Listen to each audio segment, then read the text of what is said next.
Before America had diners, drive-thrus, or frozen dinners, it had hunger. It had wooden ships full of dreamers, men and women leaving behind everything they knew, chasing a single promise whispered across an ocean, the American dream. They came from every corner of Europe, Ireland, Germany, Sweden, Poland, Portugal, Italy, and beyond, carrying nothing but hope and maybe a recipe from home. Each loaf of bread, each salted fish, each bubbling pot of stew wasn't just food. It was survival, love, and belief that one meal could lead to a better tomorrow. And together, they built something far greater than any one nation, a melting pot of flavors, faith, and grit that became the taste of America itself. But before the dream took shape, before there were cities, delis, or diners, there was a beginning. A place where hunger ruled, where winter nearly won, and where the American dream began not with wealth, but with a meal that kept hope alive. Let's go back to where it all started, Jamestown, 1600s.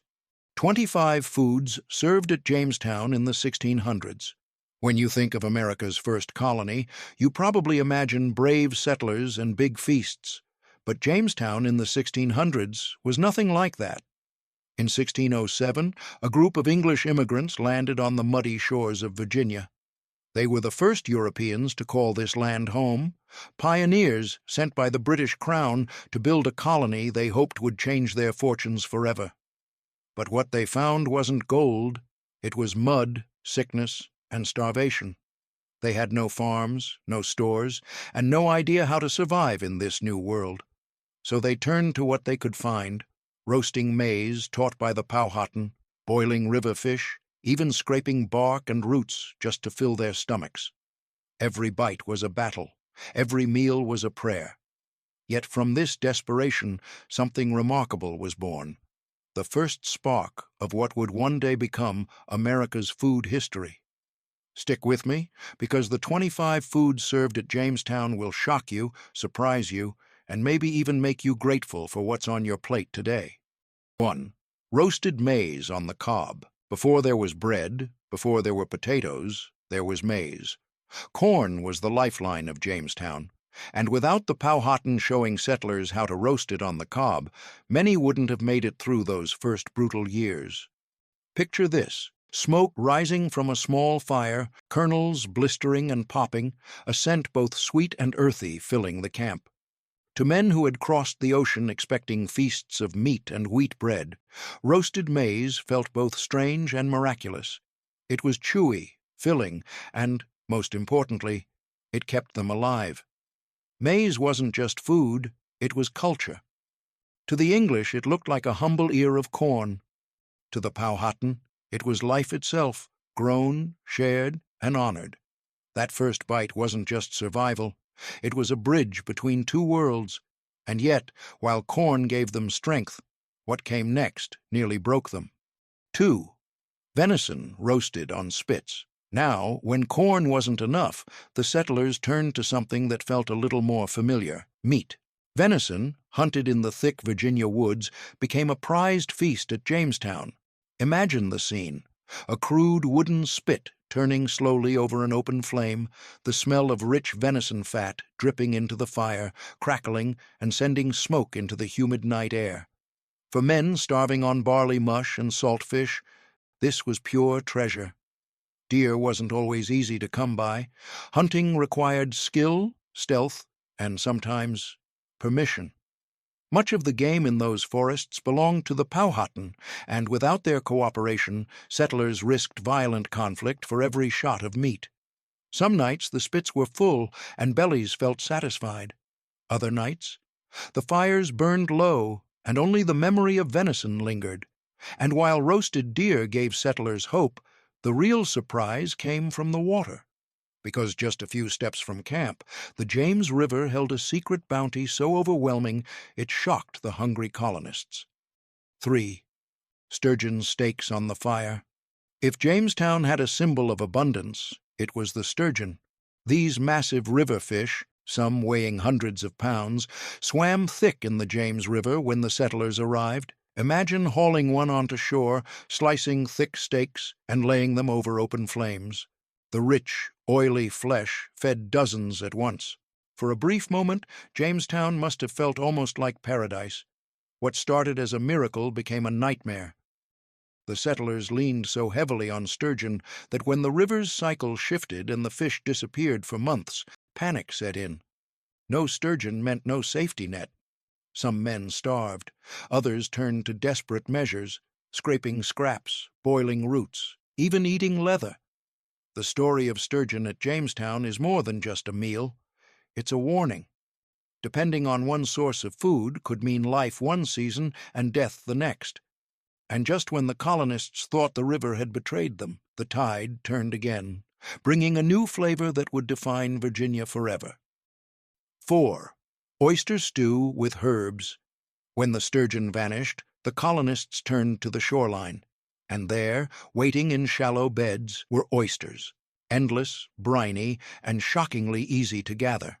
Imagine wading into the James River, prying shells from the rocks, and tossing them into a kettle. Add a handful of wild herbs, maybe some onion or leek if you had it, and suddenly the colony had a stew that was warm, filling, and tasted like a gift from the sea. For many settlers, oyster stew was the first food in Virginia that felt like comfort. It was hearty, yet simple, salty, but soothing, a reminder that not every meal had to be born of desperation. The Powhatan had eaten oysters for generations, and now the English learned to make them their own. Oysters weren't just food, they became currency. Settlers traded them, stored them, and even used the shells for lime in building projects. These little shellfish kept Jamestown alive long after the big sturgeon were gone. Still, as rich as the rivers were, some of the strangest survival foods didn't come from the land or the water. They slithered, and they smoked. 5. Smoked eel strips. Now here's where Jamestown takes a turn that might make you squirm.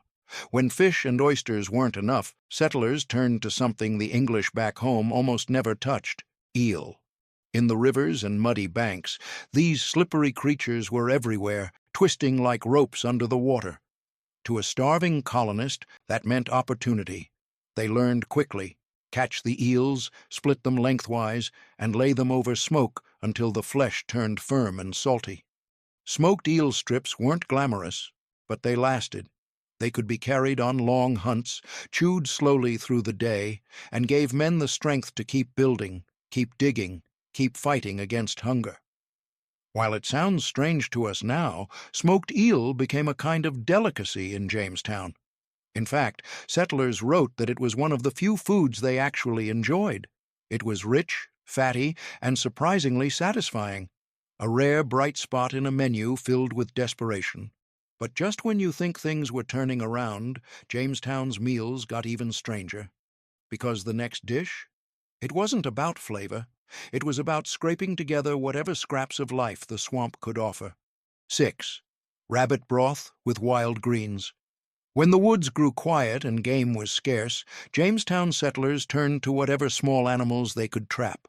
Rabbits became a lifeline, not roasted in grand feasts, but boiled down into thin broths that stretched as far as possible. Picture a blackened iron pot simmering over a smoky fire, bones rattling inside, the broth tinted just enough to trick the stomach into thinking it was hearty.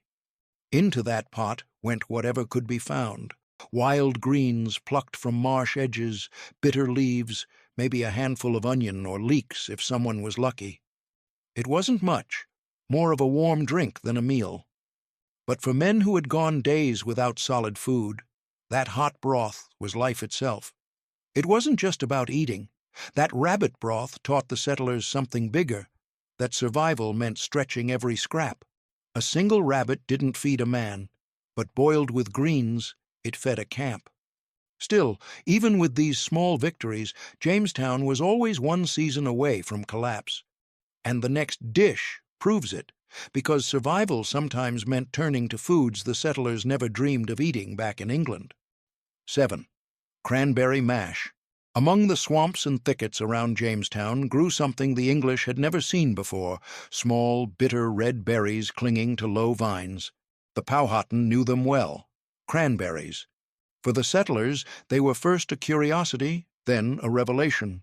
When hunger hit and meat was scarce, these berries were mashed into a rough paste. Sometimes they were boiled with water, sometimes sweetened with a little honey if anyone had some left. The result was a sharp, sour mash that puckered the lips, but filled the belly.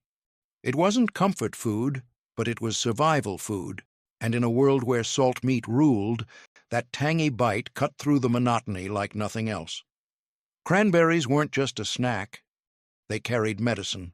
Colonists quickly learned that the berries helped fight off scurvy, the disease that ate away at gums and left men weak. A mouthful of tart mash could mean the difference between life and death through a long winter. So, while it wasn't roast beef or bread pudding, cranberry mash became one of the quiet heroes of Jamestown's table.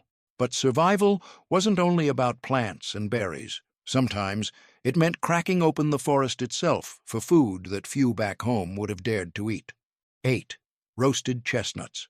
Every now and then, Jamestown settlers stumbled on a meal that felt almost festive.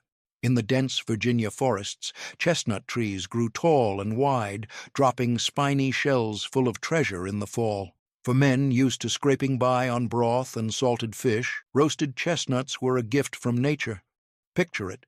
A few settlers huddled around the fire, tossing the nuts into the coals until the shells split with a pop. The sweet, smoky aroma filled the camp, and for just a moment the air didn't smell like swamp and hunger. It smelled like home. Biting into the soft, nutty flesh, they tasted something rich, warm, and comforting. Chestnuts didn't last long. Once the trees were picked clean, that sweetness disappeared, and the colony was back to scraping bark, roots, and scraps. Still, roasted chestnuts were remembered, a brief taste of plenty in a place where plenty almost never came. And while nuts could be roasted and eaten plain, the settlers also learned another trick from the forest: how to turn bitter acorns into stew that could actually keep them alive. 9. Acorn nut stew. In England, nobody would have thought twice about acorns. They were for pigs, not people. But in Jamestown, when hunger bit hard, settlers learned from the Powhatan that those bitter nuts could be turned into food. The secret? Patience. First, the acorns had to be cracked and shelled, then soaked in water to wash out the harsh tannins. Sometimes they boiled them again and again, trading time for survival. Once the bitterness was gone, the settlers mashed the softened nuts into a paste, thickened it with water, and boiled it into a stew. The taste? Earthy, plain, and sometimes still a little bitter, but filling. And filling mattered more than flavor when stomachs growled night after night. What once seemed inedible now became a kind of bread substitute, a stew that stretched across days when meat and corn ran out. Acorns weren't just food in Jamestown. They were proof of a mindset shift, that survival meant letting go of old ideas about what was fit to eat. If pigs thrived on it, so could people. And when the stew kept them alive through another freezing night, pride gave way to gratitude. But the forest didn't just give nuts. It gave feathers, wings, and a bird that would soon become America's most famous roast. 10. Wild turkey fire roast. Long before it became the centerpiece of Thanksgiving, the wild turkey was already saving lives at Jamestown. The forests around the colony were full of them, big, wary birds with sharp eyes and fast legs. To catch one wasn't easy, but when a settler managed to bring a turkey down, the payoff was huge. Picture a fire crackling in the twilight, a plucked bird skewered on a spit, slowly turning as fat dripped into the flames. The smell would have drawn men from across the camp, hungry and hollow-eyed, waiting for their share. This wasn't just meat. It was a feast. One turkey could feed several men, filling them in a way broth or mash never could. To the settlers, turkey was exotic. In England, they were used to chicken, goose, or partridge. Turkey was a New World bird, strange at first, then quickly embraced. It became a rare moment when desperation and delight met in the same meal. Still, turkey wasn't always there. The birds scattered when overhunted, leaving settlers once again grasping for other foods. And when the fields were bare and the woods went quiet, they turned to another gift of the land, one baked right in the ashes of the fire. 11. Baked pumpkin in ashes. When the wheat and barley from England failed, settlers had to look to the strange, knobby fruits growing in Powhatan fields. Pumpkins. At first, the colonists thought them odd, too tough, too coarse compared to English squashes. But hunger has a way of changing opinions. The simplest method was the most common, burying a whole pumpkin right in the hot ashes of a fire. Hours later, the shells split open, steaming, and inside was soft, sweet flesh that could be scooped out with a spoon. No sugar, no butter, just smoky, earthy pumpkin, a meal that filled the belly and warmed the bones. Baked pumpkin became more than survival food. It was the bridge between Old World and New, proof that crops native to America could carry English settlers through winters when their own supplies failed. Over time, pumpkin wasn't just tolerated, it was celebrated. But not every meal from the swamp forests carried that sweetness. Some were harder to swallow, quite literally. And one of the strangest survival dishes came crawling right out of the rivers. 12. Freshwater turtle roast. Down in the rivers and marshy banks, settlers discovered a slow-moving prize: freshwater turtles. Back in England, few men would have dreamed of eating them. But in Jamestown, turtle meat became survival gold. The process was simple and brutal. The shell was cracked open, the meat pulled out, and laid over hot coals until it sizzled. The result? A roast that was tender, oily, and filling enough to feed several men. For those who'd gone days on thin broth, turtle felt like a banquet. Turtle wasn't just meat. The colonists found ways to use nearly every part. The fat made stews richer, the broth simmered from bones kept hunger away, and even the shells were sometimes repurposed as makeshift bowls. Nothing went to waste, because nothing could go to waste. Still, while turtles offered a meaty break from roots and grains, the skies above held another answer. And when a settler's musket brought down a bird from the marsh, the campfires once again smelled of roasting flesh. 13. Wild duck on the spit. In the marshes around Jamestown, wild ducks flocked by the hundreds. To men who had survived on stews of roots and scraps, these birds were a godsend. One good shot or a well-placed snare meant meat on the fire that night. Picture the scene. A duck, plucked and skewered, slowly turning over glowing coals. The fat dripped, hissing on the flames, sending up clouds of rich, savory smoke. For settlers who longed for the roasts of England, duck on the spit was as close as they'd get to home cooking. The meat was dark, tender, and filling, the kind of meal that made men forget, just for an evening, that they were starving in a swamp. Wild duck didn't just feed the settlers, it also became a point of trade. The Powhatan sometimes exchanged birds for tools, beads, or cloth, giving Jamestown a fragile lifeline. Each spit of roasting duck wasn't just food, it was survival diplomacy.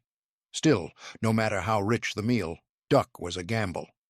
When the marshes grew quiet, bellies went empty again, and the next dish on Jamestown's table shows just how far they had to stretch their rations. 14.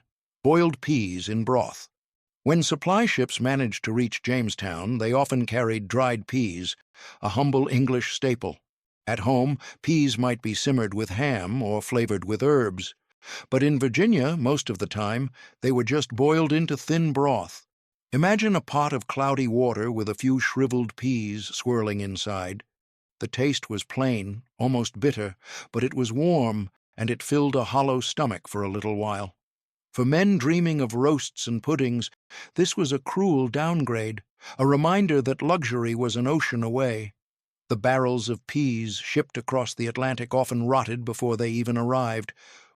Worms, mold, and dampness meant half the supply was thrown out or eaten anyway, sickening those who swallowed it. Still, the settlers couldn't afford pride. Boiled peas, no matter how pitiful, were better than nothing.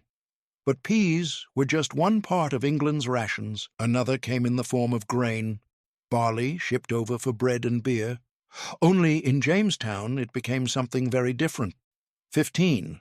Barley porridge. Barley was supposed to be the settlers' safety net. In England, it was the backbone of bread, beer, and hearty porridge. But in Jamestown, barley became a symbol of disappointment. Most of the grain that survived the long sea voyage was spoiled, damp, moldy, crawling with weevils. Still, hunger didn't allow for waste. Colonists would boil it down into a thick, gray mush. Imagine lifting a wooden spoon heavy with porridge that smelled faintly sour, tasting of earth and salt. It was food in name only, but it kept the weak on their feet. Barley was supposed to give strength. Instead, it sometimes brought sickness. Settlers wrote of fevers and stomach pains after eating it, yet they went back to the pot again and again. Because when choices shrink, even bad food is survival food. And while the settlers forced down their porridge, the rivers offered another solution: salted, preserved fish that had crossed the ocean with them, waiting to be fried into makeshift cakes. 16. Salted herring cakes. From the holds of the ships came barrels of salted herring, stiff, pungent fish packed in brine. Back in England, these were poor man's food, but in Jamestown, they were a treasure and a curse all at once. The settlers tried to make them palatable by pounding the salted flesh, mixing it with flour or mashed peas, then frying it into rough cakes over a fire. The smell was sharp, the taste overwhelmingly salty, but the cakes filled stomachs and gave energy to men too weak to swing an axe otherwise. Those same salted rations often spoiled in the humid Virginia air. The brine turned foul, the fish went rotten, and yet settlers still ate them. Many fell ill, but when hunger pressed in, sickness seemed a risk worth taking. Salted herring cakes were a bitter reminder that survival in Jamestown wasn't about taste or even health. It was about putting something in your belly to see another dawn. And when the barrels ran low, the settlers turned to the earth itself, digging for a strange root that became one of their most unlikely meals. 17. Groundnut root mash. When the barrels were empty and the forests seemed bare, the settlers dug into the soil, literally. What they found was a wild root the Powhatan had long relied on: the groundnut. These tubers, buried deep in the earth, looked like small potatoes strung together on a vine. Pulled from the mud, the roots were washed, boiled, and mashed into a thick, earthy paste. The flavor was nutty and starchy, not unpleasant, but heavy in the stomach. Exactly what a starving man needed. For Jamestown, groundnut root mash was more than just food. It was survival pulled straight from the dirt. To the settlers, these roots were strange, even suspicious at first. But once they realized how filling they were, the groundnut became a quiet hero of the colony. Some historians even argue that without it, Jamestown might not have survived those brutal early years. Still, the settlers couldn't live on roots alone. To keep spirits up, they sometimes mixed what little cornmeal they had with berries, boiling it into a pottage that was both tart and sweet, a rare comfort in a life of hunger. 18. Berry and cornmeal pottage. Every once in a while, Jamestown stumbled into a dish that almost felt like a treat. When berries were in season, wild grapes, blackberries, or cranberries, the settlers mixed them with coarse cornmeal and boiled the whole mess into a thick pottage. The result was simple but surprising: a tart sweet mash with just enough texture to break the monotony of roots and salted fish. Imagine a smoky wooden bowl of warm porridge, streaked purple from crushed berries, eaten by men who hadn't seen sugar in months. It wasn't pudding or pie, but for starving colonists, it was the closest thing to dessert. This dish also carried lessons from the Powhatan, who had long combined maize with berries to stretch their food and add flavor. For the English, it was another moment of humility, realizing the only way forward was to adapt to the land and its people. But sweetness never lasted long in Jamestown. When the seasons turned and berries disappeared, the settlers went back to the salted stores, this time leaning on cod, boiled with the few root vegetables they had left. 19. Salt cod with turnips. From across the Atlantic came another Old World staple: salt cod. Packed in barrels and hardened like wood, it had to be soaked for hours just to make it chewable. In Jamestown, where fresh meat was rare and root vegetables scarce, cod became the fallback meal. Settlers would boil the tough, rehydrated fish with chopped turnips, creating a stew that was more functional than flavorful. The cod was salty, the turnips bitter, but together they filled the pot and stretched just a little further. Imagine gnawing on a spoonful of chewy fish and soggy root. Hardly a feast, but when your ribs showed through your shirt, it was enough. Cod was supposed to be reliable. But by the time it crossed the ocean, some barrels arrived spoiled, crawling with worms, or so foul even the hungriest men gagged. And yet, more often than not, they ate it anyway. Hunger leaves no room for pride. Still, not every meal was misery. Every so often, the skies gave up a bird big enough to remind settlers what a true roast felt like. 20, roast goose over coals. When the marshlands came alive with honking flocks, settlers knew luck was on their side. A single goose, fat from the river grasses, could feed several men. And in Jamestown, that meant a night of relief. Picture the scene. A goose trussed and set over glowing coals, the skin blistering, fat dripping into the fire with a hiss.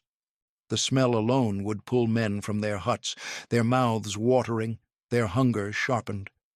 Compared to mushy porridge or salted cod, roast goose felt almost royal. While a goose was a feast, it was also fleeting. Once carved and devoured, the hunger returned the next day, sharper than before.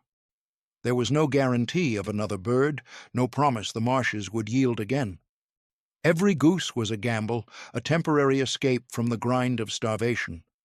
Still, for one night, settlers could close their eyes and pretend they were back in England, eating a holiday bird with family, not fighting for survival in a swamp. And when the geese were gone, the colonists turned again to the earth, this time boiling humble garden crops into a thin, savory stew. 21. Onion and leek stew. Not every meal at Jamestown came from hunting or fishing.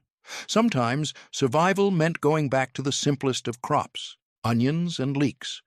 These hardy plants grew in garden plots near the fort, and when game was scarce, they became the base for a thin, savory stew. Picture a blackened iron pot bubbling gently, the sharp bite of onion softening into sweetness, the leeks adding a grassy note. If the settlers had a bone, a scrap of fat, or even a pinch of herbs, they tossed it in, hoping to coax out just a little more flavor. The result was a broth that warmed the body, soothed the gut, and reminded men of home kitchens an ocean away. While onion and leek stew was comforting, it was also fragile. A poor harvest, spoiled seed, or raided gardens meant the pot stayed empty. And without it, settlers fell back on harsher substitutes, or turned again to imported rations that carried their own risks. And one of those rations came not as food, but as drink, a bitter, weak ale brewed on ships that settlers gulped down daily, whether they liked it or not. 22. Small beer. In Jamestown, even water could kill you. The brackish rivers around the fort carried disease, and men who drank straight from them often fell sick. That's why one of the most important foods wasn't food at all. It was small beer. Brewed weak on the ships before crossing the Atlantic, small beer was more like watered-down ale than anything you'd recognize today. It was low in alcohol, just enough to kill off bacteria, and sour on the tongue. Settlers drank it daily, sometimes more than water itself, because at least it was safer. Barrels of beer didn't last forever.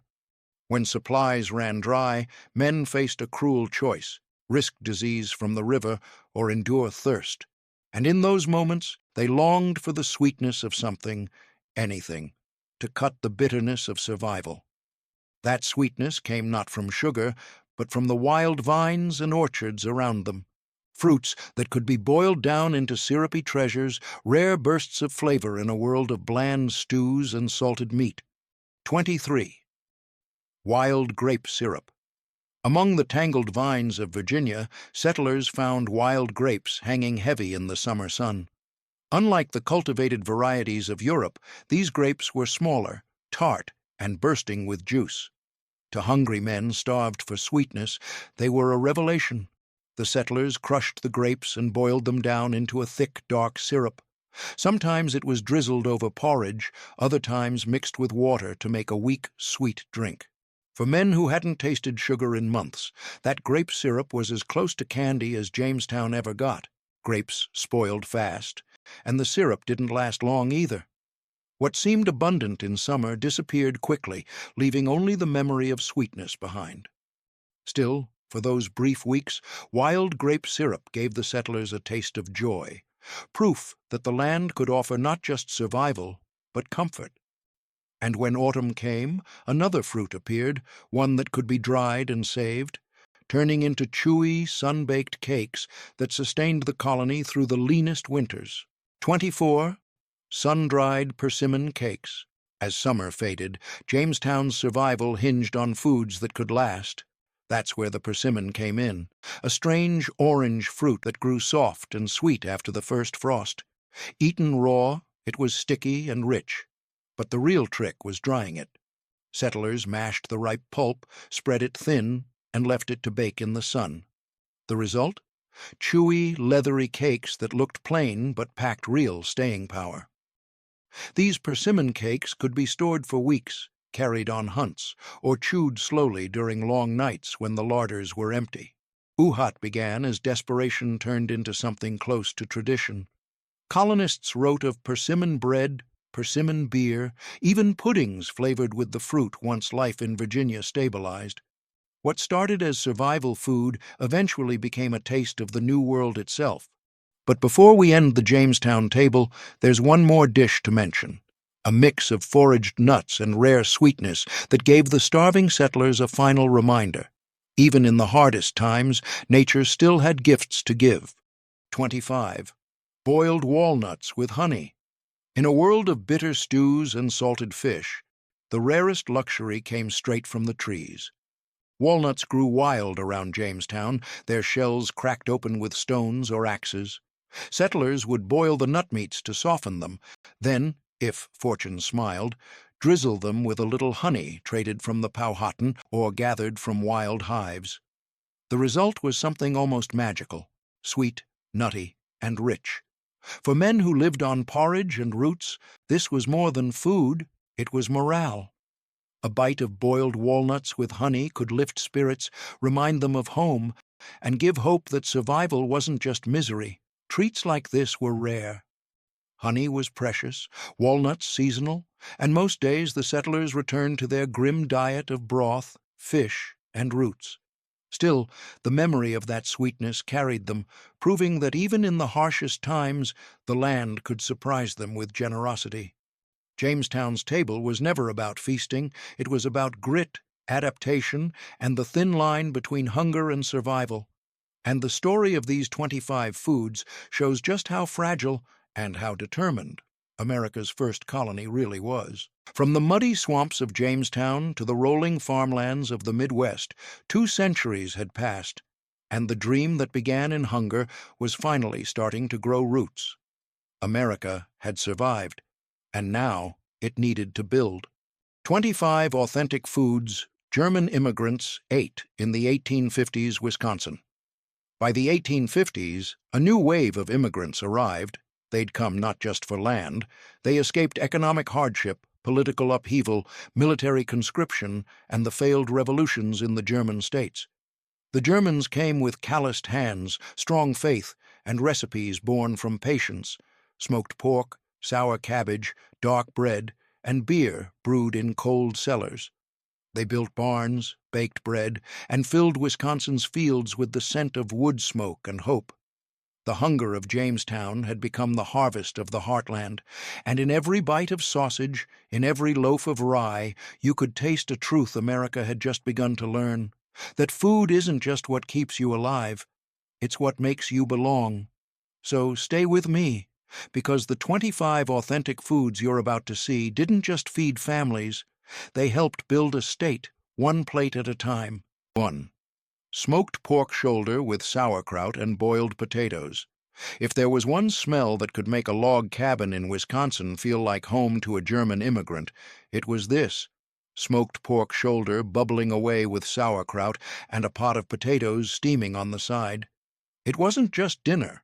It was a connection to the homeland they'd left behind. In the 1850s, every bit of that pork mattered. Farmers cured the shoulders in salt, hung them in smokehouses built from pine, and let time do the rest. When winter hit, families pulled down those hams, boiled them with cabbage fermented in wooden barrels, and served it all with potatoes grown in the rocky Midwestern soil. The tang of sauerkraut cut through the richness of the meat, a balance only generations of frugal cooks could perfect. It was humble, hearty, and built for survival. Yet in that smoky aroma, there was something more. A reminder that even on a new continent, some comforts could still taste like home. 2. Bratwurst links with coarse rye bread and mustard.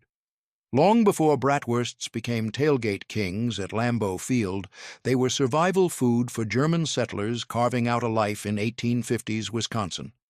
Every village butcher had their own secret mix: pork scraps, a little veal if times were good, salt, pepper, and nutmeg, all stuffed into natural casings and hung to dry in the cold barn air. When the workday ended, families gathered around open hearths and tossed those brats into sizzling pans of lard or beer. The snap of the sausage skin, the hiss of the fat. It was the music of home. Served with a thick slice of coarse rye bread, still warm from the oven, and a spoonful of sharp mustard, it wasn't fancy, but it was rich, filling, and tasted like the comfort of Germany reborn on American soil. Each bite carried pride, proof that even far from the Rhine, tradition could survive the wilderness. And in a way, every brat sizzling on a Wisconsin grill today still whispers that story. 3. Cabbage rolls, filled with pork and rice in light vinegar sauce. In Frontier, Wisconsin, cabbage wasn't just a vegetable. It was a survival plan. It grew easily, lasted through frost, and kept families fed when supplies ran low. Out of this humble crop came one of the most beloved comfort meals German immigrants ever made: cabbage rolls stuffed with pork, rice, and love. Picture a kitchen in 1857, smoke curling from a wood stove, a mother softening cabbage leaves in boiling water, then wrapping each one around a handful of ground pork mixed with leftover rice. The rolls were tucked snugly into an iron pot, bathed in a light vinegar broth, and left to simmer slow and steady. When served, the scent filled the cabin, tangy, rich, and homey all at once. That vinegar sauce wasn't just for taste. It preserved the dish for days, a vital trick before refrigeration. Each tender roll told a story of resourcefulness, of stretching ingredients, of turning scarcity into flavor. Even now, when you bite into a warm cabbage roll, you're tasting the heart of Wisconsin's immigrant kitchen. 4. Trout pan-fried in butter and herbs with steamed potatoes. Not every German immigrant could afford pork or beef, but Wisconsin's rivers, clear, cold, and alive with trout, offered something just as precious: a fresh catch for the day's meal. Early settlers learned to cast lines before dawn, often with homemade hooks fashioned from bent nails, and by supper their cabins filled with the scent of sizzling butter and wild herbs. In those days, butter was gold, churned by hand from the family cow, saved for moments like this. A trout, floured lightly, pan-fried until its skin crisped and its flesh flaked perfectly, was a feast that reminded them of the Rhine back home. Served with simple steamed potatoes and maybe a pinch of dill or parsley, it was proof that Wisconsin's wilderness could feed body and spirit alike. Each golden bite carried a quiet triumph, from foreign soil to familiar flavor. In that moment, far from Europe, dinner once again tasted like home. 5. Potato dumplings with mushroom gravy. For German immigrants in 1850s Wisconsin, potatoes were more than a crop. They were survival in the ground. Every fall, families dug them up by hand, storing them in cool cellars to last through winter. Out of those burlap sacks came one of their most beloved dishes: potato dumplings or Kartoffelklöße. Mothers grated boiled potatoes, mixed them with flour and egg, and rolled them into soft, pale balls. They were dropped into boiling water, where they floated like little promises of comfort. When they rose to the surface, steaming and tender, they were served with mushroom gravy, made from foraged forest mushrooms, browned onions, and a touch of cream from the morning's milk. It was earthy, rich, and deeply satisfying, the kind of meal that warmed a person from the inside out. For settlers facing brutal winters, this wasn't luxury. It was love disguised as food. Every dumpling was proof that with patience and care, even the simplest ingredients could taste like home. 6. Sauerbraten with red cabbage and spätzle. When a family in 1850s Wisconsin served sauerbraten, it meant something special, maybe a wedding, a harvest feast, or the return of a son from working the lumber camps. Beef was precious, often reserved for Sundays or celebrations, so when it appeared on the table, every bite mattered. The meat was marinated for days in vinegar, onions, and spices, a trick brought straight from the Rhineland to make tough frontier beef tender and flavorful. As it slow-roasted in a heavy iron pot, the cabin filled with a deep, tangy aroma that could pull neighbors in from the snow. Beside it sat red cabbage sweetened with apples and simmered until soft, and spätzle, hand-scraped noodles boiled fresh that morning. It was a meal that spoke of patience, pride, and tradition. For settlers who worked sunup to sundown, sauerbraten was more than food. It was a reminder that hard work could still end with grace, and that even on the far edge of America, they hadn't lost their taste for celebration. 7. Beer-braised pork shank with boiled carrots and parsnips. If sauerbraten was the Sunday feast, beer-braised pork shank was the working man's reward. In 1850s, Wisconsin, where German brewers were already perfecting their lagers in cool cellars, beer wasn't just for drinking, it was for cooking. Settlers discovered that a cheap cut like pork shank could become tender and rich if simmered low and slow in a pot of homemade brew. Picture the scene: a cast-iron pot bubbling gently over a wood fire, the shank turning golden as its marrow melts into the beer, carrots and parsnips soaking up every bit of flavor. The air inside that small cabin filled with the scent of malt, onion, and smoke, the kind of smell that stopped every child in their tracks. By the time the meat fell off the bone, the family gathered, dipping bread into the gravy, laughing, sharing stories. This dish didn't need luxury. It needed patience, heart, and a little German ingenuity. It was humble food with the soul of a feast, the kind that made even a hard day's labor taste like victory. 8. Rye flour flatbread with lard, onions, and fresh herbs. Before the settlers could afford soft loaves or fancy ovens, they baked this, a rustic rye flatbread that crackled at the edges and smelled of smoke and earth. In 1850s Wisconsin, wheat was scarce, but rye thrived in poor, cold soil.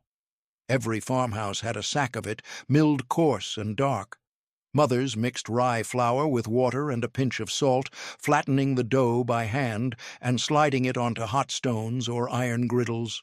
When it puffed and browned, they brushed it with melted lard, scattered chopped onions on top, and sprinkled what herbs they could find: wild dill, parsley, maybe thyme from the garden. It wasn't bread for show. It was fuel, simple, fast, and meant to last. Yet even in its roughness, it carried warmth and comfort. Eaten fresh off the fire, it paired perfectly with soup, beer, or a long story by the hearth. A meal like this didn't just fill bellies.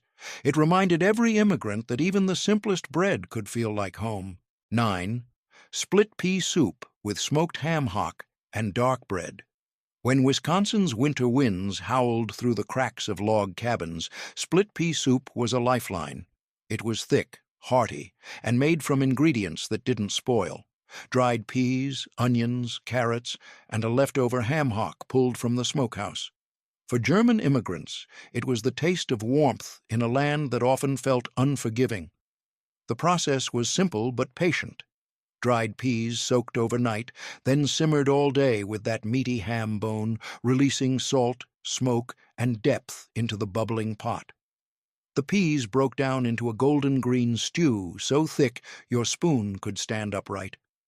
On the side sat slices of dark rye bread, dense, nutty, and perfect for mopping up every last drop. This wasn't a meal of luxury, but of endurance. A pot could feed a family for 2 or 3 days, each reheating making it richer. And when you tasted that blend of smoke and sweetness, you didn't just eat. You remembered survival could be delicious. 10. Oven-baked apple strudel served with warm cream. After long days of chopping wood and tending fields, settlers still craved a taste of sweetness, something that reminded them of home. That's where apple strudel came in. It was the dessert that turned hardship into comfort, a dish German immigrants proudly recreated even in the rough kitchens of 1850s Wisconsin. With no fancy ovens, women baked them in cast-iron pans set right over the fire. Thin dough was stretched until almost translucent, brushed with butter, then filled with sliced apples, sugar, and a dusting of cinnamon, a rare spice worth saving for. Rolled tight and baked until golden, it filled the cabin with the smell of orchard and hearth. When served, they drizzled it with warm cream fresh from the morning milking. Sweet, flaky, buttery. It was a small miracle in a hard world. That first bite wasn't just dessert. It was nostalgia, hope, and the simple joy of realizing that even on the frontier, beauty could still come from flour and fruit. 11. Pickled herring with onions on rye and dill garnish. Before refrigeration, the German settlers of Wisconsin relied on salt, vinegar, and time to keep food alive, and no dish proved their skill quite like pickled herring. For families from northern Germany or along the Baltic coast, herring wasn't just food, it was a memory of the sea. Barrels of salted fish made their way inland by wagon, and once opened, the settlers transformed them.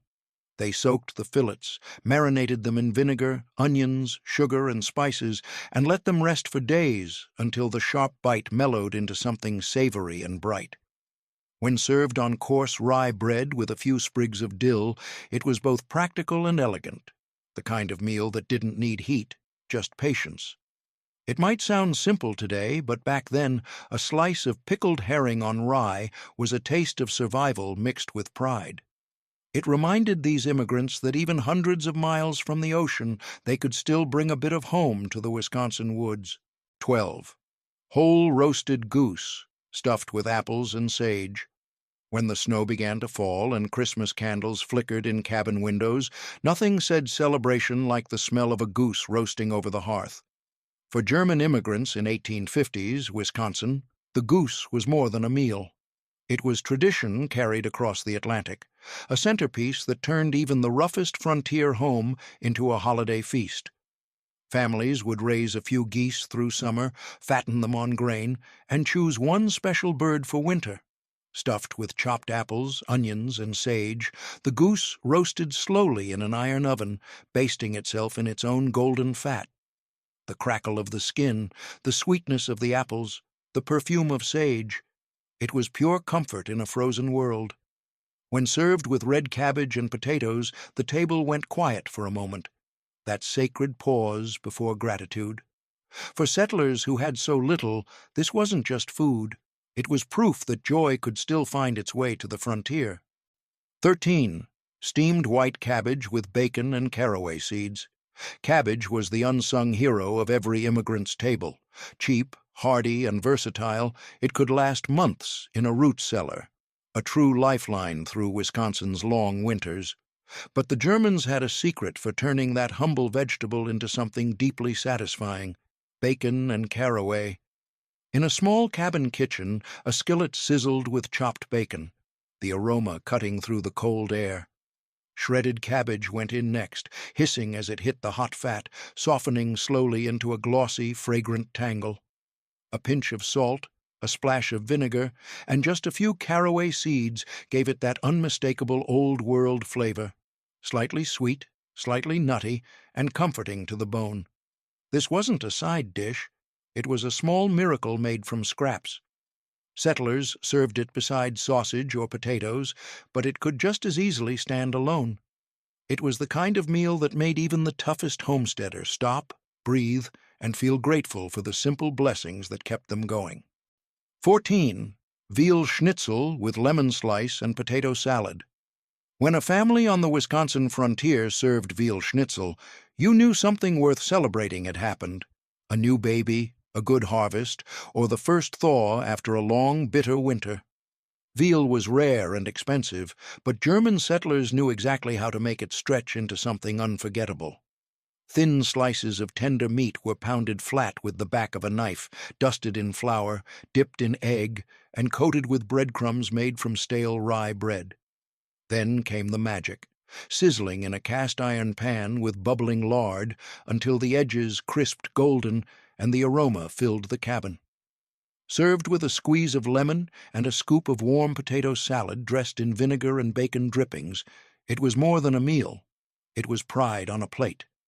For families who worked sunup to sundown, this was their reminder that life could still be delicate, flavorful, and worth savoring.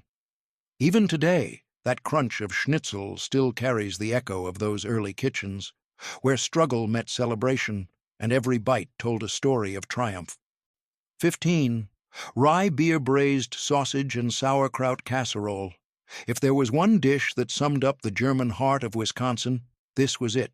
Sausage, sauerkraut, and rye beer, all bubbling together in one glorious pot. It was hearty, simple, and built to feed a family after a full day of plowing fields or chopping timber. Every household had their own version. Thick bratwurst or knackwurst, browned in a skillet, layered with tangy sauerkraut, onions, and sliced apples for a touch of sweetness. Then came the secret, a generous pour of rye beer from a local brewer's barrel. The pot simmered low, filling the cabin with that unmistakable scent of malt, spice, and smoke. By evening, the sausages were tender, the kraut mellow, the flavors bound together in pure comfort. Served with a hunk of coarse bread, it wasn't just a meal, it was a ritual, a taste of both the old world and the new one they were building. This was Wisconsin before cheese curds and Friday fish fries, a land shaped by beer, pork, and the stubborn will to make something beautiful out of hardship. 16. Buckwheat pancakes with jam and stewed plums. Early mornings on the Wisconsin frontier were cold, dark, and quiet, but the smell of buckwheat pancakes could wake a whole family. German immigrants brought buckwheat seeds from home, planting them in the rocky soil that other crops refused to touch. The result was a nutty, hearty flour that became the base for one of their simplest, most comforting meals. Mothers mixed the batter by hand, buckwheat, milk, and a touch of molasses for sweetness, then poured it onto hot griddles greased with pork fat. The edges crisped as steam rose, and soon stacks of brown, fluffy pancakes filled the table. On top went homemade jam or stewed plums, simmered slowly from last summer's harvest and sealed in glass jars for winter. Each bite carried the taste of resourcefulness, rustic, sweet, and strong. It wasn't breakfast as much as a promise. We're still here, still making something good from what little we have. For settlers far from home, those warm pancakes and plums were more than food. They were hope served hot on a cold morning. 17. Creamed spinach and dumplings in a light onion sauce. Not every meal on the frontier was meat and potatoes. When Lent came, or when money ran thin, German immigrants turned to the land, and the land provided. Spinach, sorrel, and wild greens grew easily along Wisconsin's riverbanks, and from them came a humble but nourishing dish, creamed spinach with dumplings. Women would gather fresh greens at dawn, rinse them in cold creek water, and chop them fine. In the kitchen, onions sizzled in butter before the greens went in, softening into a deep, earthy fragrance. A splash of milk thickened with flour turned it creamy, rich, and satisfying. Alongside, soft dumplings, made from eggs, flour, and a pinch of salt, boiled until tender and light, soaking up the onion sauce like sponges. Together, it was a meal that tasted far richer than its ingredients. For many families, this was proof that comfort didn't come from wealth. It came from knowing how to turn greens and grain into something that felt like love on a plate. 18. Honey-glazed ham with boiled beets and green beans. On a Wisconsin farm in the 1850s, few sights were more beautiful than a glazed ham coming out of a wood-fired oven. Honey was precious, gathered from wild hives or bartered from a neighbor, so when it touched the table, it meant celebration.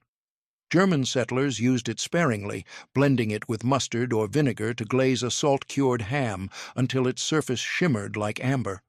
The smell alone could stop a day's work. The fat sizzled, the honey caramelized, and every corner of the cabin filled with sweetness and smoke. Alongside came boiled beets, earthy and red as the soil itself, and crisp green beans simmered in butter and a pinch of salt. Together they painted a plate as colorful as a summer garden. This was no ordinary meal. It was Sunday pride, the kind you served to guests or neighbors who helped raise your barn. For a few quiet minutes everyone ate slowly, grateful for flavor, family, and the rare sweetness that reminded them how far they'd come from the old country. 19. Smoked fish chowder with onions and potatoes in rye broth. Before there were grocery stores or canned goods, dinner came from what you could catch. And for Wisconsin's German immigrants, that meant fish. The lakes and rivers were full of perch, pike, and trout, which the settlers smoked to make last through the cold months. Out of those smoky fillets came a dish that felt both rustic and rich, fish chowder made in a rye-based broth.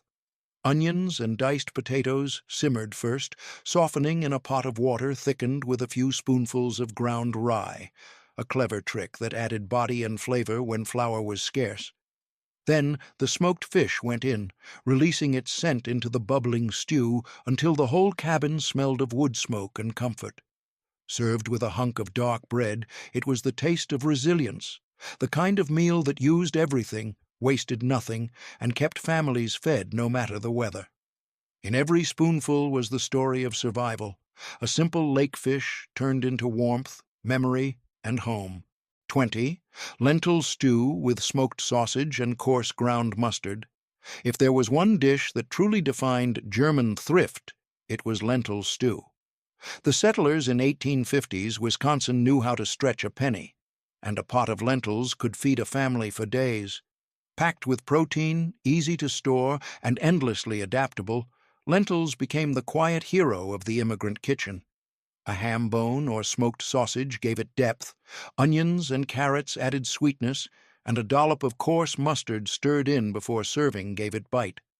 The stew simmered slowly all afternoon, thickening until it clung to the spoon.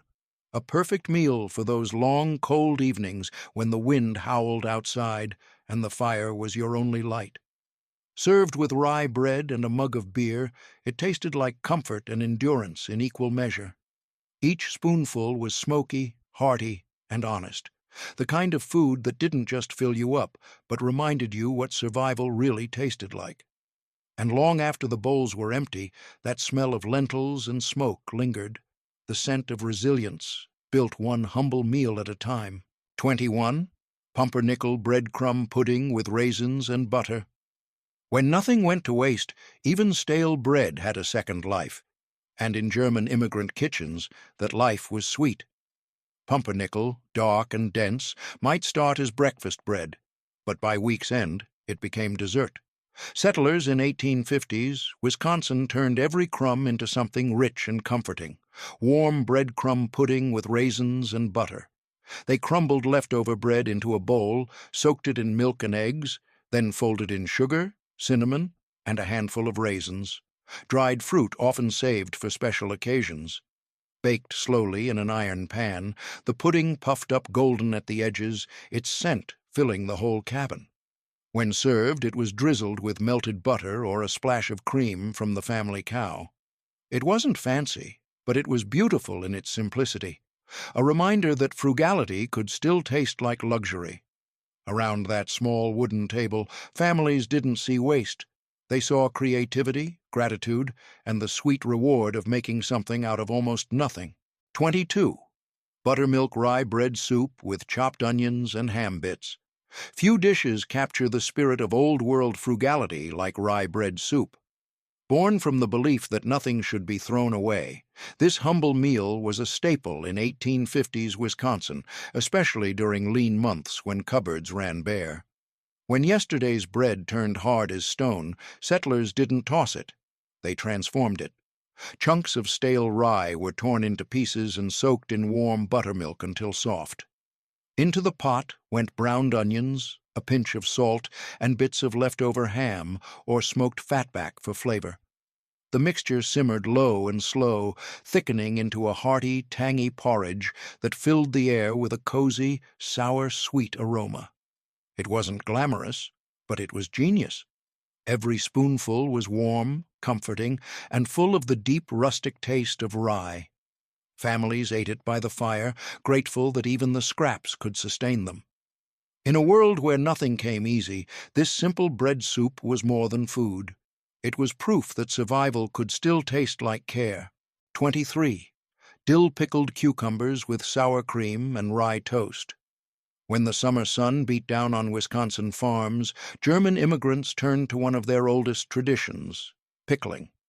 Cucumbers grew wild and fast in the Midwest soil, and before long, barrels of brine and dill filled every cellar. These pickles weren't just a snack. They were a promise that flavor would survive the long winter ahead.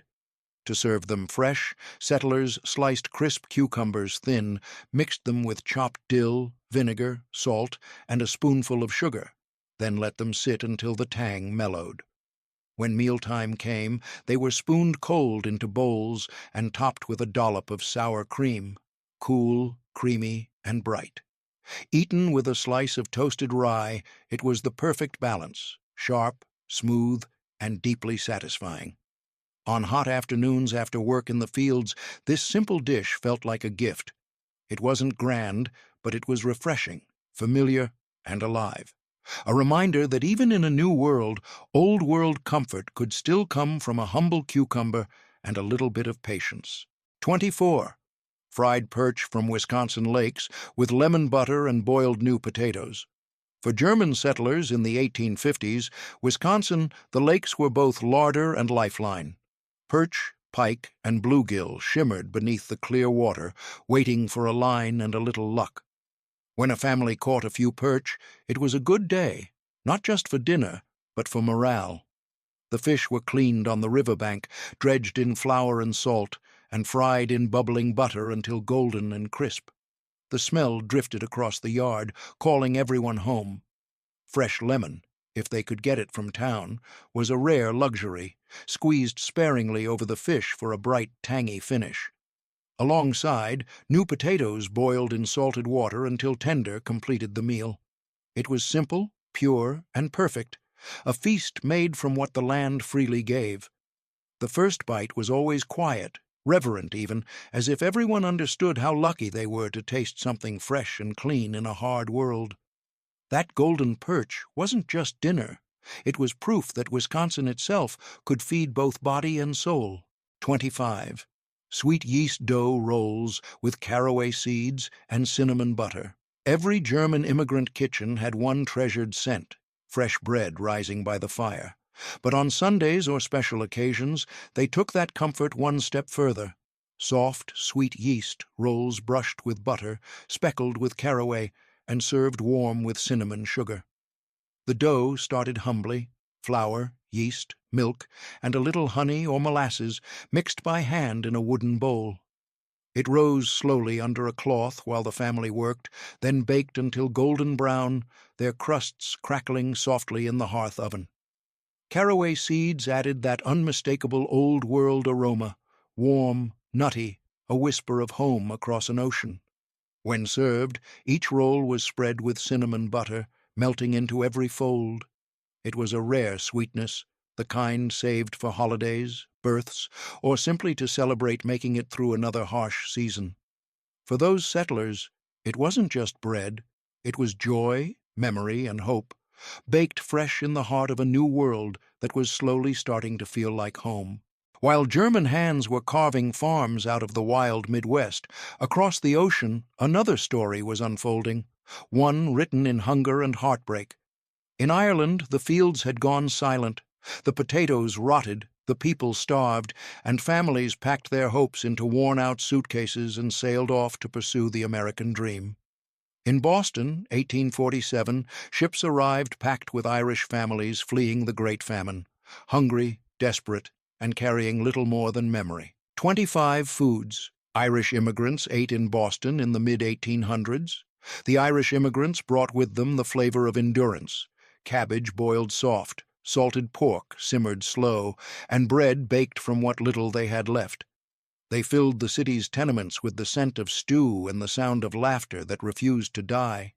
Those very dishes didn't just feed the poor, they reshaped Boston's food culture forever.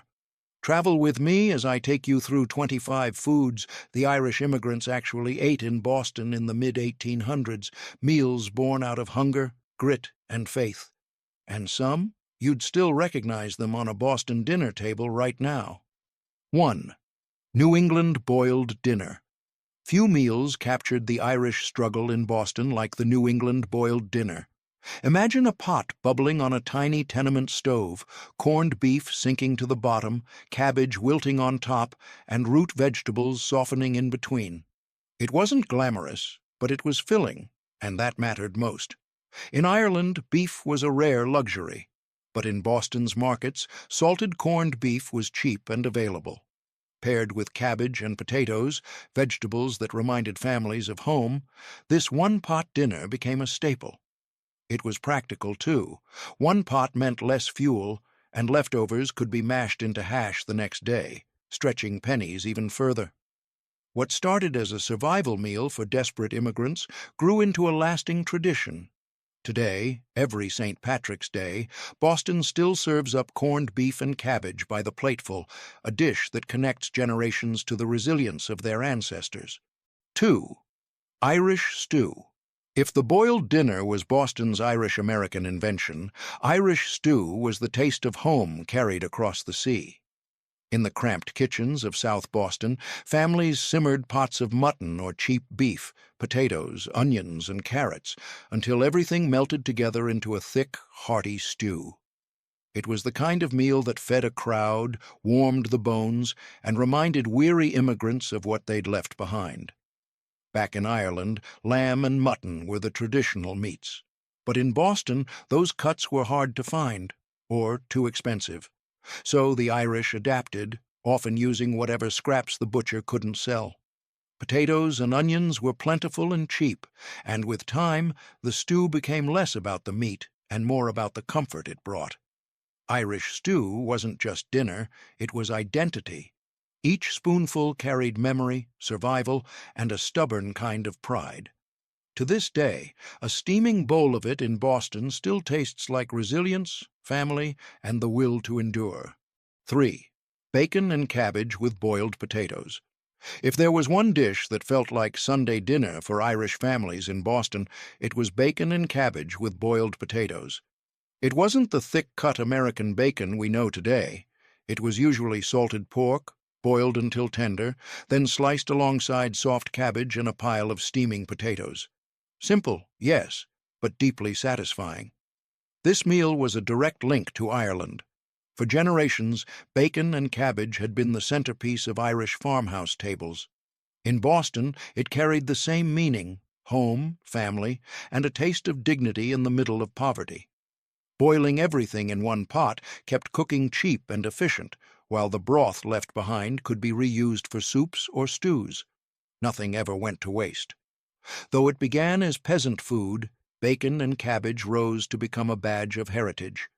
In Boston's kitchens and pubs, it still stands as a proud reminder that the simplest meals can carry the heaviest meaning. 4. Salted pork with cabbage and turnips.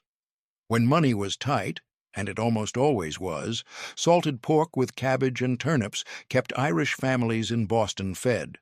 Pork was the cheapest meat at the docks, sold in barrels, heavily salted to last the long voyage from the Midwest. Immigrants would soak it to cut the salt, then boil it with cabbage and turnips until everything softened into a hearty, salty-sweet stew. It wasn't glamorous. The pork was often fatty or tough, but in those cramped tenements, it stretched farther than fresh meat ever could. Cabbage filled the pot, turnips added bulk, and together they created a meal that stuck to the ribs. For children who had known hunger during the famine, this dish was pure comfort, proof that in America there was at least something to eat. Salted pork and cabbage became a familiar scent in Boston's Irish neighborhoods, a reminder that even the toughest cuts and simplest vegetables could be turned into something that felt like home.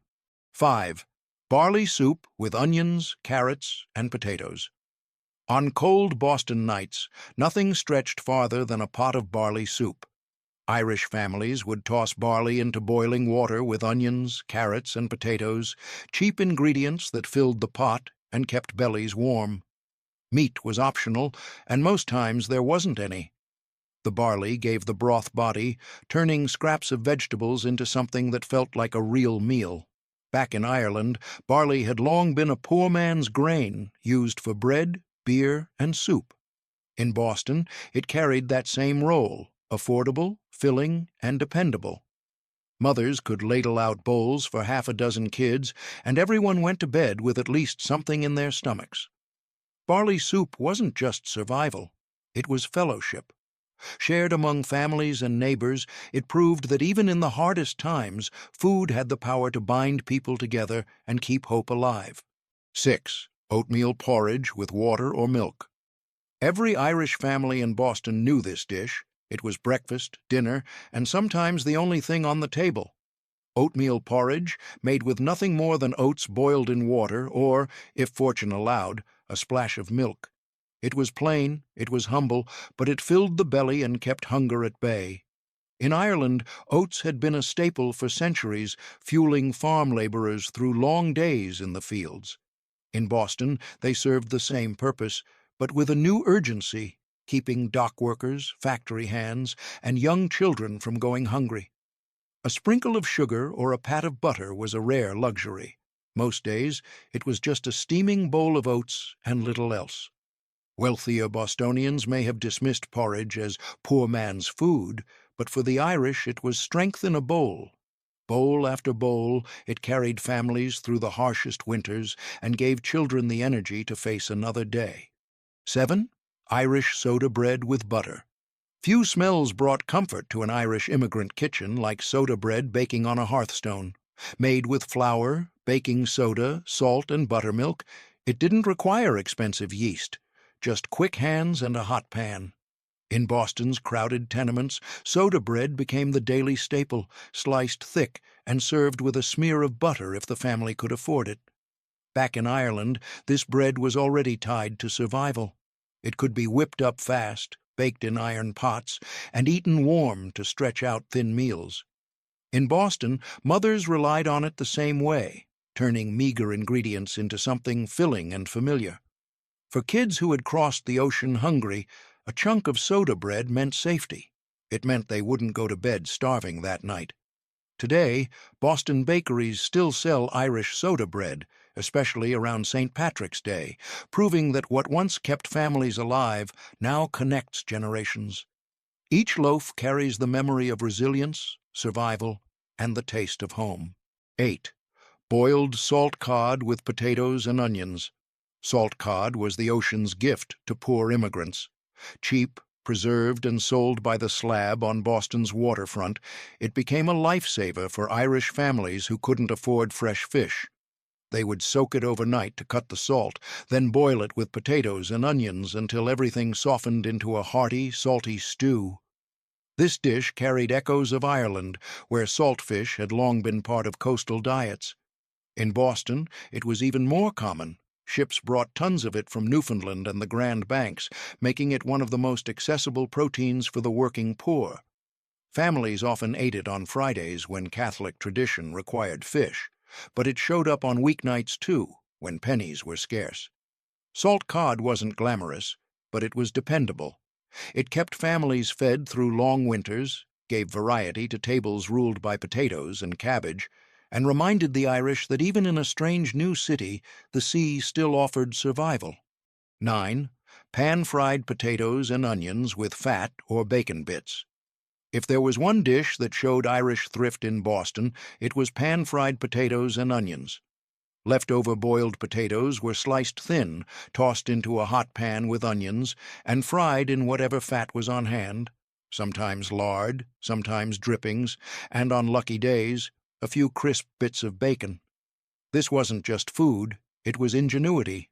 Every immigrant mother knew how to stretch a single meal into two, and fried potatoes turned scraps into something hearty and comforting. The smell of sizzling onions filled cramped tenements, reminding families that even simple food could feel like a feast. Back in Ireland, potatoes had been life itself. In Boston, they still carried that role, but frying them gave a new flavor: crispy edges, smoky bits, and a richness that boiling alone could never give. Over time, this skillet staple became a Boston favorite, proving that the simplest meals often leave the deepest mark. 10. Vegetable pottage with peas, turnips, and onions. In the crowded tenements of Boston, a bubbling pot of vegetable pottage was often the only thing standing between hunger and survival. Families would toss together whatever they had: dried peas, turnips, onions, maybe a stray carrot or cabbage leaf, and simmer it into a thick, earthy stew. It wasn't fancy, but it was filling, and every spoonful stretched a few pennies further. This dish had deep roots in Ireland, where pottage had been peasant fare for centuries. In Boston, it carried the same role: cheap, nourishing, and endlessly adaptable. Mothers could stretch one pot across several meals, dipping bread into the broth or thinning it with water when more mouths showed up at the table. For Irish immigrants, vegetable pottage proved that even the humblest scraps could be turned into comfort. In a world where meat was scarce and money tighter, this stew gave dignity to survival. It was the kind of dish that reminded families that even in the hardest times they could still gather around a warm pot and share hope. 11. Colcannon. Colcannon was the taste of Ireland carried straight into Boston kitchens.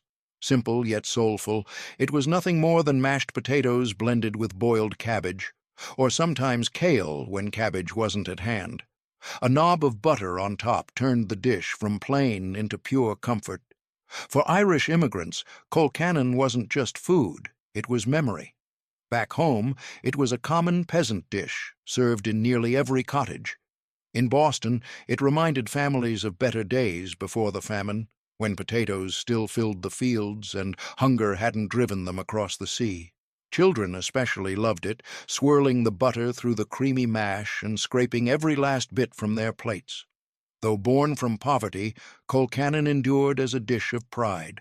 Families passed it down through generations, and in every spoonful was a reminder that hardship could be softened by tradition. Even in the toughest times, this simple bowl of potatoes and cabbage carried the flavor of hope. 12.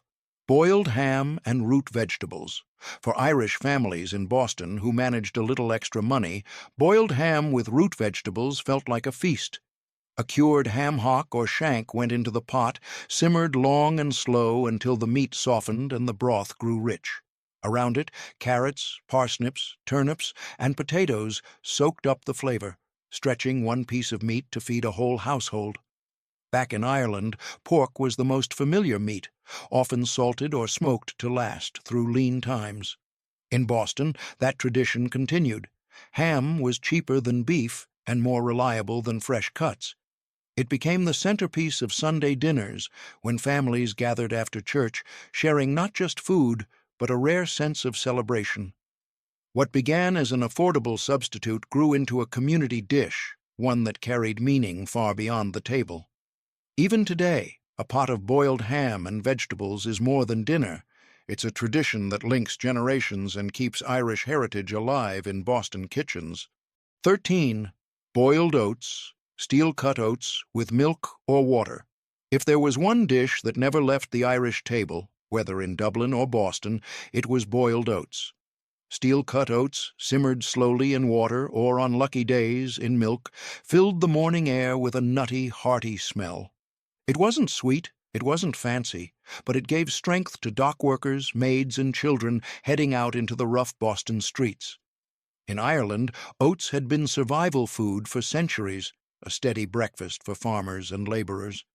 In Boston, the tradition continued, with families buying oats in bulk because they were cheap, filling, and easy to store. Sometimes a drizzle of molasses or a splash of cream brightened the bowl, but more often it was eaten plain, proof that sustenance mattered more than flavor. For the Irish, a steaming bowl of oats wasn't just breakfast, it was endurance in a spoon, a steady reminder that even the simplest food could carry them through another hard day. 14. Brown bread with lard or butter. Brown bread was the everyday staple in Boston's Irish kitchens. Dark, hearty, and made with coarse flour or cornmeal, it was cheap to bake and filled hungry stomachs when little else was on the table. A thick slice, spread with lard, or butter if a family could spare the cost, turned this humble loaf into a full meal. In Ireland, brown bread had been tied to peasant life for generations, baked in cottage hearths from oats or wholemeal flour. In Boston, immigrants kept the tradition alive, adapting recipes with American cornmeal or molasses when wheat was scarce. It was sturdy food, dense enough to last, nourishing enough to carry a worker through a long shift. Boston brown bread, often steamed and sweetened, still shows up on local tables today, proving that the survival loaves of Irish immigrants baked their way into American history.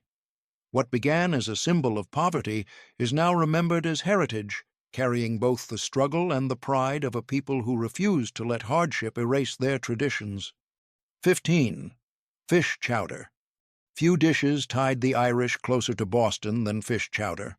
With the harbor just steps away, local fish was cheap and plentiful, making it a natural choice for immigrant families. They would simmer chunks of cod or haddock with potatoes and onions in a simple broth, sometimes thickened with milk if they could afford it. The result was hearty, warming, and easy to stretch for a crowd. Back in Ireland, fish soups were common along the coasts, but Boston gave the Irish access to a whole new abundance of seafood. Chowder became their way of blending old-world habits with new-world resources. A pot could sit on the stove all day, feeding neighbors and family alike, each bowl carrying the salty tang of the Atlantic. Over time, what began as necessity grew into pride. Fish chowder wasn't just survival, it was community in a bowl, a dish that made the rough edges of immigrant life just a little softer. 16. Corned beef hash. In Irish Boston, nothing went to waste, and that's how corned beef hash was born. After a boiled dinner, families would chop the leftover meat and potatoes, toss them in a skillet with onions, and fry everything until it turned crisp and golden. What had been yesterday's scraps became today's breakfast, hearty enough to fuel laborers through long shifts on the docks or in the mills. This dish was pure practicality. Meat was expensive, potatoes were precious, and stretching food was a matter of survival. Hash turned less into enough. It also carried a special comfort. The smell of sizzling beef and onions filled tiny tenements with a sense of home, even when money was gone. What began as an immigrant's way of scraping by grew into an American staple. Corned beef hash still sits proudly on Boston breakfast plates today, proof that food born from hardship can rise to become tradition. 17. Meat and vegetable hash or stew. For Irish immigrants in Boston, hash often meant whatever scraps could be boiled together. Bits of leftover meat, cabbage leaves, potato chunks, and stray carrots all went into one pot. Nothing matched. Nothing was wasted, and yet the result was a filling stew that kept whole families alive. This kind of cooking was born out of poverty. In the crowded markets, butchers would sometimes sell bones with a little meat clinging on, or scraps too tough for wealthier customers. The Irish grabbed them, stretched them with root vegetables, and turned them into something hearty. It wasn't about flavor as much as survival, but when shared at a crowded table, it felt like enough. These stews weren't just food, they were proof of resilience. Every bubbling pot reminded families that no matter how little they had, they could still create warmth, nourishment, and the strength to face another day. 18. Potato pancake or griddle cakes. When potatoes were left over, and in Irish kitchens they almost always were, they got a second life as potato pancakes. Known back in Ireland as boxty, these griddle cakes were made by mixing mashed potatoes with flour, maybe an egg if the family had one, and frying them until golden on a hot pan. Crisp on the outside, soft inside, they were cheap, quick, and filling. In Boston's tenements, this dish was pure resourcefulness. It turned yesterday's boiled potatoes into today's breakfast or supper. Families could stretch a handful of spuds to feed everyone, and kids loved them because they felt like a treat compared to plain porridge or boiled roots. A little butter or lard added richness, but even without it, the pancakes carried warmth and comfort. Potato pancakes became more than a way to save food, they were a taste of tradition. Every bite reminded families that even in a strange city, they could keep a piece of Ireland alive on their plates. 19. Turnip and cabbage stew with salt pork bits. For many Irish families in Boston, turnip and cabbage stew with a few scraps of salt pork was the definition of survival cooking. The pork wasn't much, often just fatty trimmings or rind, but boiled with cabbage and turnips, it released enough flavor to transform plain vegetables into a hearty, smoky stew. This was peasant food in its purest form. In Ireland, cabbage and turnips had always been fallback crops, cheap and easy to grow. In Boston, immigrants leaned on them again, buying produce by the sack at street markets and pairing it with whatever pork they could afford. The stew filled bellies, kept out the cold, and made sure no scrap of food ever went to waste. Though it was born from necessity, this stew carried a quiet pride. It proved that even the poorest kitchens could produce warmth, nourishment, and a sense of home in the hardest times. 20. Stewed carrots and parsnips with onions. When meat was out of reach, which was often, Irish families in Boston turned to simple vegetable stews. Carrots, parsnips, and onions were cheap, plentiful, and easy to cook down into something soft and sweet. Simmered slowly in a pot with just water or a bit of broth, the stew filled the air with warmth and stretched enough to feed a whole household. Back in Ireland, root vegetables had long been staples, reliable even when times were lean.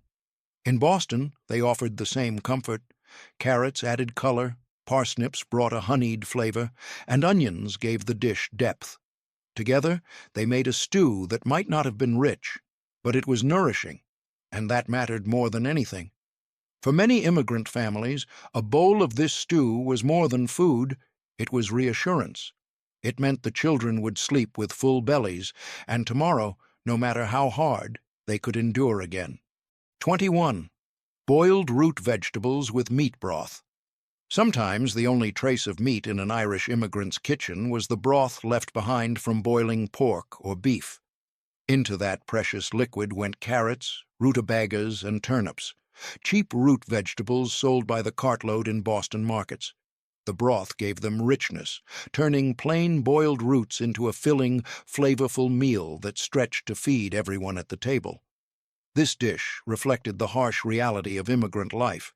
Meat itself was a luxury, but its broth was never wasted. Families saved every drop, using it to transform humble vegetables into something hearty. Kids grew up with plates of soft, steaming roots, soaking up the taste of the broth with chunks of bread or brown soda slices. Over time, this simple combination became a kind of comfort food. It carried the lesson that survival wasn't always about abundance, but about making the most of every scrap and finding warmth in the simplest bowl. And in that warmth, generations of Irish families found strength, the quiet kind that keeps hope alive through the leanest years. 22. Grits or cornmeal mush. Cornmeal wasn't common in Ireland, but in Boston it became a cheap lifesaver. Irish families quickly learned from New England neighbors that cornmeal mush, what Southerners called grits, could stretch a penny further than oats. Made by boiling cornmeal in water until it thickened into a porridge, it was plain, but it filled the stomach and kept hunger away. In tenement kitchens, mothers stirred big pots of mush for breakfast or supper. A drizzle of molasses, if they had it, made it sweeter. Sometimes, leftover scraps of pork fat or milk turned it richer. Most days, though, it was just cornmeal and water, proof that survival didn't need luxury, only resourcefulness. Irish families soon discovered that cornmeal mush was more than food. It was endurance in a bowl. It fueled long days of labor, kept children from going hungry, and quietly became one of the immigrant community's most dependable staples. Over time, this humble porridge bridged two worlds, Old Ireland and New England, turning necessity into nourishment and struggle into strength. 23. Fruit compote with bread or oatcakes. Sweetness was rare in the Irish immigrant diet, which made fruit compote feel almost like luxury. Families would stew down whatever fruit they could find, apples from New England orchards, dried raisins, or the occasional berry, and serve it with coarse oatcakes or slices of brown bread. It wasn't dessert as we think of it today, but it brought color and comfort to tables otherwise filled with cabbage and potatoes. In Ireland, apples and berries had long been boiled into jams or preserves, a way of saving fruit for lean months. In Boston, immigrants carried that habit with them, adapting to what the local markets offered. Even when sugar was scarce, the natural sweetness of fruit gave families a taste of joy after long, bitter days. Fruit compote was proof that even in the hardest times, families found ways to create small celebrations.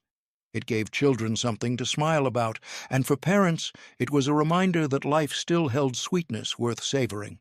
Each spoonful carried not just flavor, but gratitude, a quiet reminder that even the simplest pleasures could brighten the darkest of days.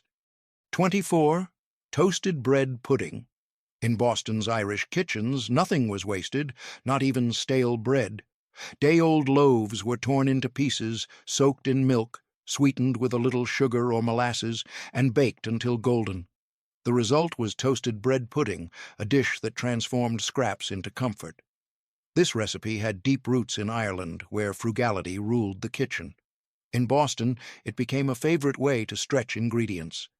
Children especially loved it, warm, soft, and sweet compared to the boiled vegetables and porridge that filled most days. For immigrant parents, it was more than dessert. It was proof they could still give their families a taste of pleasure in the midst of hardship. Bread pudding wasn't just a way to fight hunger. It was a reminder that even in the hardest times, joy could be baked from scraps. Every bite carried the message that life, though bitter, still held sweetness worth savoring. And as generations passed, this humble dish stayed on Boston tables, a sweet echo of endurance, family, and the quiet triumph of making something beautiful out of nothing. 25. Bean soup with root vegetables. If there was one dish that stretched farther than any other, it was bean soup. Irish families in Boston often bought dried beans or peas in bulk because they were cheap, filling, and could last through the winter. Boiled slowly with carrots, turnips, onions, or potatoes, the beans softened into a thick, hearty broth that could feed a crowd from just a handful of ingredients. In Ireland, peas and beans had been a fallback crop for centuries. In Boston, they played the same role, sustaining workers through long days when meat was out of reach. A single pot could be reheated day after day, with water or more vegetables added to stretch it further. Families sopped it up with soda bread or brown bread, making sure not a drop went to waste. Each bowl carried the taste of resourcefulness, proof that even the simplest food could keep hope alive. For many immigrants, bean soup wasn't just dinner, it was survival served warm. And in every steaming bowl, you can almost taste the journey, the ocean, the struggle, and the quiet triumph of finding home again. The story of Irish food in Boston isn't just about recipes, it's about survival, memory, and transformation. Every dish, from humble porridge to hearty stew, carried the weight of the famine and the promise of a new life. These meals were more than calories. They were symbols of resilience, of mothers stretching scraps to feed hungry children, of fathers finding comfort after long shifts at the docks, of neighbors sharing when there wasn't enough. And as the Irish filled Boston's streets with the smell of stew and hope, another group of people were arriving farther north, trading the ocean for open sky. 25 meals. Swedish immigrants ate in 1800s, Minnesota. Swedish immigrants began arriving in Minnesota in large numbers during the 1850s, part of one of the biggest Scandinavian migrations in American history. They were drawn by cheap farmland, freedom from rigid class systems, and the promise of the American dream to build something of their own through hard work and faith. Back home in Sweden, economic hardship, crop failures, and limited opportunity pushed thousands to leave. So they came carrying faith, iron will, and recipes built for winter. They brought with them food that could outlast the cold, sausages packed with potatoes, fish smoked over pine wood, and soups that warmed the soul long after the fire died down. Every meal was a prayer against the prairie wind, a reminder that warmth wasn't just found in a hearth, but in the hands that cooked beside it. So stick with me, because the 25 meals served by Swedish immigrants in the late 1800s will take you on a journey through struggle, tradition, and the surprising flavors that shaped the Midwest. 1. Swedish meatballs with cream sauce and lingonberry jam. Few dishes carry the Swedish immigrant story like meatballs in cream sauce, brightened with a spoonful of lingonberry jam. In the late 1800s, Minnesota families didn't eat these as an everyday luxury. They were a careful celebration. Meat was scarce, so thrifty hands mixed beef or pork with breadcrumbs and eggs to stretch every ounce. A cast-iron pan sizzled with butter and onions, filling cabins with warmth against the winter cold. And then came the magic, a silky cream sauce poured over the browned meatballs with a jar of tart lingonberries pulled from the pantry. That sweet-sour bite wasn't just flavor, it was memory. It brought Sweden's forests into a Minnesota farmhouse, giving weary settlers a taste of home. These meals reminded families that even in hardship, food could be joy. And here's the surprise. Today, you can make a whole pot for under $12, feeding 4 people cheaper than drive-thru burgers. But meatballs were tame compared to the next dish, one so controversial it still splits Minnesota families at Christmas. 2. Lutefisk with butter and boiled potatoes. Now, here's the dish that made neighbors whisper. Lutefisk. For Swedish immigrants in Minnesota, this wasn't just food, it was identity. Cod shipped from Norway, dried hard as wood, then soaked in lye until it turned translucent and jelly-like. Sounds strange? It was. But when boiled, smothered with melted butter, and served with potatoes, it became the taste of Christmas. Imagine a log cabin in December. Snow pressed against the windows, candles glowed, and on the table sat a steaming platter of lutefisk. Children wrinkled their noses, adults smiled through tradition, and everyone knew it wasn't Christmas without it.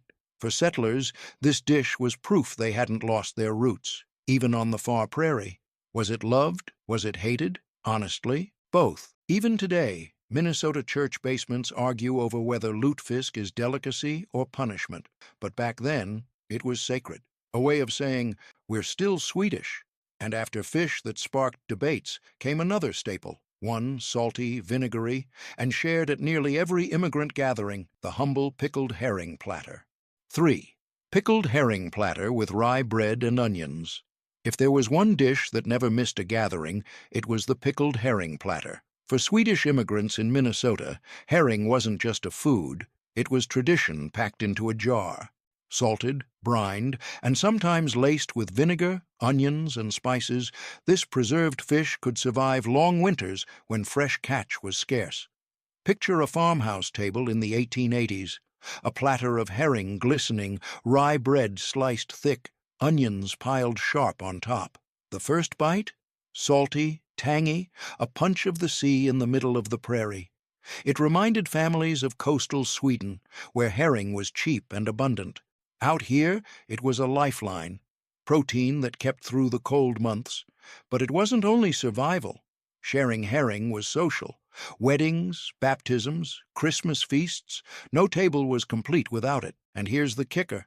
Today, jars of pickled herring still sit on Minnesota grocery shelves, proof that immigrant flavors never really fade.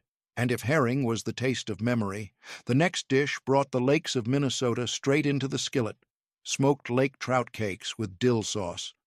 4. Smoked lake trout cakes with dill sauce.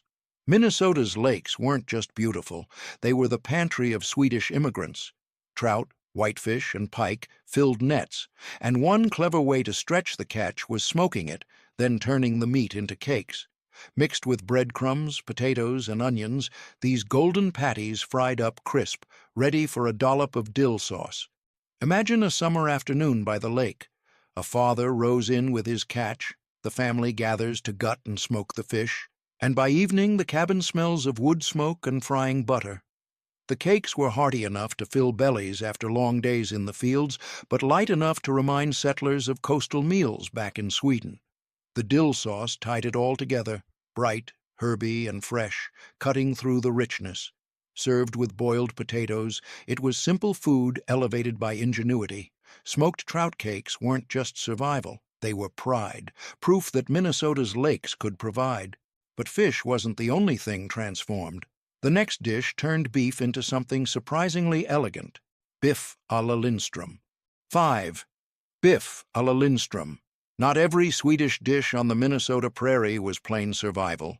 Some meals carried a touch of elegance, and biff à la Lindström was one of them.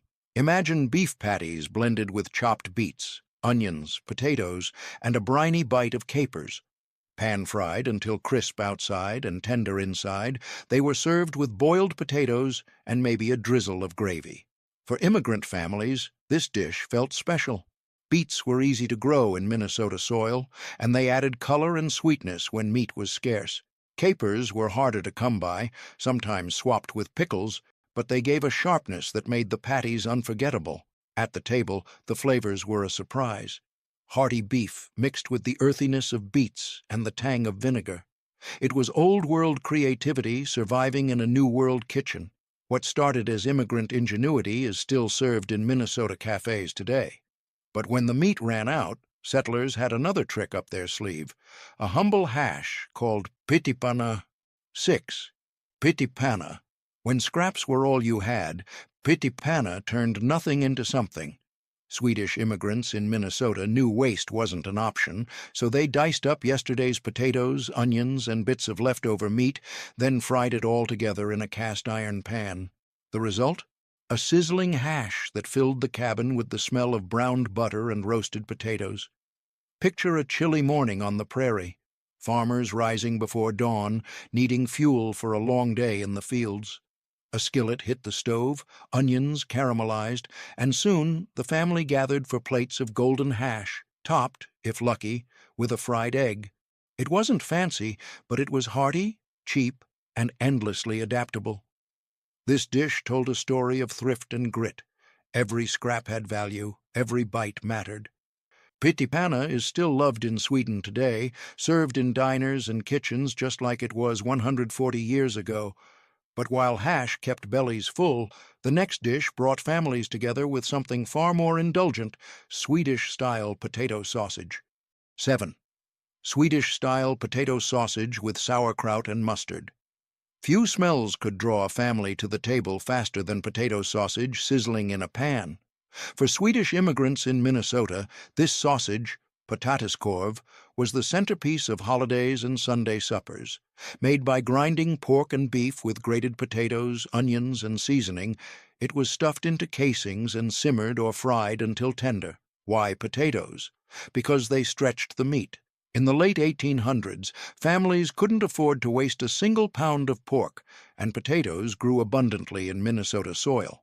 The result was a sausage that was filling, flavorful, and thrifty all at once. Served with tangy sauerkraut and a spoonful of mustard, it tasted both hearty and celebratory. Picture Christmas Eve. Snow swirling outside, candles flickering, and a long table crowded with family. Potato sausage sat proudly beside bread, beer, and butter. It wasn't just food, it was tradition carried across the ocean. And here's the best part. You can still find potatiskorv in Minnesota meat markets today, proof that some flavors never die. But sausages weren't the only way to warm a cold night. The next dish was pure comfort in a bowl: blueberry soup with sweet cream and sugar. 8. Blueberry soup with sweet cream and sugar. Not every meal was meat and potatoes. Sometimes sweetness stole the spotlight. Blueberry soup, known as blåbärssoppa, was a favorite among Swedish immigrants in Minnesota. Made by simmering foraged berries with sugar until they burst into a purple broth, it was served warm in winter or chilled in summer, always with a swirl of sweet cream. Imagine children returning from berry picking with stained fingers and baskets brimming. Mothers boiled the berries down, filling cabins with a fragrant, fruity steam. A drizzle of cream softened the tartness, turning a humble harvest into comfort food. For settlers, this dish was more than dessert. It was medicine. Blueberries were prized for keeping bellies strong and spirits high during long, harsh winters. It was cheap, nourishing, and felt like a luxury when paired with thick rye bread. Even today in Minnesota, blueberry soup lingers at church suppers and midsummer festivals. But if soup was the sweet side of survival, the next dish brought sturdier fare: fish pie packed with whitefish and root vegetables. 9. Fish pie of whitefish and root vegetables. On the Minnesota frontier, lakes were generous, but winters were long. That's where fish pie came in. Swedish immigrants turned fresh-caught whitefish into a hearty casserole layered with root vegetables like turnips, carrots, and potatoes. Baked in a deep dish, it came out golden on top, steaming with the smell of dill and butter. Picture a winter evening in 1887. Snow piled high, the family huddled close, and from the oven came this humble pie. The whitefish gave protein, the roots stretched the meal, and together it became comfort in the cold. Nothing fancy, just a filling dish that could feed many mouths on little money. For settlers, fish pie wasn't just food, it was security. Each bite was a reminder that the lakes and soil could keep them alive, no matter how harsh the season. And while fish pie filled the belly, the next dish was pure elegance: gravlax, salmon cured with dill and mustard, paired with tender new potatoes. 10. Gravlax with mustard dill sauce and boiled new potatoes. When Swedish immigrants in Minnesota wanted a taste of refinement, they made gravlax. Back in Sweden, fishermen buried salmon in salt, sugar, and dill to preserve it. In Minnesota, settlers adapted the method with lake trout or salmon shipped upriver. After a few days of curing, the fish turned silky, salty sweet, and fragrant with dill. Picture a summer gathering. A wooden table set outside, fresh dill snipped from the garden, and thin slices of gravlax laid neatly beside boiled new potatoes. A mustard dill sauce tied it all together, sharp, creamy, and bright. For families used to heavy stews, this dish felt festive and almost luxurious. It wasn't everyday fare, fresh fish was too precious, but when served, it reminded settlers of celebrations back home. And even in a landlocked state, gravlax became a bridge between old and new. But not every dish was elegant. Some were simple comforts, like a soft flatbread that became the heart of holiday breakfasts, lefse wraps with butter and sugar. 11. Lefse wraps with butter and sugar. Few foods stirred holiday joy like lefse. This soft flatbread, made from mashed potatoes, flour, and cream, was rolled paper-thin and cooked on a griddle until speckled with golden spots. For Swedish immigrants in Minnesota, lefse wasn't just bread, it was tradition. Imagine Christmas morning in a log cabin, snow outside, fire crackling, and a mother standing over the griddle, flipping delicate rounds of lefse. Children waited eagerly, butter dish and sugar bowl at the ready. Rolled up warm, the sweet buttery wrap melted in their mouths, a rare treat during lean years. Lefse was more than food. It was memory. It carried the flavors of Sweden while adapting to the abundance of Minnesota potatoes.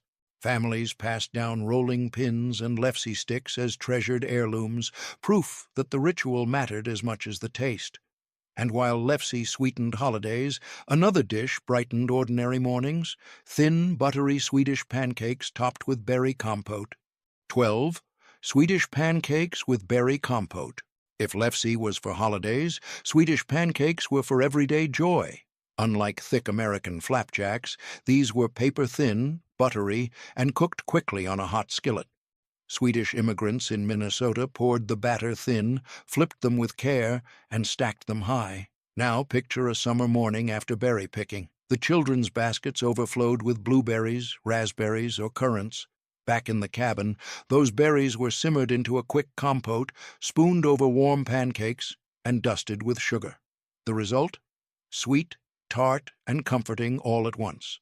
For hard-working settlers, this dish was a reminder that life wasn't only toil. Pancakes stretched simple ingredients, eggs, milk, flour, into a meal that felt special. And the berry topping, fresh from the Minnesota woods, tied them directly to their new home.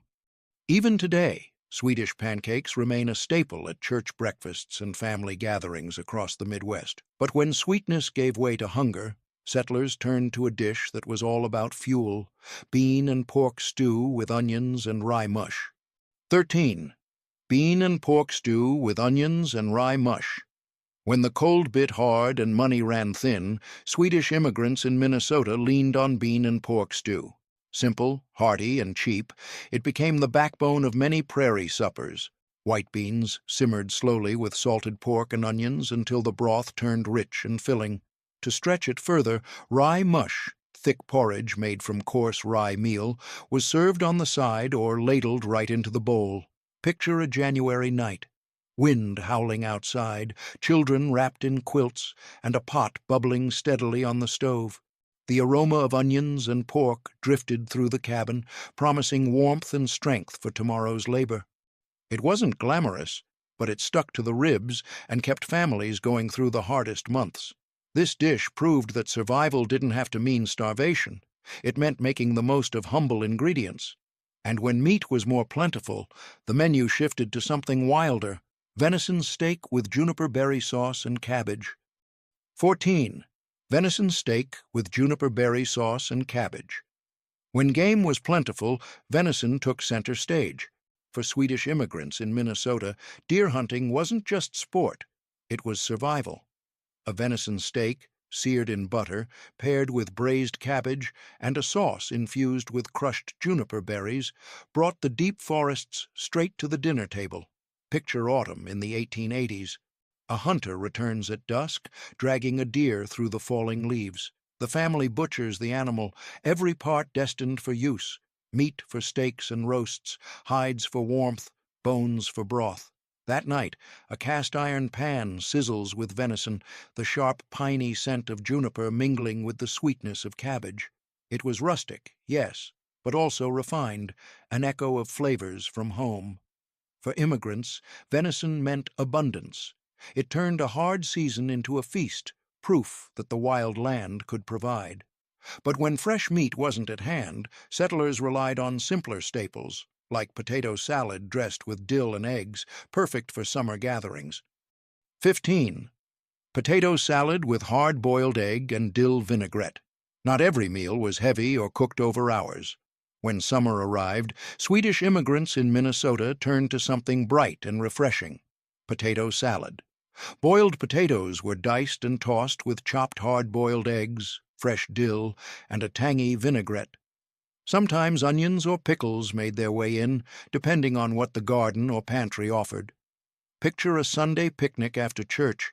Families spread blankets in the grass, children ran barefoot, and baskets opened to reveal cold potato salad alongside bread and smoked fish.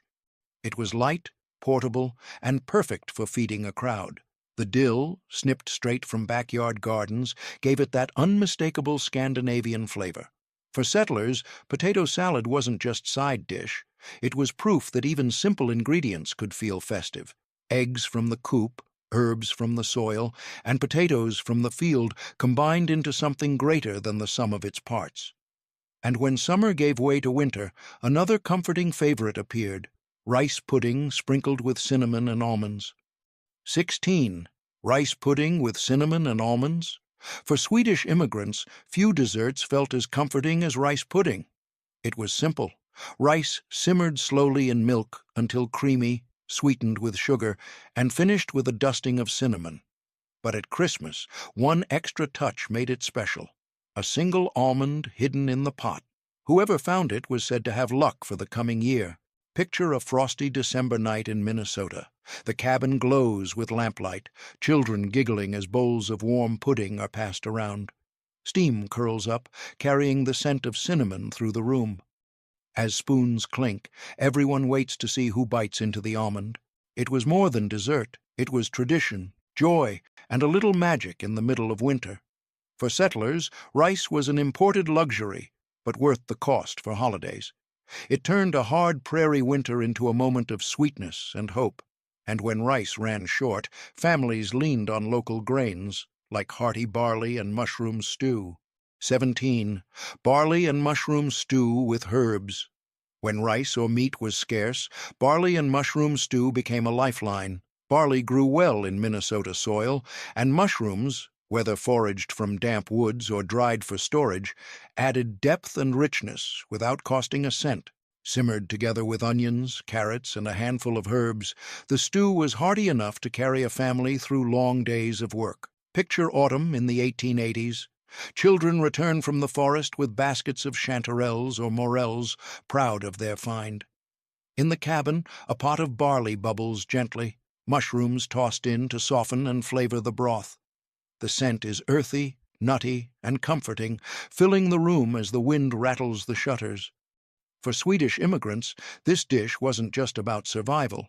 It was about using the land wisely. Every foraged mushroom, every grain of barley stretched their larder further. And though humble, it tasted like home. But when the lakes provided, families upgraded supper with browned butter-baked fish and parsley potatoes. 18. Browned butter-baked fish and parsley potatoes. Minnesota's lakes were endless pantries, and Swedish immigrants knew how to make the most of them. One favorite dish was baked lakefish, often pike or perch, smothered in browned butter and served alongside boiled potatoes tossed with fresh parsley. Simple, yes, but it carried the taste of both old and new worlds. Picture a summer evening after a long day of fishing.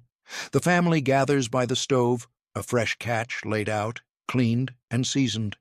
As the fish bakes, butter browns in a pan, releasing that nutty aroma that clings to every corner of the cabin. Potatoes, pulled straight from the garden, are boiled and brightened with parsley. When plated, the meal is golden, fragrant, and filling. For settlers, it was proof that Minnesota could provide abundance. No costly imports, no extravagance, just fish from the lake, potatoes from the soil, and butter from the churn. A complete feast born from the land itself, and when meat was scarce, another rustic favorite appeared. Swedish cottage pie with ground meat tucked under a crust of mashed potatoes. 19. Swedish rustic cottage pie. When meat had to stretch far, Swedish immigrants turned to rustic cottage pie. Ground beef or pork was browned with onions and carrots, then spread in a dish and topped with mashed potatoes, whipped smooth with butter and milk. Baked until the top crust turned golden, it came to the table bubbling and hearty. Picture a cold autumn night. Smoke curling from the chimney, children rubbing their hands warm by the stove, and the smell of savory meat filling the cabin.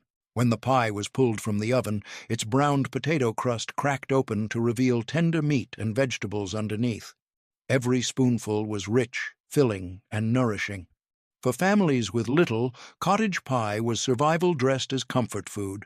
It stretched scraps into something that felt whole, proof that ingenuity mattered as much as ingredients.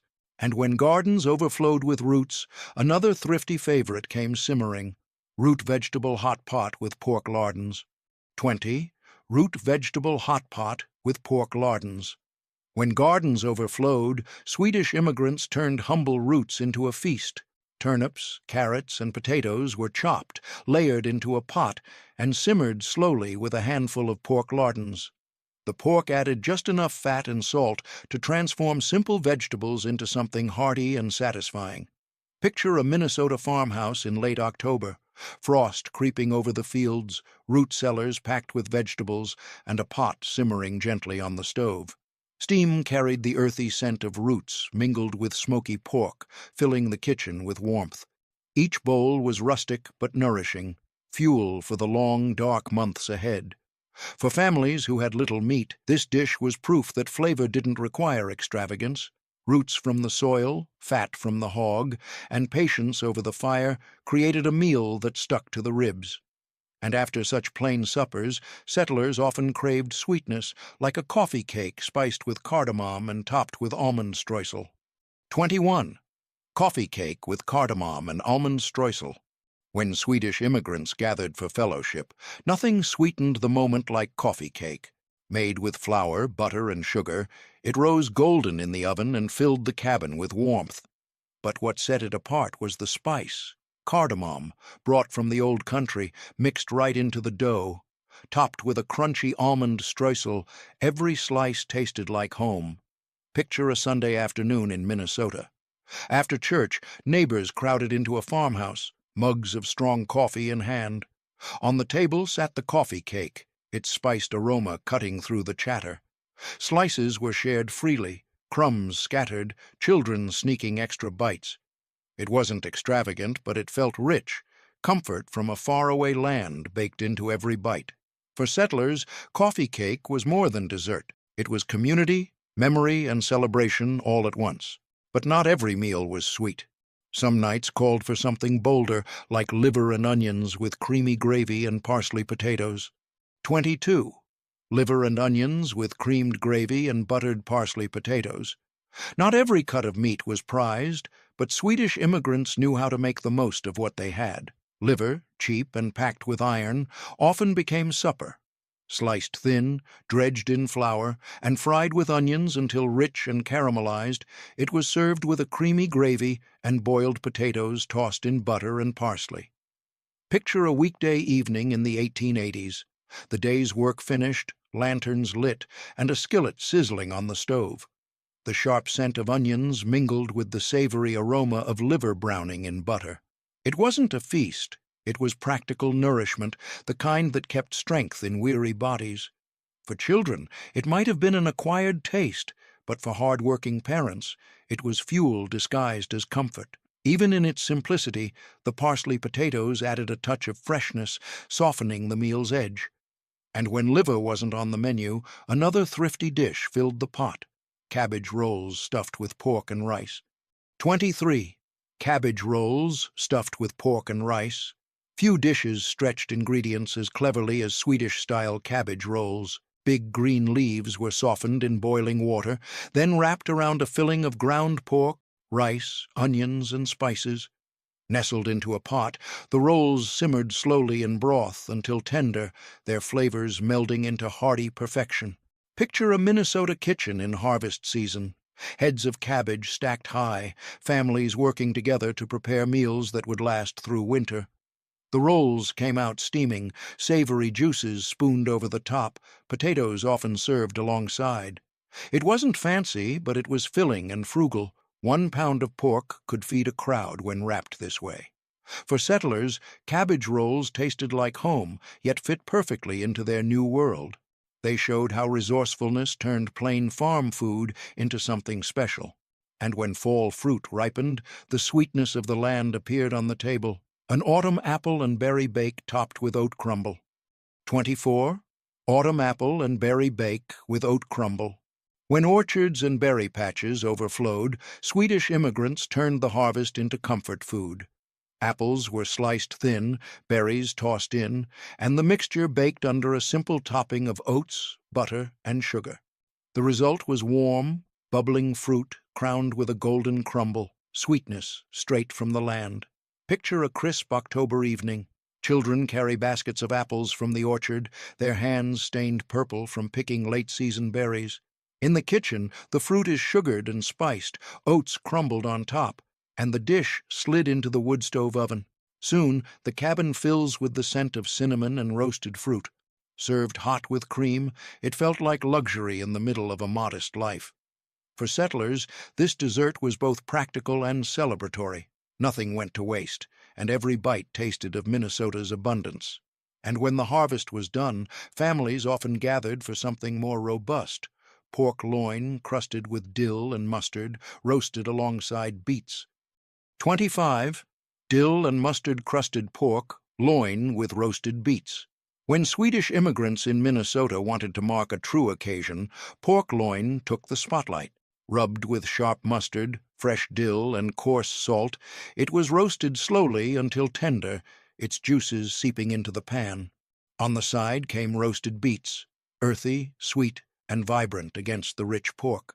Picture a Sunday feast in the 1880s. Families gathered after church, benches crowded, hymn books tucked away. The table held bread, butter, potatoes, and at the center, the prized pork loin, steaming as it was carved. The dill and mustard gave it brightness, reminding everyone of home, while the roasted beets added color to the plain prairie fare. This wasn't an everyday meal, it was celebration food, but when it appeared, it carried joy and pride, proof that hard work on the land could yield abundance. And so, from simple stews to festive roasts, these 25 meals told the story of Swedish immigrants, resilience, memory, and survival woven into every bite. 25 foods Polish immigrants ate in Chicago in the late 1800s. While Swedish settlers were carving out frozen farms in Minnesota, another great migration was taking shape, this time to the booming city of Chicago. In the late 1800s, waves of Polish immigrants left a homeland divided by foreign powers, fleeing poverty, conscription, and the loss of their independence. They came chasing the same promise whispered across the Atlantic, the dream of America, where a person's labor could build a better life. But instead of open fields, they found smokestacks. Chicago greeted them with factory whistles, rail yard clangs, and the thick smell of coal.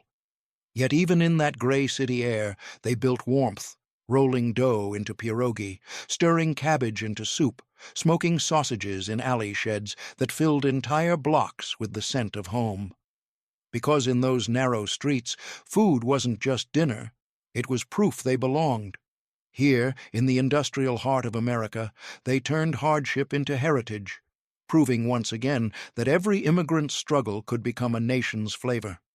Stick around, because the 25 dishes you're about to see didn't just feed families, they built a community. 1.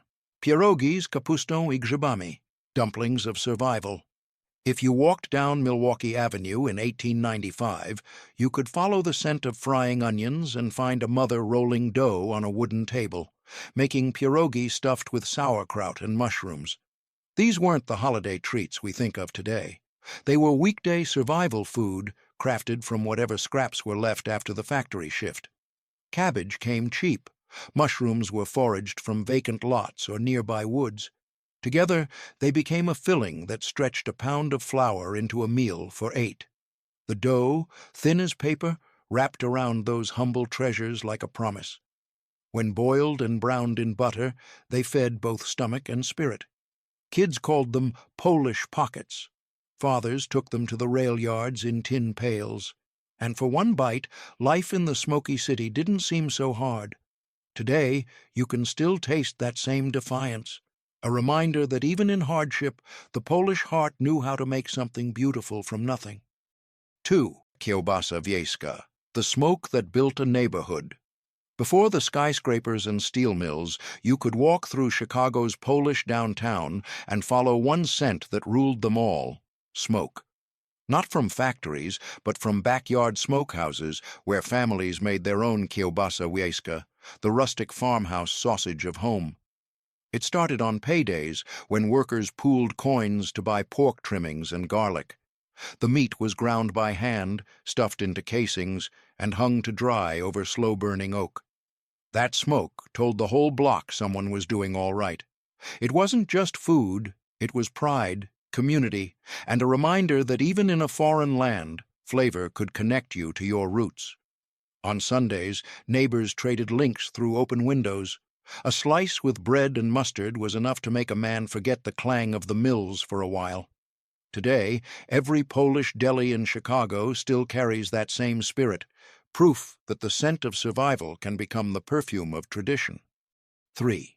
Zasmażana kapusta, the humble cabbage feast. In the cramped kitchens of Polish downtown, cabbage was queen. Cheap, filling, and always in season, it showed up in nearly every pot. But when times were especially hard, families turned it into zasmażana kapusta, braised sauerkraut cooked slow with bits of bacon, onions, and mushrooms. The secret wasn't the ingredients, it was the patience. Mothers stirred that pan for hours, letting the sour edge mellow into something deep and smoky. The smell drifted down the hallways of tenements, warm and comforting as a blanket in winter. kids came running the second they heard that familiar sizzle. It meant dinner would taste like home. Sometimes it was served with a slice of rye bread, other times just by itself, but it always felt like a feast, even when there was little else on the table. This was food that taught a simple truth. You don't need wealth to create warmth. You just need a cabbage, a skillet, and a reason to keep going. 4. Bigos, the hunter's stew that never ended. They called it bigos, but to the Polish families of Chicago's working-class flats, it was known as the pot that never ran out. Every household had one simmering on the stove, a stew of sauerkraut, cabbage, and whatever scraps of meat could be found. Pork one week, beef trimmings the next, maybe even sausage ends from a friendly butcher. It was hearty, smoky, and slightly sour, the kind of dish that tasted better each day it sat.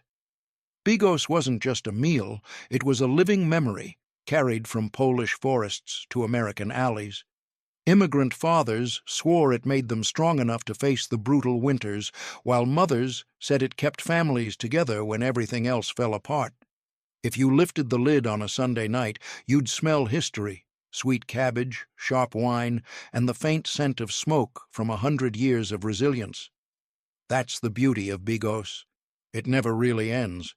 You just keep adding to it, like a family story passed down from one kitchen to the next. 5. Gołąbki, cabbage rolls of hope. When money was thin and bellies were empty, Polish mothers in Chicago turned to the same trick their mothers used back in the old country. Gołąbki, cabbage rolls stuffed with rice, onions, and a few bits of ground meat if fortune allowed. Each leaf was carefully blanched and wrapped like a small gift, tied together with love and patience. The rolls simmered in tomato broth or rich drippings, filling the air with a scent that made even the smallest flat feel like a castle. Families gathered around chipped tables, and for a few minutes the city's noise faded away. These weren't just rolls, they were symbols of endurance. A single head of cabbage could feed a family of 6, turning scarcity into something almost sacred. Old-timers used to say you could taste a mother's worry and love in every bite. And in that moment, when the sauce hit your tongue and the warmth filled your chest, you remembered why you came to America in the first place, to build a life worth sharing, one cabbage roll at a time. 6. Borscht z uszka, the beet soup that carried home. In the heart of a Chicago winter, when the wind howled down the alleys and coal smoke clouded the sky, nothing comforted a Polish family like a steaming bowl of borscht z uszka, beet soup with tiny mushroom-filled dumplings that looked like little ears. It was more than soup, it was memory. The bright red broth glowed against the gray of the city, reminding everyone of Christmas Eve dinners back in Poland. The beets stained everything they touched, spoons, aprons, even fingertips. But no one cared. That deep, earthy sweetness was a taste of home. Mothers saved beet peels from pickling jars and used mushroom scraps from the market. The broth was humble, but it felt royal on a cold night. Children dunked bread crusts into it until their plates were clean. For Polish immigrants, borscht wasn't just food. It was color in a colorless world, a reminder that even in the hardest times you could still sit down, lift a spoon, and taste something beautiful. 7. Kluski śląskie, little dumplings, big comfort. In Polish downtown, a sack of potatoes could go further than a week's wages if you knew what to do with it. And no one worked that magic better than the women who made kluski śląskie. Small, round potato dumplings with a thumbprint in the middle, boiled till they floated like tiny moons in the pot. They were soft, chewy, and comforting in a way only homemade food can be. Served with gravy, mushroom sauce, or just a spoon of butter, they filled stomachs and silenced worries. Kids loved to pop them in their mouths one by one, laughing as the steam fogged the kitchen windows. For immigrant families, these dumplings were survival disguised as a treat. When meat was scarce, Kluski made the plate feel full. When the rent was due, they stretched the meal another day. Each batch was a quiet act of resilience, a reminder that joy didn't come from what you had, but from what you made with your own 2 hands. 8. Zurich, the sour soup that saved Sundays. In the heart of Chicago's Polish tenements, Sunday mornings began with the sharp, sour smell of Zurich simmering on the stove. It was a soup made from fermented rye flour, poor man's broth, born out of patience and thrift. But in those days, it tasted like a luxury. Every Polish mother kept a jar of starter on the windowsill, bubbling quietly through the week. When the weekend came, she stirred it into a pot with sausage ends, potatoes, and a hard-boiled egg or two. The flavor was tangy, smoky, and comforting, like bread and bacon had melted into one. Neighbors joked that you could tell how rich a family was by how much sausage floated in their Zurich. Yet even the poorest bowls carried pride. It was food that proved you didn't need wealth to eat well. You just needed time and heart. For weary workers coming home from the mills, that first spoonful wasn't just soup. It was homecoming. 9. Kiszka, the blood sausage of survival. In the working-class flats of Polish downtown, nothing went to waste, not even blood. When a pig was butchered, the scraps, grains, and organ meats were mixed with spices and barley to make kiszka, a dark, rich sausage that turned poverty into sustenance. Mothers boiled the links gently, then fried them crisp in cast-iron pans until the casing snapped like paper. The smell filled the hallway, earthy, smoky, a little wild. Neighbors would poke their heads out of doorways just to ask, "You making kiszka tonight?" For families scraping by on pennies, it was power food, packed with iron, fat, and strength for men heading to the stockyards or steel mills. To them, kiszka wasn't strange or grim. It was proof that nothing from the animal or from life itself should ever be wasted. Some said the taste reminded them of the old country. Others said it simply kept them alive. Either way, it was the flavor of endurance, rich, humble, and unmistakably Polish. 10. Placki ziemniaczane, the golden pancakes of the poor. When payday was still days away and the cupboard looked bare, Polish mothers reached for their one dependable friend, the potato. Grated, salted, and fried in bubbling fat, those humble spuds turned into placki ziemniaczane, golden potato pancakes crisp on the edges and soft in the middle. The smell alone could lift spirits. It drifted through hallways, mixing with the sounds of kids laughing and the crackle of frying oil. Some ate them plain, others with sour cream or a spoonful of applesauce if they were lucky. But for most, it wasn't about toppings. It was about warmth and survival. These pancakes fed whole families for pennies. They required no luxury, only effort. And somehow they tasted like celebration, even when the week had been hard. Old-timers still say you could judge a woman's heart by how her placki browned, golden and patient, never rushed. Because in that kitchen, love and survival were cooked on the same pan. 11. Pączki, the sweet escape. Even in the hardest years, Polish families in Chicago refused to let joy disappear from the table. On cold February mornings, just before Lent, the air filled with the smell of frying dough. That meant Pączki Day had come. Mothers woke before dawn, mixing flour, eggs, and a little sugar if they could afford it. The dough was soft, elastic, alive under their hands. Once fried, it puffed up golden and round. Then came the jam, usually plum or rose, spooned right into the center. For one morning, the tenements felt like heaven. Kids lined up for their turn, hands sticky with powdered sugar, laughter echoing down the halls. It was a reminder that even the poorest families deserved sweetness. To the Polish immigrants, pączki weren't just donuts, they were defiance. A way of saying, we may be poor, but we are not broken. And when you bit into one, warm and fragrant, you could taste that hope in every crumb. 12. Kopitka, the hoof-shaped taste of home. When the pantry ran low and only a few potatoes remained, Polish mothers didn't worry. They made kopitka. These small, soft dumplings, shaped like little hooves, turned simple leftovers into something heartwarming. Mashed potatoes mixed with flour and egg, rolled into ropes, sliced and boiled until they bobbed to the surface like tiny gifts. Served with butter, onions, or a drizzle of gravy, they were quick, filling, and full of comfort. In Polish downtown, you could smell them in every hallway on payday afternoons, a scent that meant a mother's ingenuity had struck again. Children called them little horses, racing to eat the first plate. Fathers packed them for lunch, knowing a pocketful of kopitka could keep a man going through a long factory shift. There was nothing fancy about this meal, but in those kitchens it was magic, proof that love, not money, made the best food. Each dumpling was a small reminder that even in the grind of immigrant life, joy could still fit on a spoon. 13. Makovki, the Christmas memory in a bowl. When the snow piled high outside and church bells echoed through Polish downtown, families gathered around their tables for one sacred dessert, makovki, made from poppy seeds, milk, honey, and layers of sweetbread or nuts. It wasn't just a treat. It was Christmas in a bowl. Mothers ground the poppy seeds by hand until they shimmered like ink. They stirred them with sugar and milk until the kitchen smelled of warmth and peace. Every spoonful was rich and nutty, filled with stories of the old country, where this same dish was served after midnight mass.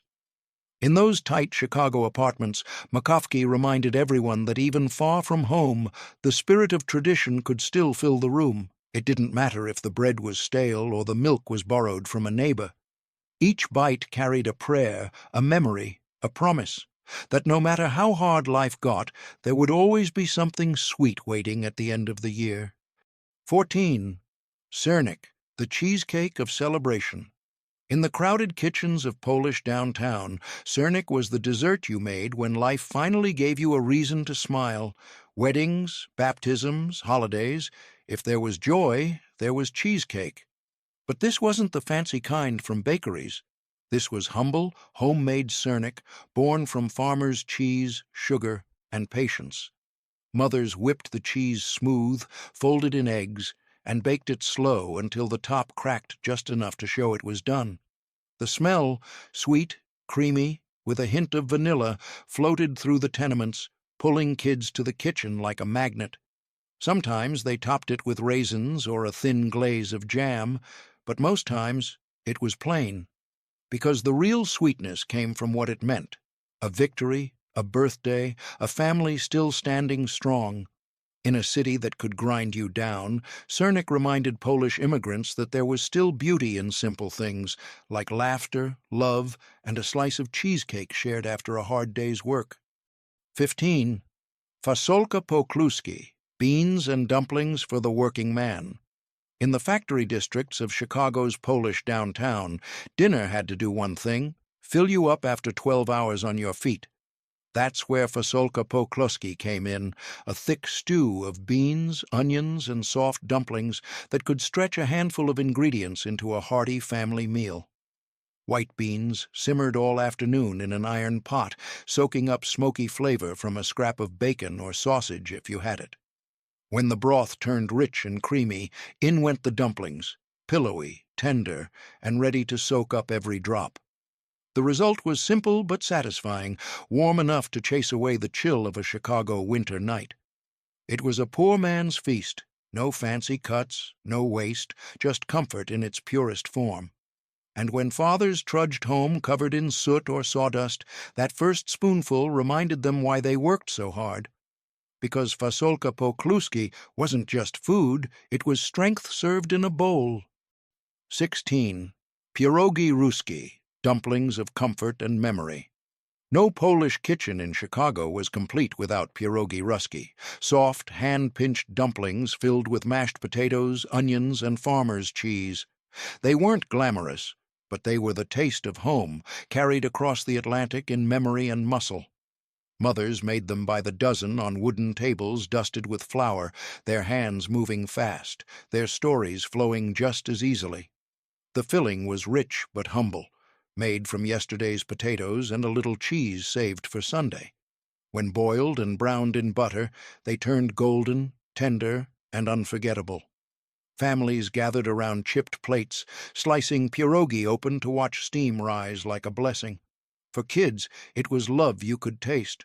For parents, it was survival disguised as a small luxury. Even now, Polish delis in Chicago still serve them the same way, with caramelized onions and a dollop of sour cream. Because some flavors never die, they just keep reminding us where we came from and how good it felt to belong. 17. Śledź the sailor's supper on land. Before refrigeration, Polish immigrants in Chicago relied on one ingredient that could outlast any journey: salted herring. And when payday was thin, they turned that humble fish into śledź, herring in sour cream. They soaked the salted fillets overnight to soften the brine, then tossed them with onions, pepper, and a generous spoon of sour cream. It was cold, tangy, and sharp enough to wake you up after a long factory shift. Some served it with boiled potatoes, others with rye bread and pickles, washed down with a sip of beer if the budget allowed. This dish carried the taste of the Baltic Sea all the way to the Great Lakes. For many Poles, it was the closest thing to home they could afford. Even today, in Chicago's old Polish delis, you'll find it in glass jars behind the counter. A simple, honest food that's outlasted empires and immigration waves alike.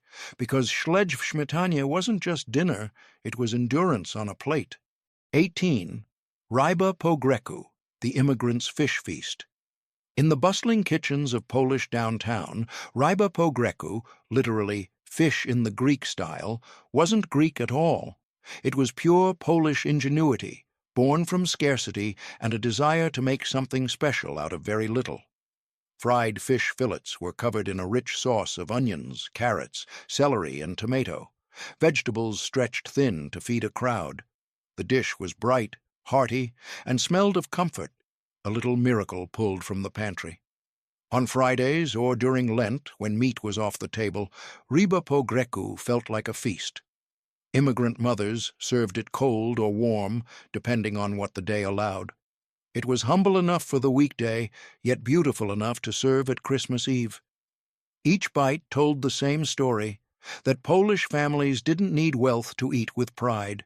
With just a few scraps, they could turn hardship into heritage and transform an ordinary fish into a dish that tasted like dignity itself.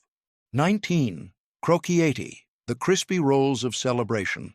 When Sunday finally came and the week's work was behind them, Polish families in Chicago treated themselves to krokiety, crispy crepes stuffed with mushrooms, cabbage, or meat scraps, rolled tight, breaded, and fried until golden.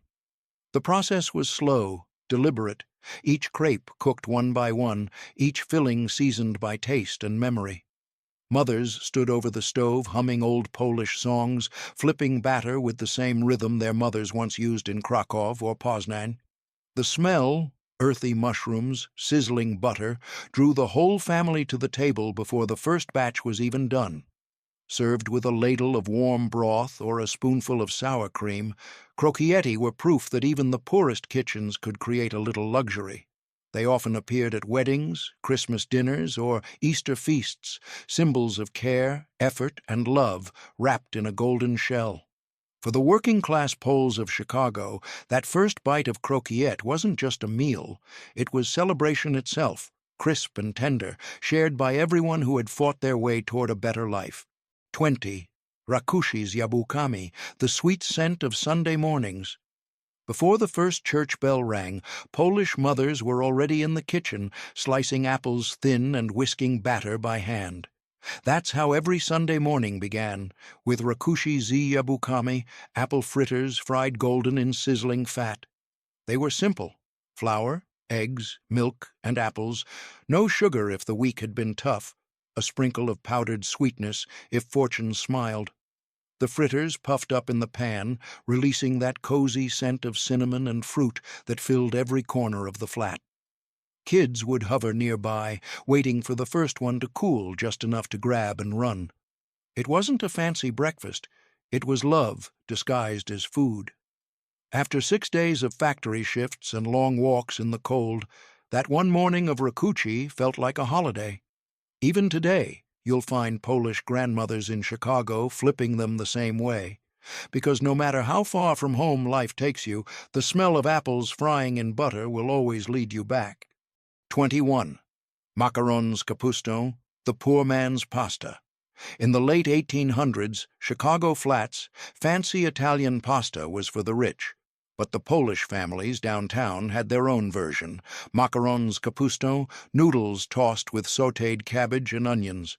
It was simple, filling, and smelled like home. Boiled noodles were mixed with shredded cabbage browned in butter or lard until it turned sweet and golden. A sprinkle of salt, maybe a few bits of bacon if payday had been kind, and that was dinner. Steam fogged the windows as the city howled outside, but inside there was warmth and laughter. Children didn't care that it was cheap food. To them, it was comfort. The crackle of cabbage in the pan, the clatter of forks, it all meant family. Mothers knew this meal could stretch a few pennies into something that felt like plenty.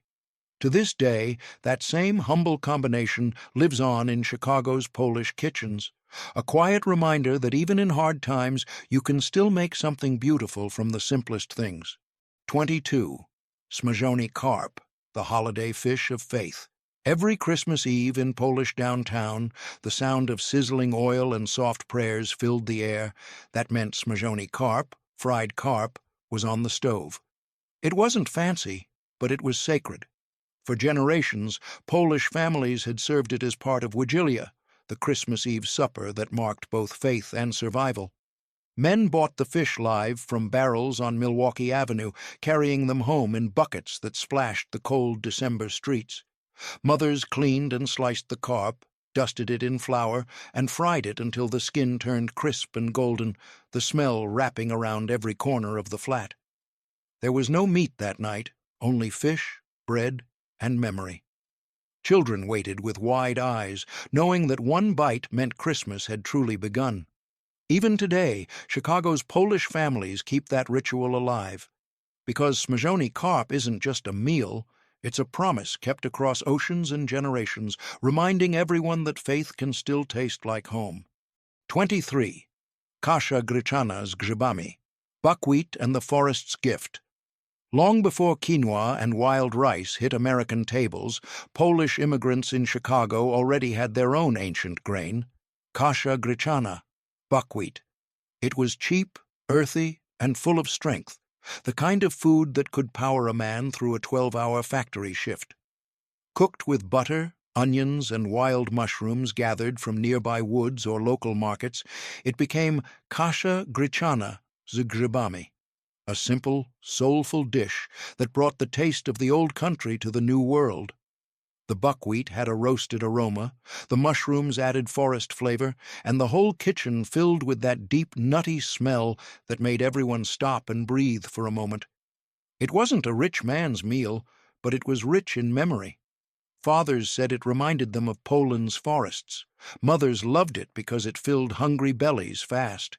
Every spoonful carried a quiet pride, proof that even in a city of iron and smoke, the heart of the homeland could still be found in a humble pot of grains and mushrooms. 24th, babka ziemniaczana, the potato loaf that fed the block. In the tenement kitchens of Polish downtown, babka ziemniaczana, potato loaf, wasn't just dinner. It was an event. You could smell it baking 3 doors down, that mix of grated potatoes, onions, eggs, and a little bacon fat rising from every window. It started as a way to stretch ingredients. Mothers grated potatoes until their hands ached, seasoned the mix by feel, and baked it slow until the edges turned brown and crisp, while the center stayed soft and steamy.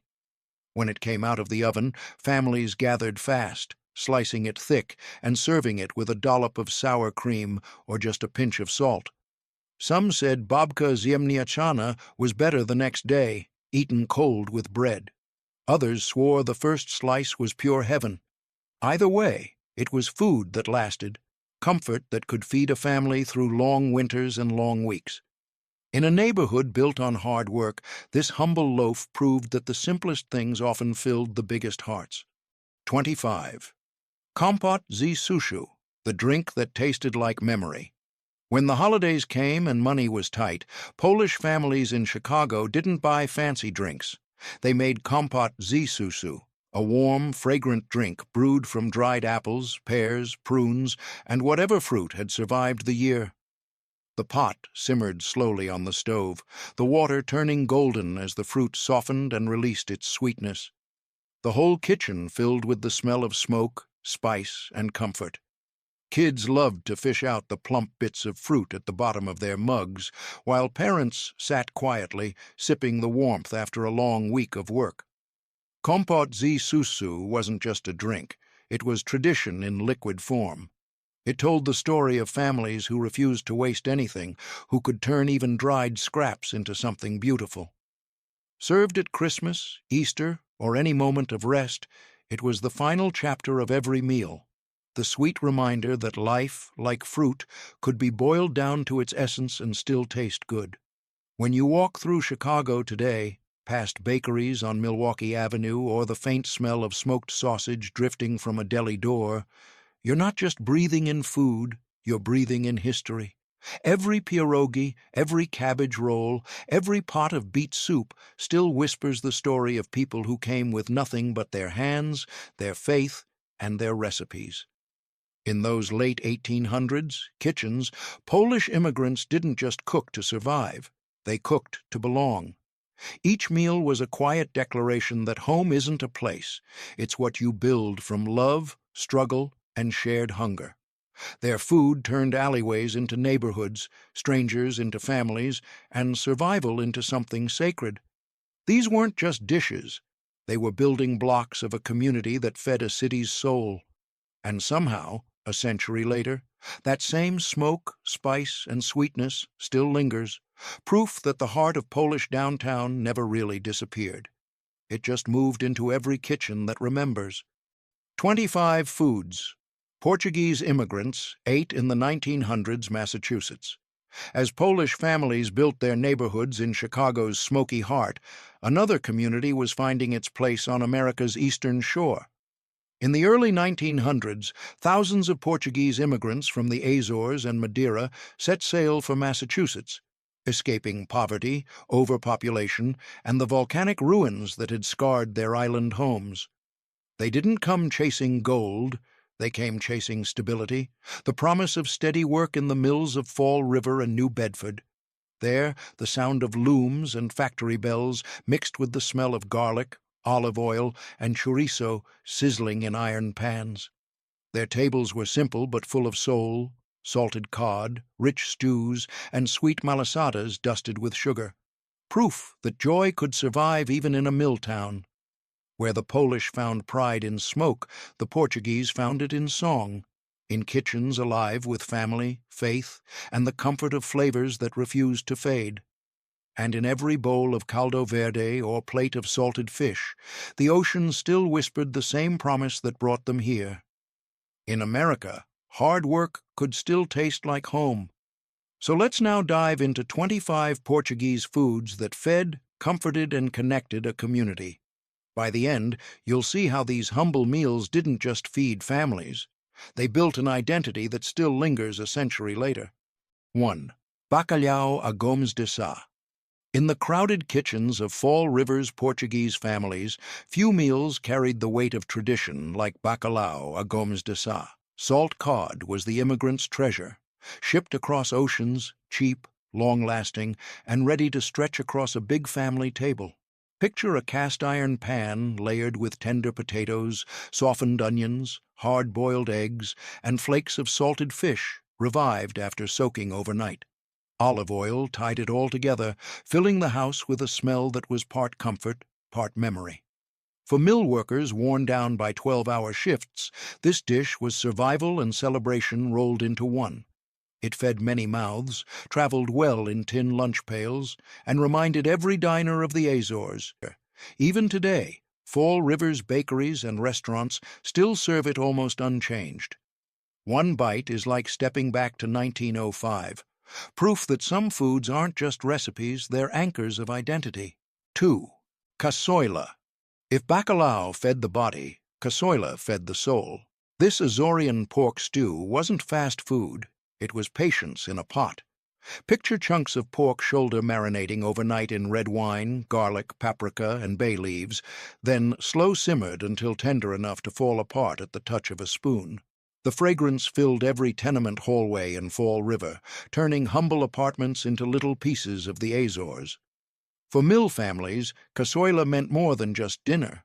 It was a Sunday ritual, often cooked in clay pots, shared with neighbors, and eaten with thick slices of crusty bread that soaked up every drop of spicy, garlicky sauce. Even on lean weeks, a single pot stretched to feed everyone, proof that flavor didn't need fortune. Casoila became a festival food, too, showing up at feasts and Holy Ghost celebrations, linking immigrant families to faith, heritage, and home. 3. Bifanas. If there was a food that tasted like pure hustle in Fall River's Portuguese neighborhoods, it was the bifana. Imagine thin slices of pork marinated in garlic, white wine, and paprika, then quickly fried until juicy and tender. The meat was tucked into a crusty Portuguese roll, sometimes with a smear of mustard, sometimes just dripping with its own juices. Simple, fast, and cheap. The perfect meal for workers who didn't have hours to sit down. In the early 1900s, mill hands often grabbed bifanas from small taverns or street vendors. They were the blue-collar sandwich before America even thought of fast food. One roll filled you up, 2 rolls kept you going till dawn. What started as a quick worker's bite became a symbol of Portuguese pride. Even today, you'll find bifanas sizzling on grills during festivals, proof that sometimes the humblest meals leave the loudest mark. 4. Linguiça and chouriço sausage platter with fried potatoes. When you walked into a Portuguese kitchen in Fall River around 1910, chances are the first smell that hit you was smoke and spice from linguiça and chouriço. These sausages were more than food, they were survival art. Families mixed pork with garlic, paprika, and red wine, then smoked it to last through the week. Served alongside crispy fried potatoes, the platter was rich, filling, and perfect for hungry mill workers. Linguiça had a milder, garlicky bite, while chouriço carried a deeper, smoky punch. Put both on the table with potatoes fried in pork fat, and you had a feast fit for a king, even if the paycheck barely stretched past rent. Kids grew up chewing on sausage slices wrapped in bread, while fathers packed chunks into lunch tins for long shifts. Here, these sausages never disappeared. 100 years later, Fall River markets still hang strings of linguiça and chouriço just like their grandparents once did. 5. Seafood rice. Fall River sat right on the water, and for Portuguese families, the ocean was both memory and pantry. Arroz de marisco, seafood rice, brought the taste of the Azores and mainland Portugal straight into Milltown kitchens. Picture a big pot of rice simmering in a tomato and garlic broth, then loaded with clams, mussels, shrimp, and sometimes squid, depending on what the fishermen hauled in that morning. For immigrant families, this dish was special, often reserved for Sundays or celebrations. The beauty was in its flexibility. A handful of shellfish stretched across a pot of rice could feed a whole family and a neighbor or two. The aroma of the sea mixed with the warmth of saffron or paprika turned any cramped tenement into a banquet hall. Even in hard times, a pot of seafood rice felt like luxury. It wasn't just dinner. It was a reminder that the ocean and their homeland were never far away. 6. Sweet malasadas with sugar and orange zest. If savory dishes kept mill workers fueled, malasadas gave them joy. These golden, sugary fritters were the treat every kid in Fall River's Portuguese neighborhoods dreamed about. Picture dough enriched with eggs and butter, fried until puffed and crisp, then rolled in sugar still warm enough to stick to your fingers. A touch of orange zest gave each bite a sunny brightness that cut through the cold New England air. Malasadas weren't everyday food. They showed up at festivals, church gatherings, and family celebrations, especially around Lent, when frying dough was both tradition and indulgence. For kids who knew nothing but long days and crowded homes, a hot malasada was pure magic. The tradition never faded. Every Holy Ghost festival in Fall River still has lines wrapped around church tents, waiting for paper bags filled with malasadas. One bite, and you're tasting the exact sweetness immigrants clung to over a century ago. 7. Carne de porco à lentejana. Few dishes captured the bold spirit of Portuguese cooking like carne de porco à lentejana. Imagine tender cubes of pork marinated in garlic and wine, fried crisp on the outside, then simmered together with briny clams and golden fried potatoes. On one plate, land and sea came together, a taste of Portugal's coastal villages brought straight into Fall River's Milltown kitchens. For immigrant families, this dish wasn't an everyday meal. Pork was precious, clams had to be gathered or bought fresh, and olive oil wasn't cheap. But when it appeared, usually for Sunday gatherings or feast days, it turned the table into a celebration. Every bite carried contrast. The richness of pork, the salt of clams, the comfort of potatoes, reminding families of home across the Atlantic. Here, even today, restaurants in Fall River serve this dish proudly, proving that the flavors of struggle and celebration can live side by side for over 100 years. 8. Polvo grelhado. In Fall River's Portuguese kitchens, nothing drew stares quite like a pot with a whole octopus inside. Polvo grelhado, grilled octopus, was a dish that turned heads and stirred memories of seaside villages back in the Azores. After being simmered until tender, the octopus was grilled over high heat, brushed with olive oil, and sprinkled with garlic and parsley. The result? Charred edges, smoky aroma, and meat that was surprisingly soft and rich. This wasn't an everyday meal. Octopus was special, often saved for feast days, weddings, or big family gatherings. For immigrant families scraping by in the mills, bringing octopus to the table meant pride, proof that tradition could survive across an ocean. Kids might wrinkle their noses at first, but one bite of smoky, garlicky tentacle turned hesitation into loyalty. Even now, Fall River's Portuguese restaurants showcase polvo grelhado as a centerpiece dish.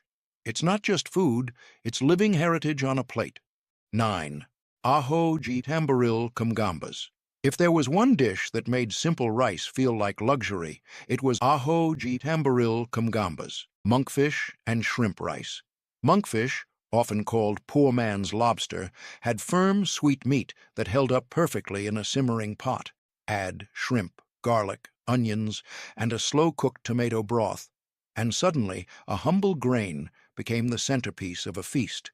In early 1900s, Fall River, this dish was a reminder of the sea. Many immigrants had fished those waters back in Portugal, and now they found new abundance off the New England coast. A pot of monkfish rice stretched to feed a big family, yet still felt special enough for Sundays. Children loved digging for the shrimp, while parents savored the rich broth soaked deep into every spoonful of rice. This dish blurred the line between everyday comfort and ocean-born luxury, exactly what Portuguese families needed to feel both grounded and proud.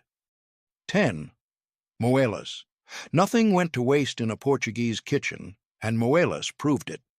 Chicken gizzards, often overlooked or tossed aside in American homes, became the star of a rich, hearty stew. Slowly simmered with onions, garlic, tomatoes, and sometimes white beans, the gizzards turned tender, soaking up every layer of flavor until the whole pot smelled like comfort. In Fall River's early 1900s tenements, moelas was a working man's dish. Poultry scraps were cheap, beans stretched the pot, and long simmering turned tough cuts into something warm and filling. Families gathered around steaming bowls, tearing off bread to mop up the thick sauce, proving that thrift and taste could live side by side. Moelas wasn't just resourceful, it was beloved. What outsiders saw as leftovers, Portuguese families saw as tradition. Even today, you'll find moelas bubbling in taverns across Fall River, a humble dish that never lost its place on the table. 11. Caldo verde. If one dish could be called the heartbeat of Portuguese homes in Fall River, it was caldo verde. This green soup was humble in ingredients but rich in comfort. Potatoes mashed into a silky broth, ribbons of dark kale floating through, and a few slices of smoky linguiça giving it body and soul. For mill workers trudging home in the biting New England cold, A bowl of caldo verde was like a blanket from the inside out. It was cheap, nourishing, and stretched easily. A single pot could feed a family and still leave enough for tomorrow's lunch. Mothers often served it with nothing more than crusty bread, and that was enough to keep everyone satisfied. Caldo verde wasn't just food, it was memory. Every sip tied families back to their villages in Portugal. Even today, no fall river feast or festival feels complete without this timeless, heartwarming soup. 12. Carne de vinhadalhos. Before it inspired Puerto Rico's pernil and even the Christmas flavors of Hawaii, carne de vinhadalhos was already the pride of Portuguese kitchens in Fall River. Chunks of pork were bathed overnight in garlic, vinegar, and wine, then slow-cooked until tender, tangy, and bursting with flavor. The marinade not only seasoned the meat, but preserved it, a practical trick in tenement kitchens without refrigeration. For working families, this dish was a treat often saved for Sundays or holidays. The smell of garlic and wine filled entire stairwells, and neighbors knew exactly which apartment had a pot of vinhadalhos bubbling on the stove. Served with crusty bread or boiled potatoes, it was rustic, filling, and impossible to resist. What started as a thrifty preservation method became a celebration dish. In Fall River, it tied families together, and today it still shows up at festivals, a living link between survival cooking and joyous tradition. 13. Ajo de pato. When Portuguese families in Fall River wanted to impress, they turned to ajo de pato, duck rice. Picture tender duck meat simmered until falling off the bone, shredded into fragrant rice cooked with onions, garlic, and broth, then baked in the oven with slices of smoky chorizo laid across the top. The smell alone could pull neighbors to the door. This wasn't an everyday meal. Duck was expensive and usually reserved for special occasions, weddings, baptisms, or Sunday feasts when the whole family gathered. But when it appeared, it transformed the table into something grand. The richness of the duck, the spice of chorizo, and the golden crust of baked rice made every bite feel like celebration. Ajo de pato carried more than flavor. It carried pride. For immigrants who worked long hours in the mills, serving duck rice was proof that tradition and dignity could survive in a new world. 14. Ardosia de peixe. In early 1900s, Fall River, Fridays often meant fish, and nothing captured that tradition better than ardosia de peixe, a simple fish platter. Seasonal catches like cod, hake, or mackerel were boiled or lightly grilled, then served alongside soft potatoes and a heap of fresh greens. A drizzle of olive oil, maybe a squeeze of lemon, tied it all together. For Portuguese immigrant families, this dish was as much about faith as it was about food. The Catholic tradition of meatless Fridays kept fish at the center of the table, and Fall River's waterfront made fresh catches easy to find. It wasn't fancy, but it was filling, healthy, and carried the clean flavors of home. Kids might have wished for sausages, but parents knew this plate kept bodies strong and traditions alive. Even in its simplicity, the fish platter carried weight. It reminded families that sometimes the purest meals were also the most enduring. 15. Tripas à moda de Porto. If there was ever a dish that proved nothing went to waste, it was tripas à moda de Porto. Brought from northern Portugal, this hearty stew took cow tripe, a cut many others tossed aside, and transformed it into a rich, flavorful meal. Slowly simmered with onions, carrots, and white beans, the tripe absorbed every spice, turning tender in a broth, deepened with chorizo or bacon. In Fall River's early Portuguese kitchens, this dish was a test of both patience and pride. It wasn't glamorous, but it was filling and cheap, perfect for families with many mouths and little money. The story went that Porto gave its best meats to sailors, leaving the people with tripe, and they made it legendary. Immigrants carried that same resilience to America. Tripas wasn't just stew, it was a badge of identity. Serving it in Fall River meant honoring roots, even when times were tough. Even today, you'll still find tripas simmering in church kitchens and family homes during festivals, carrying the same pride across generations. One spoonful tells you this dish wasn't just built to last. It was built to remember. 16. Feijoada Portuguesa. If one dish could be called the king of comfort food, it was feijoada portuguesa. This bean and pork stew wasn't just dinner, it was an event. Picture a heavy pot bubbling away on a wood stove, filled with red or white beans, chunks of pork, smoky chorizo, and maybe a bit of salted bacon. Carrots, onions, and cabbage stretched the stew, turning scraps into something hearty enough to feed a crowd. In Fall River's tenement kitchens, feijoada was the perfect solution for big families and small paychecks. It cooked slow, it cooked long, and it turned the cheapest cuts into something rich and satisfying. Served with rice or boiled potatoes, one pot could feed neighbors as well as kin. Feijoada was never just food, it was fellowship. Ladled into bowls at festivals and Sunday dinners, it carried the warmth of community. Even today, Fall River tables still echo with that same spirit. It was the kind of meal that filled not just stomachs, but hearts, binding families together after long mill shifts. One taste of feijoada reminded every immigrant that even in a new land, home could still be shared around the table. 17. Masa sovada. Few smells could rival the magic of masa sovada rising in a Fall River kitchen. This Azorean sweet bread, rich with eggs, sugar, and butter, was kneaded by hand and baked into golden loaves that perfumed the whole tenement. Families sliced it warm, slathering it with butter or homemade jam, turning a simple breakfast into a celebration. Masa sovada wasn't just everyday bread, it carried deep meaning. Traditionally baked for Easter and special festivals, it symbolized abundance and blessing even when life in the mills felt scarce. Children loved its soft, pillowy texture, while adults tasted memory in every bite. And when neighbors gathered, a loaf on the table was as much a gesture of hospitality as it was food. Masa sovada survived every generation. Walk into a Fall River bakery today, and you'll still find it cooling on racks, ready to carry the same comfort that lifted immigrant families over a century ago. It wasn't unusual for families to trade loaves with neighbors, each one slightly different, but all carrying the same spirit of giving. At church feasts, long tables lined with masa sovada reminded everyone that abundance could be shared even in lean times. To this day, the first bite of its sweet, fluffy crumb feels like stepping back into a grandmother's kitchen, where love was always baked into the bread. 18. Pastéis de nata. If there was one dessert that felt like a true taste of Lisbon brought to Fall River, it was the pastéis de nata.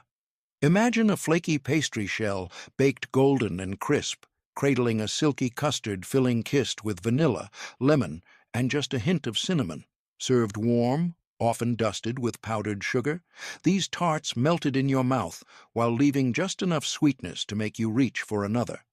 In the early 1900s, Portuguese bakeries in Fall River became community hubs, and pastéis de nata were their crown jewels.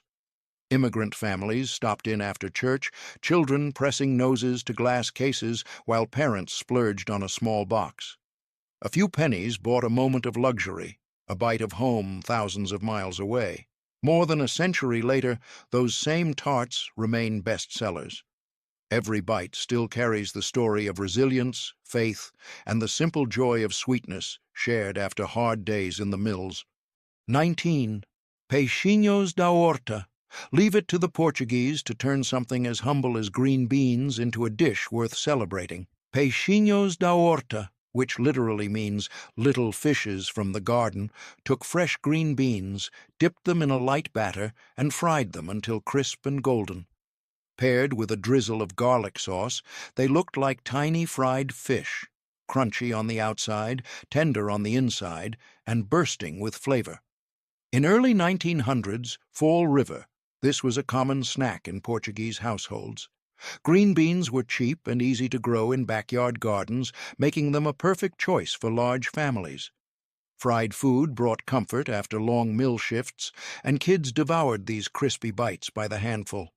This simple dish actually inspired Japan's tempura centuries earlier through Portuguese traders. And yet in Fall River, It stayed close to its roots, proof that even the humblest vegetables can carry a story across oceans. 20. Aho ji marisku with sorisu. If seafood rice was already beloved, adding smoky sausage turned it into something unforgettable. Aho ji marisku with sorisu blended the richness of shellfish, clams, mussels, shrimp, with the deep, savory punch of Portuguese sausage. The rice soaked it all up, creating a dish that was both elegant and hearty, ocean and smoke in the same pot.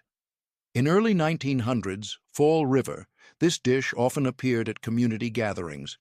Fishermen brought in their catch, but it was the sorisu, hanging from kitchen rafters or sold in neighborhood shops, that gave the rice its distinct flavor. Families piled around big pots, scooping generous servings into bowls, the orange-red broth staining spoons and smiles alike. 21. Polvo a lagareiro. If grilling octopus was festive, baking it took things to another level.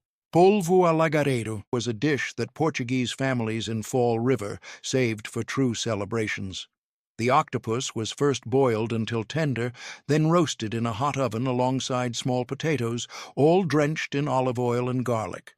The heat crisped the edges while keeping the inside buttery soft, creating a meal that was both rustic and refined. For immigrant households, this dish carried prestige. Octopus wasn't cheap, so it usually appeared at weddings, feast days, or holiday tables when extended families gathered shoulder to shoulder. The aroma of garlic and oil filling the room marked the occasion as special. Children remembered it as the big dish, the one that made the whole house pause. Polvo a lagareiro became a signature of Portuguese pride. In Fall River, it wasn't just octopus. It was a symbol that even far from the Azores, tradition could shine. 22. Caldeirada de peixe. If there was one dish that tasted like the ocean itself, it was caldeirada de peixe. This Portuguese fish stew was built around whatever the sea and season offered: cod, haddock, mackerel, or even eel, simmered slowly with onions, tomatoes, potatoes, and carrots. A drizzle of olive oil and a touch of paprika brought it all together, filling kitchens with the smell of both sea and hearth. In early 1900s, Fall River, caldeirada was a fisherman's gift. Families with ties to the docks often brought home baskets of odd cuts or small fish too humble for market. Nothing went to waste. Everything went into the pot. The result was a meal that fed large families cheaply, yet still carried the richness of tradition. Caldeirada wasn't just sustenance. It was memory. For immigrants staring at the Taunton River, every spoonful recalled coastal villages back in Portugal, reminding them they were never far from home. 23. Cabrito assado. When Portuguese families in Fall River truly wanted to mark a special occasion, they turned to cabrito assado, roast goat. Marinated with garlic, wine, olive oil, and fresh herbs, the goat was slow roasted until the meat was tender and fragrant, the skin crisped and golden. The aroma filled entire neighborhoods, signaling a feast was near. Goat wasn't an everyday meat in early 1900s America, but for immigrants from the Azores and mainland Portugal, it was tradition. Cabrito often appeared at Easter, weddings, and Holy Ghost festivals, bringing families and neighbors together around one table. Potatoes roasted in the same pan soaked up the juices, making every bite rich and celebratory. Serving roast goat wasn't just about food, it was about identity. For Portuguese immigrants working grueling mill jobs, cabrito was proof that no matter how hard life became, they could still honor their heritage with flavors too powerful to fade. 24. Ajo dolce. If there was one dessert that felt like a warm embrace, it was ajo dolce, Portuguese rice pudding. Simmered slowly with milk, sugar, and short-grain rice, it was flavored with lemon zest and crowned with a dusting of cinnamon, often arranged in little lattice patterns on top. Sweet, creamy, and comforting, it was the kind of dish that made a crowded tenement feel like home. For immigrant families in Fall River, ajo dolce was more than just dessert. It was a dish of love, often prepared for baptisms, birthdays, and holidays, when mothers and grandmothers passed wooden spoons from hand to hand. Children scraped the pot for the last bits, while guests always left with a small bowl wrapped in kindness. Ajo dolce wasn't flashy, but it carried memory in every spoonful. Even today, no Portuguese table in Fall River feels complete without it, proof that sweetness is sometimes the strongest tie to the past. 25. Doce de ovos e folhares. No celebration in Fall River's Portuguese community felt complete without sweets tied to faith. Doce de ovos, rich little cakes made from egg yolks and sugar, symbolized indulgence and blessing. Golden, delicate, and almost glowing, they were the kind of treat reserved for feast days and weddings when tables groaned under the weight of family and tradition. Alongside them came folhares, festival breads baked especially for the Holy Ghost celebrations. Sweet yeasted loaves, often wrapped around a hard-boiled egg, they carried deep symbolism, rebirth, community, and faith carried through food. In the early 1900s, women baked them in crowded kitchens, sending the smell of warm bread drifting down entire blocks. These weren't just recipes, they were rituals. Every bite of doce de ovos or slice of folar tied Fall River families back to Portugal, turning faith into flavor. A century later, they're still baked for festivals, living proof that heritage never dies when it's shared at the table. 25 pasta recipes Italian immigrants ate in Little Italy, New York. As Portuguese families filled the kitchens of Massachusetts with the smell of bread and sea salt, another wave of dreamers was arriving farther south. In the early 1900s, over 4 million Italian immigrants poured into America, most of them through the gates of New York Harbor. They came from Sicily, Naples, Calabria, escaping drought, taxes, and a country that offered them little but struggle. What they found was chaos, crowded streets, tenement rooms barely big enough to sleep in, and endless work that paid next to nothing. But they also found each other, neighbors who spoke the same language, shared the same recipes, and turned the poorest corners of Manhattan into the beating heart of Little Italy. Their kitchens smelled of garlic and tomatoes, of simmering sauce and hope. Forget Alfredo and endless breadsticks. These were the real pasta recipes that kept families alive through the hardest years. Every dish tells a story of hunger, hope, and how a few cents of flour and tomato could feed an entire dream. Because in those narrow streets, pasta wasn't luxury, it was identity. And by the end of this video, you'll never look at a bowl of pasta the same way again. 1. Macaroni with tomato and garlic. Before there were fancy sauces and imported cheeses, there was macaroni with tomato and garlic, the working man's dinner on Mulberry Street. In the 1900s, Italian mothers stood over coal stoves, simmering crushed tomatoes with a few cloves of garlic and a drizzle of cheap oil. The scent filled every hallway, cutting through the noise of the city below. It wasn't about abundance, it was about making flavor out of nothing.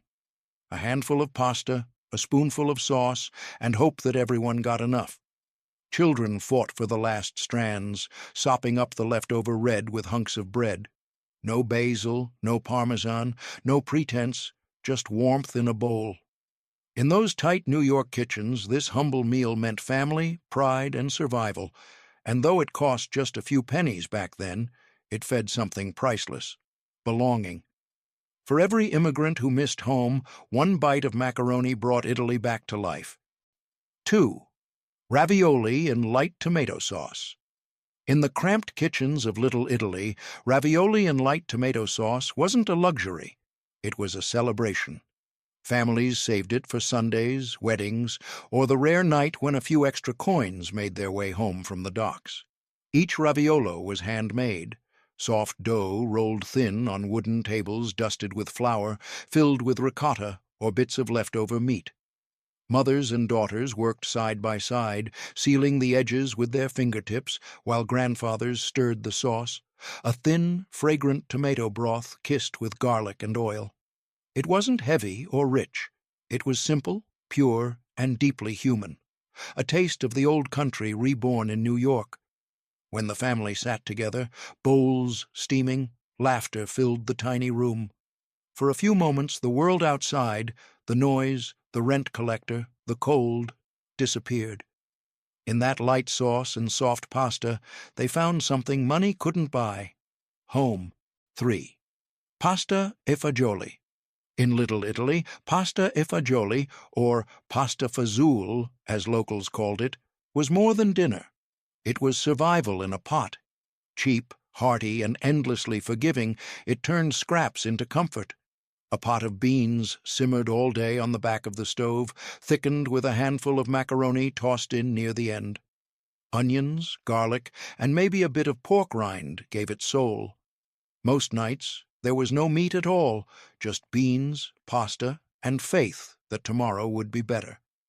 When the wind howled through the tenements, families gathered close, spoons scraping every last drop from chipped bowls. It was warm, filling, and tasted like endurance itself. Immigrants joked that pasta e fagioli could cure anything, hunger, heartache, even homesickness. And maybe it did, because in every spoonful was proof that you didn't need wealth to feel rich.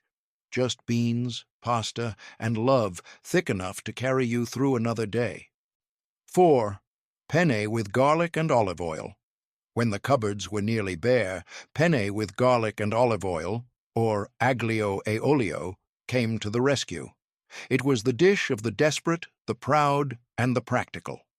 In the tenements of Little Italy, it was said you could feed 6 people with a single bulb of garlic and a splash of oil. The smell alone could lift spirits. Garlic hit the hot pan with a hiss, sending that golden, nutty aroma through every hallway. A pot of penne boiled nearby, no frills, no sauce, just the basics done perfectly. Tossed together, it became something greater than its parts, silky, fragrant, alive. Even the poorest families could afford this small comfort, and yet it tasted rich, not from ingredients, but from memory. Each bite carried whispers of Naples, whispers of home. In a world that often took so much away, this humble pasta gave something back: warmth, dignity, and the simple joy of making something out of almost nothing. 5. Pasta with anchovy and toasted breadcrumbs. When cheese was too expensive, which it usually was, pasta with anchovy and toasted breadcrumbs stepped in to save dinner. Italians in Little Italy called it the poor man's parmesan. Anchovies, cheap and salty, were dissolved in hot oil until they vanished into flavor. Garlic followed, then a handful of breadcrumbs toasted golden in the same pan. Tossed with hot pasta, it made magic, salty, crunchy, rich, and deeply satisfying. No one cared that there wasn't meat or fancy sauce. This was flavor born from necessity. In those narrow apartments, mothers could turn 3 ingredients into a feast. Children would lick the crumbs from their plates, laughing as if they were eating something fit for kings. It was humble, yes, but it carried the soul of the sea, the memory of southern Italy, and the brilliance of people who refused to go hungry without joy.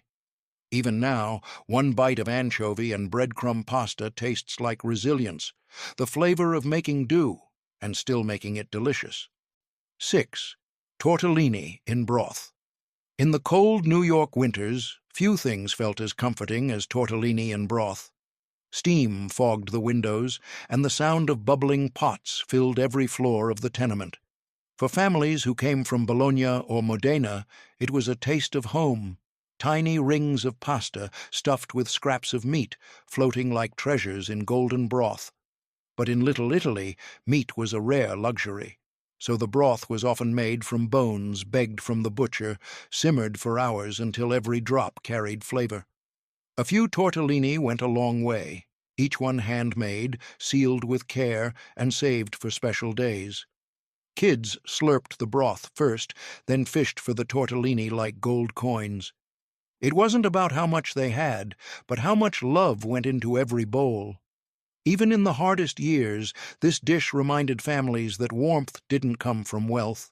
It came from patience, from care, from home. 7. Gnocchi in tomato sauce. When flour ran low but potatoes were cheap, gnocchi in tomato sauce became the heart of the meal. Every grandmother in Little Italy had her way of making them, some soft like clouds, others chewy like dumplings, all rolled by hand on floured tables under flickering gaslight. The sauce was simple: crushed tomatoes, garlic, and maybe a pinch of oregano if someone could spare it. The gnocchi hit the boiling water, rose to the top, and were scooped out like little victories. Each bite was soft, warm, and comforting, a reminder that even in the hardest times, love could still be tasted. For Sunday dinners, kids lined up at the table, eyes wide as the pot hit the table. No one ever left hungry. Even if there wasn't much, there was always enough. In those kitchens, gnocchi wasn't just food. It was a message that something tender could come from something humble, and that even potatoes could carry a family's hope. 8. Stuffed shells with cheese and meat. When Sundays rolled around, stuffed shells with cheese and meat turned every tenement kitchen into a celebration. It was the kind of meal that made neighbors knock on the door, hoping for an invite. The aroma, garlic, tomato, browned beef, and bubbling cheese filled the hallways long before dinner was served. Mothers would mix scraps of ground meat with ricotta, breadcrumbs, and parsley, then spoon the filling carefully into each shell. Everyone felt like a little gift, lined up neatly in a pan, ready to bake under a blanket of red sauce. The oven door opened, and out came gold, bubbling, fragrant, rich enough to make the poorest family feel like royalty for one night. Plates were passed, laughter echoed, and for a moment everyone forgot about rent, work, or hunger. It wasn't about the ingredients. It was about abundance in spirit. In Little Italy, these stuffed shells were proof that love could fill you fuller than any meal ever could. 9. Fettuccine al burro.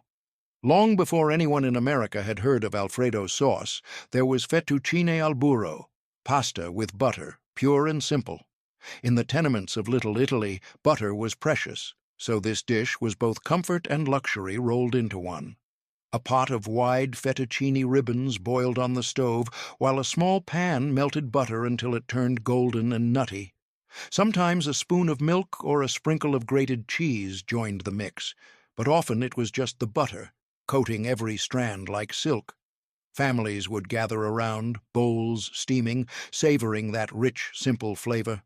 No meat, no tomatoes, no garlic, just warmth and quiet pride. It was a reminder that even the simplest ingredients, handled with care, could taste like heaven. For immigrants far from home, fettuccine al burro was a whisper of elegance, proof that dignity didn't require wealth, only love, patience, and a little butter. 10. Pasta alla norma. In the summer heat of New York, when eggplants filled the pushcarts along Mulberry Street, families brought back a taste of Sicily with pasta alla norma. It was a dish born of sunlight, fried eggplant, rich tomato sauce, and a handful of cheese if fortune allowed. Women stood by small stoves, turning slices of eggplant in sizzling oil, their wrists glistening with heat and pride. The smell alone drew neighbors to the window, earthy, sweet, and unmistakably Southern Italian. Once the sauce met the pasta, it became more than a meal. It was memory on a plate. Each bite carried whispers of Catania, of narrow cobbled streets and sea breezes. For many, it was the closest thing to going home.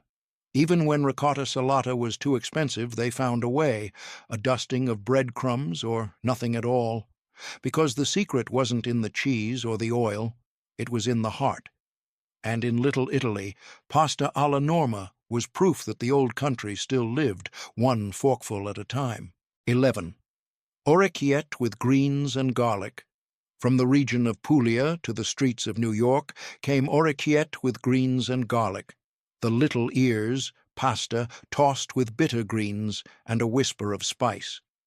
In Little Italy, it was one of the simplest, healthiest, and most symbolic dishes of survival. Immigrant mothers used whatever greens they could find, dandelion leaves from the market, turnip tops from discarded crates, sometimes wild mustard picked from vacant lots. Boiled and sautéed with garlic and a splash of oil, they became a meal full of flavor and strength. The tiny orecchiette were handmade, thumb-pressed, rustic, imperfect. They clung to the garlicky sauce like they were made for each other. Children didn't always love the bitterness, but their parents smiled, knowing this was the taste of home. It was more than just dinner. It was a lesson passed down, that you can turn hardship into nourishment, and that what's humble can still be beautiful. Even today, that mix of greens, garlic, and pasta still carries the scent of courage, the taste of families who made a new life, one meal at a time. 12. Pasta with mushrooms and butter. When autumn rolled into New York and the air grew cool, the smell of pasta with mushrooms and butter drifted through the narrow streets of Little Italy. It was a dish that reminded immigrants of forest paths back home, earthy, simple, and comforting. Fresh mushrooms were a luxury, so most families used dried ones, soaked in warm water until soft again. That soaking liquid, rich and woodsy, became the secret ingredient. Butter melted in a small pan, mushrooms sizzled, and the scent filled every corner of those cramped apartments. The sauce was light but full of soul. Tossed with hot pasta, it felt like a hug after a long day of hard work at the docks or the factories. No tomatoes, no meat, just the deep flavor of the earth and the comfort of something warm. In every bowl there was a kind of peace, the quiet joy of creating something tender out of scarcity and tasting a little bit of Italy on a cold New York night. 13. Farfalle with peas and cured pork bits.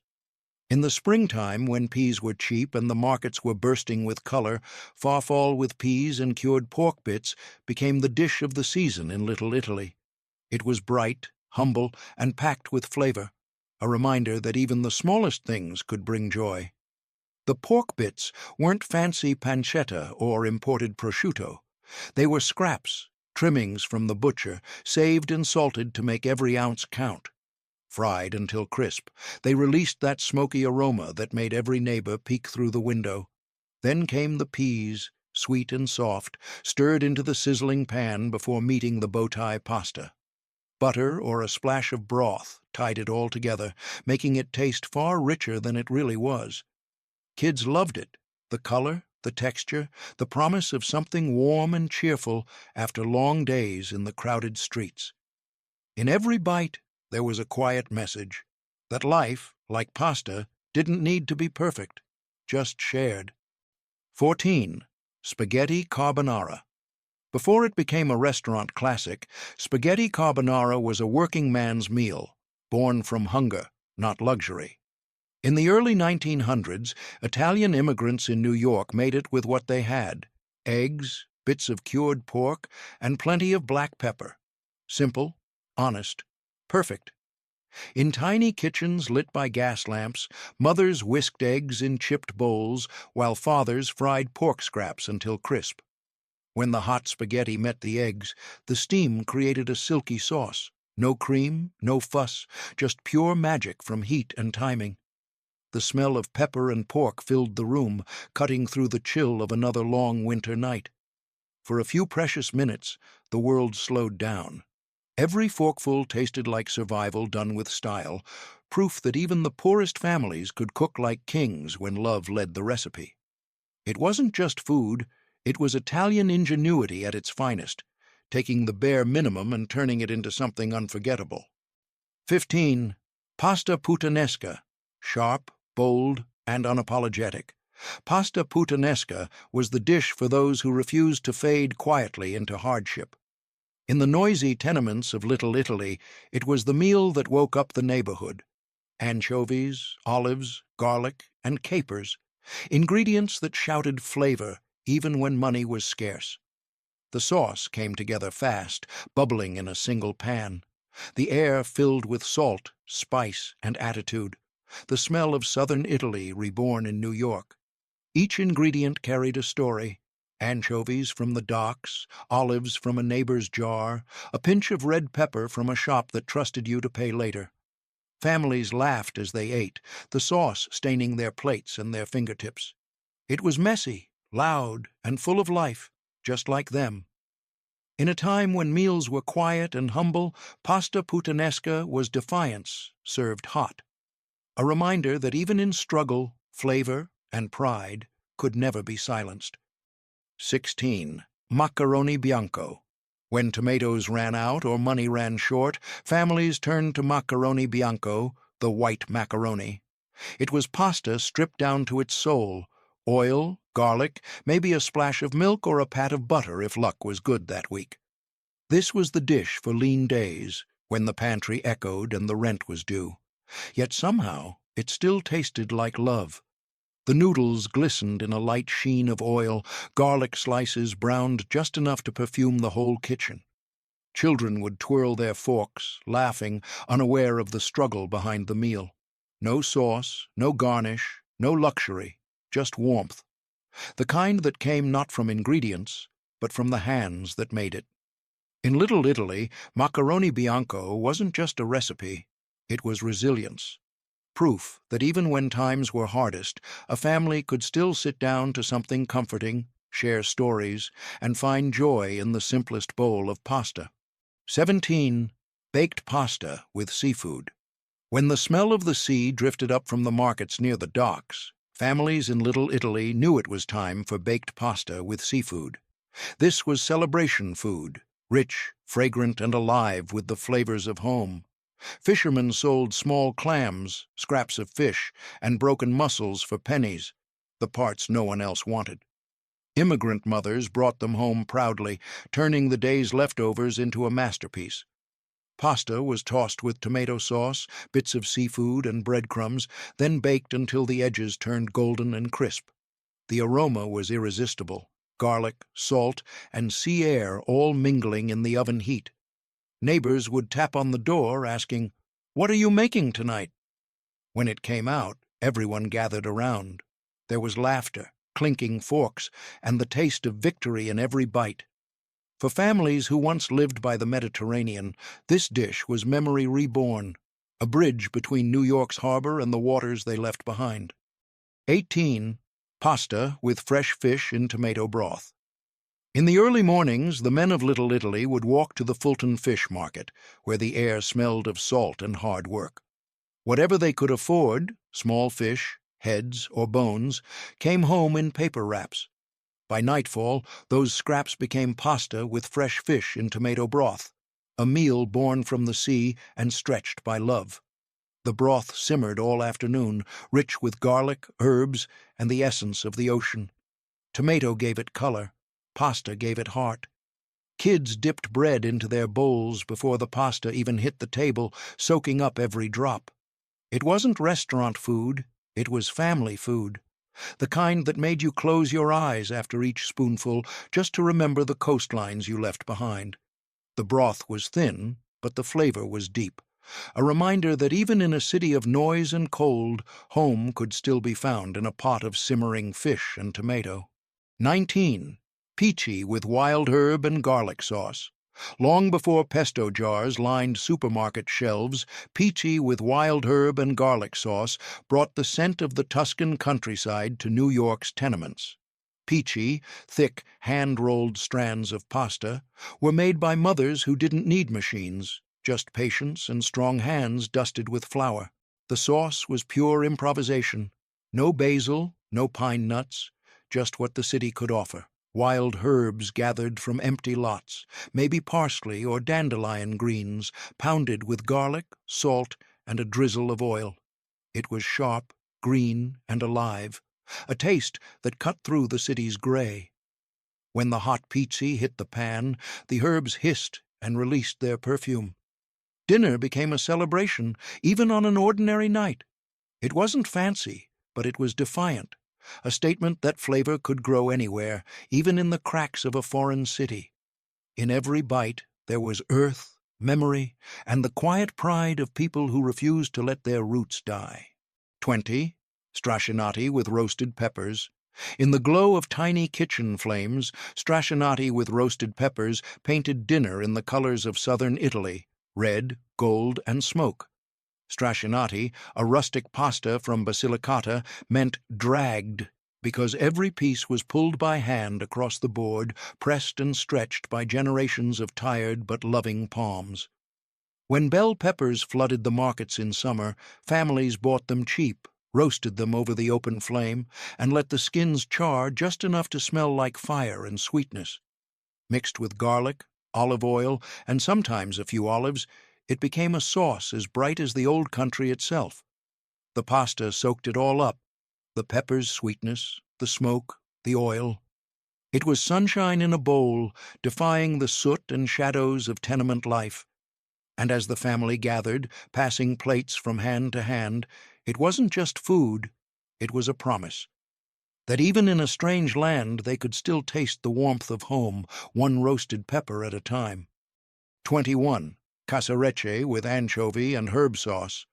When payday came late and the pantry looked bare, casarecce with anchovy and herb sauce was the quiet miracle that saved dinner. The twisted pasta, shaped like tiny scrolls, held onto every drop of flavor, and flavor was everything when ingredients were few. Anchovies were the secret weapon. Cheap, salty, and rich, they melted in oil until invisible, leaving behind only that deep, savory taste Italians call umami, long before the word was ever known. A handful of herbs, parsley, maybe oregano, gave it color and life. Mothers stirred it slowly, humming songs from Calabria, while the children waited, forks in hand. The sauce glistened, simple but proud, the smell filling the whole building. There was no meat, no cheese, no luxury, yet no one complained. Because this was old-world wisdom at work, that a good meal didn't depend on wealth, only skill and heart. Each plate reminded them that even in a new country, the old traditions could still feed both stomach and soul. 22. Bigoli and onion sauce. If there was ever a dish that turned tears into comfort, it was bigoli and onion sauce. Originating from the Veneto region, this was the pasta of the patient. Thick, rough noodles pressed through hand-cranked machines, made to hold on to every bit of sweet golden sauce. In Little Italy, onions were cheap, abundant, and reliable, the backbone of 1,000 dinners. Immigrant mothers sliced them thin, let them sweat slowly in oil until their sharp bite softened into sweetness. The air filled with a caramel scent that made hungry children crowd around the stove, eyes watering from both smoke and anticipation. Tossed with the bigoli, the sauce turned silky and rich, proof that flavor didn't need luxury, just time. It was a working man's feast, a poor family's comfort, a dish that made people stop and breathe, even after the longest days. In every bowl of bigoli and onion sauce, there was a quiet lesson, that even life's simplest ingredients could bring you to tears, not from sadness, but gratitude. 23. Trophy with pesto-style herb and garlic. Before basil was easy to find in New York markets, trophy with pesto-style herb and garlic carried the spirit of Liguria across the ocean, even if the ingredients had to change. Trophy, those small twisted strands of pasta, were made by hand, rolled between palms dusted in flour, and set to dry on the kitchen table. There wasn't pine nuts or fancy cheese. Immigrant cooks used whatever they could, parsley, wild greens, or even spinach leaves. Crushed with garlic, salt, and a splash of oil, it became a humble cousin of pesto, green, fragrant, and alive.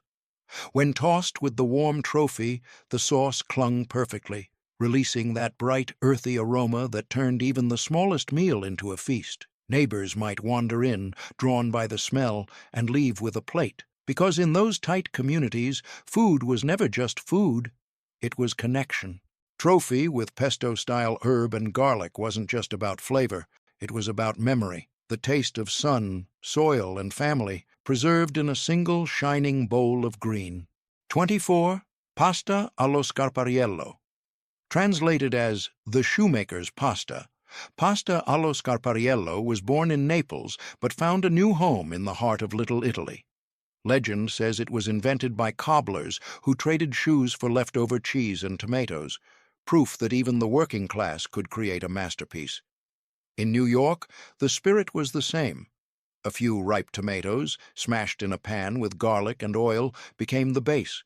Then came scraps of cheese, ends of Parmesan, bits of ricotta salata, anything too small to sell. Melted together, they turned into a velvety sauce that clung to every strand of spaghetti or penne like sunshine in silk. It wasn't elegant, but it was honest, fiery, fragrant, and full of heart. The kind of meal that made you sit back and smile after a hard day's work. For Italian immigrants, pasta allo scarpariello was more than a dish.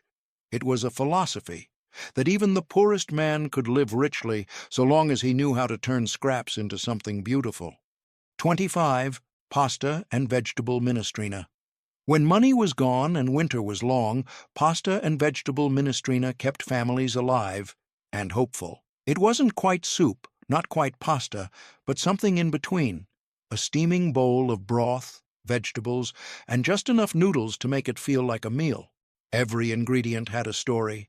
A bruised carrot from the market, a potato found at the bottom of the sack, a handful of broken pasta pieces saved from the week before.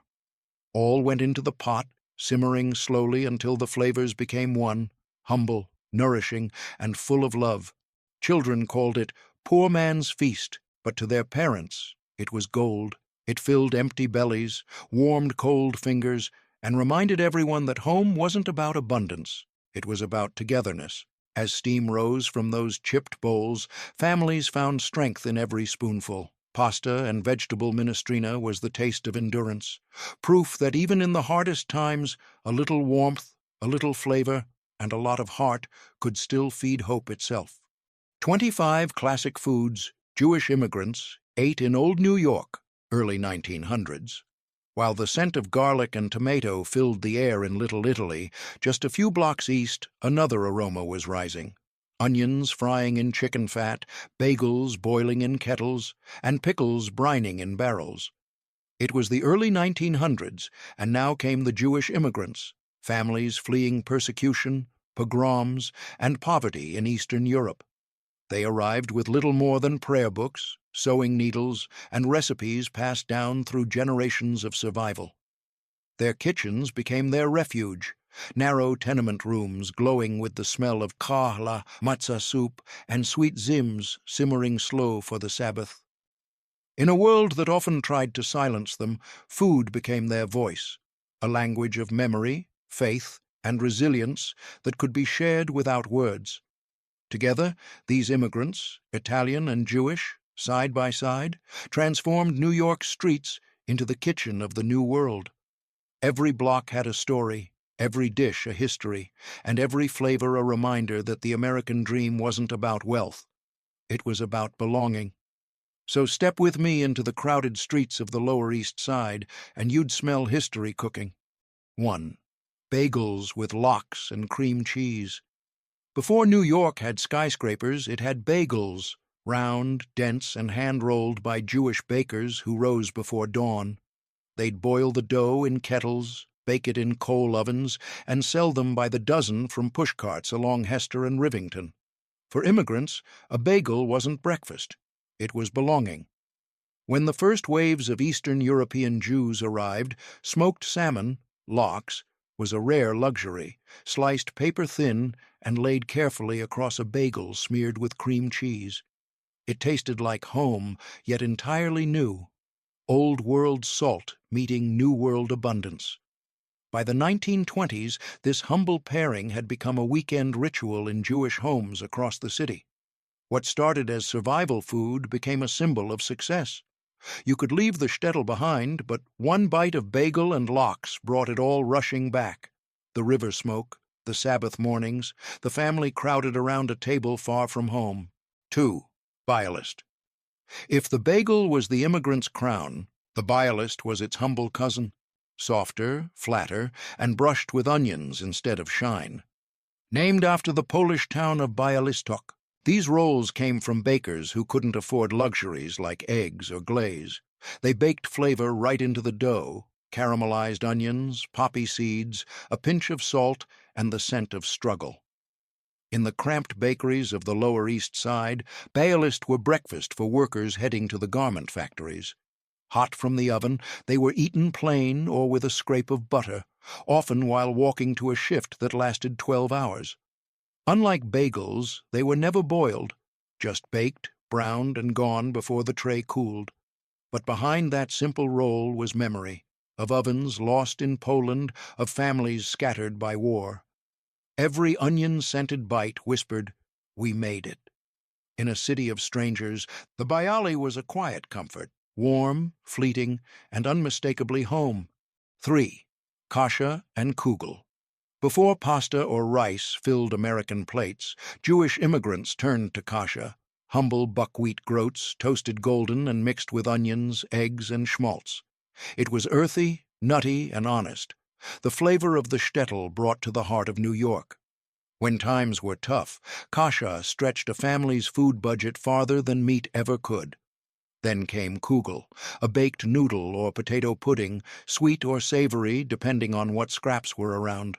A Sabbath staple, kugel carried stories from every corner of Eastern Europe. Some baked it with cottage cheese and raisins, others with onions and black pepper. It filled bellies, warmed kitchens, and reminded families that faith could taste like comfort. In the tenements, women would bake both dishes in shared basement ovens, swapping trays and gossip while the aromas filled the air. Even now, one bite of kasha or kugel feels like time travel, back to a world where thrift met tradition and flavor was its own kind of prayer. 4. Knish. Walk down Hester Street in 1910 and you'd hear it, the cry of the niche man pushing his cart through clouds of steam. Hot nishes, 2 cents. These golden hand-sized pastries were more than snacks. They were portable survival. Mashed potatoes, onions, or kasha wrapped in thin dough, baked or fried till crisp. Cheap to make, filling to eat, and easy to carry. The perfect meal for the overworked tailor or pushcart vendor. In the old country, nishes were festival food. In New York, they became everyday fuel. Immigrant women rolled and sold them by the dozen, each one shaped by hand and baked in coal ovens that filled the street with buttery scent. Some stuffed them with cabbage or meat scraps, others with mashed potatoes so smooth they melted in your mouth. By the 1920s, niche stalls dotted Coney Island and the Bronx, proof that something humble could rise higher than anyone dreamed. It wasn't just a pastry, it was a small, warm promise that even in the New World, you'd never go hungry again. 5. Pickled kosher dill cucumbers. Walk through Orchard Street in the summer of 1912 and you'd catch it, that sharp, mouth-watering tang drifting from barrels lined along the sidewalks. These weren't ordinary cucumbers. They were kosher dills, cured in garlic, salt, and cold brine, never vinegar, by Jewish picklers who worked from dawn till dusk. For families with no refrigerators and little money, pickling was a way to stretch the harvest through the winter. Every barrel was a science experiment of patience and pride. Immigrant children earned pennies fetching pickles for neighbors, and customers argued over which barrel had the perfect snap. The pickle became more than a side dish. It was New York's crunch of resilience. The taste of something sour turned into joy. It stood proudly beside pastrami sandwiches, next to corned beef, beside every meal that told the same story. We took what was humble and made it last. And that's how a brined cucumber became one of the city's first street legends. 6. Gefilte fish. No dish confused Americans more, or meant more to Jewish families, than gefilte fish. In the shtetls of Eastern Europe, fish was expensive, so families learned to stretch it, grinding scraps of pike, carp, or whitefish with onions, eggs, and matzo meal, then shaping it into tender patties simmered in broth. When immigrants brought the recipe to New York, it became a Sabbath essential. You'd see mothers at the fish market haggling for heads and bones, turning waste into tradition. The smell filled every tenement hallway on Friday afternoons, sweet, savory, unmistakably Jewish. To outsiders, it looked strange, but to those who knew, gefilte fish wasn't just food. It was identity. Served chilled with a dab of horseradish, it reminded them of home, of rivers they left behind, of grandparents they'd never see again. It was proof that you could lose everything and still keep flavor, still keep faith, alive on a single plate. 7. Matzo ball soup. When a pot of matzo ball soup simmered in a New York tenement kitchen, it meant one thing. Someone cared enough to make comfort out of almost nothing. Born from necessity and faith, this dish turned matzah, the unleavened bread of Passover, into something warm, soft, and healing. Immigrant mothers crushed leftover matzah, mixed it with eggs and schmaltz, rolled it into balls, and dropped them into bubbling chicken broth that filled the air with hope. For many Jewish families, chicken itself was a luxury, so bones, skin, and necks were simmered for hours to coax out every ounce of flavor. The broth carried the scent of home, garlic, dill, and a hint of memory. Children came running when the spoon hit the pot. Matzo ball soup wasn't just food, it was medicine for the soul. Served on Sabbath evenings or to cure colds, it reminded everyone that love, patience, and a bit of cleverness could turn scraps into something sacred. Even today, one spoonful feels like a hug from history, proof that even the poorest kitchens in old New York could still serve grace in a bowl. 8. Pastrami on rye bread. If New York had a flavor, it would be pastrami on rye. The sandwich began in the smoky backrooms of Jewish delis run by Romanian immigrants who brought with them an old trick, preserving beef through brining, smoking, and seasoning. What started as a necessity became an art form. They took cheap cuts of brisket, rubbed them with garlic, coriander, and pepper, then smoked them slow over wood until the meat turned crimson and tender. Layered high on slices of fresh rye bread, smeared with mustard, and served warm, it was more than lunch. It was liberation from blandness. In the Lower East Side, delis became sacred gathering spots. Workers from nearby factories lined up shoulder to shoulder, swapping stories between bites. Each sandwich told the story of making do, of transforming struggle into flavor. By the 1920s, pastrami on rye wasn't just a Jewish meal. It was New York itself on a plate. The chew of the bread, the spice of the meat, the tang of the mustard, all proof that hardship could be smoked, sliced, and served with pride. 9. Corned beef brisket. Before corned beef became a deli classic, it was an immigrant's miracle. Jewish butchers in early 1900s, New York learned to transform one of the toughest, cheapest cuts of meat, brisket, into something tender and deeply flavorful. They cured it in salt brine for days, boiled it with onions, garlic, and peppercorns, then sliced it thin to serve on rye or beside boiled potatoes. It was a masterclass in patience. For families who couldn't afford prime cuts, corning was survival, preserving meat without wasting a single bite. On Fridays, the smell drifted through the tenements, a mix of spice, salt, and comfort that told neighbors the Sabbath was near. At first, corned beef was eaten plain, sometimes shared by 3 or 4 people from one slab. But over time, it became a centerpiece, proudly served at weddings, holidays, and deli counters that would one day feed all of New York. This dish proved something powerful. With a little time and faith, even the toughest meat, like the toughest life, could be made tender. 10. Cholent. In the tenements of old New York, cholent was the heartbeat of the Sabbath, a stew that cooked while families prayed and rested. It was born from the rules of faith, no cooking on the Sabbath. So on Friday afternoon, Jewish mothers layered beans, barley, onions, potatoes, and a few precious scraps of meat into heavy pots.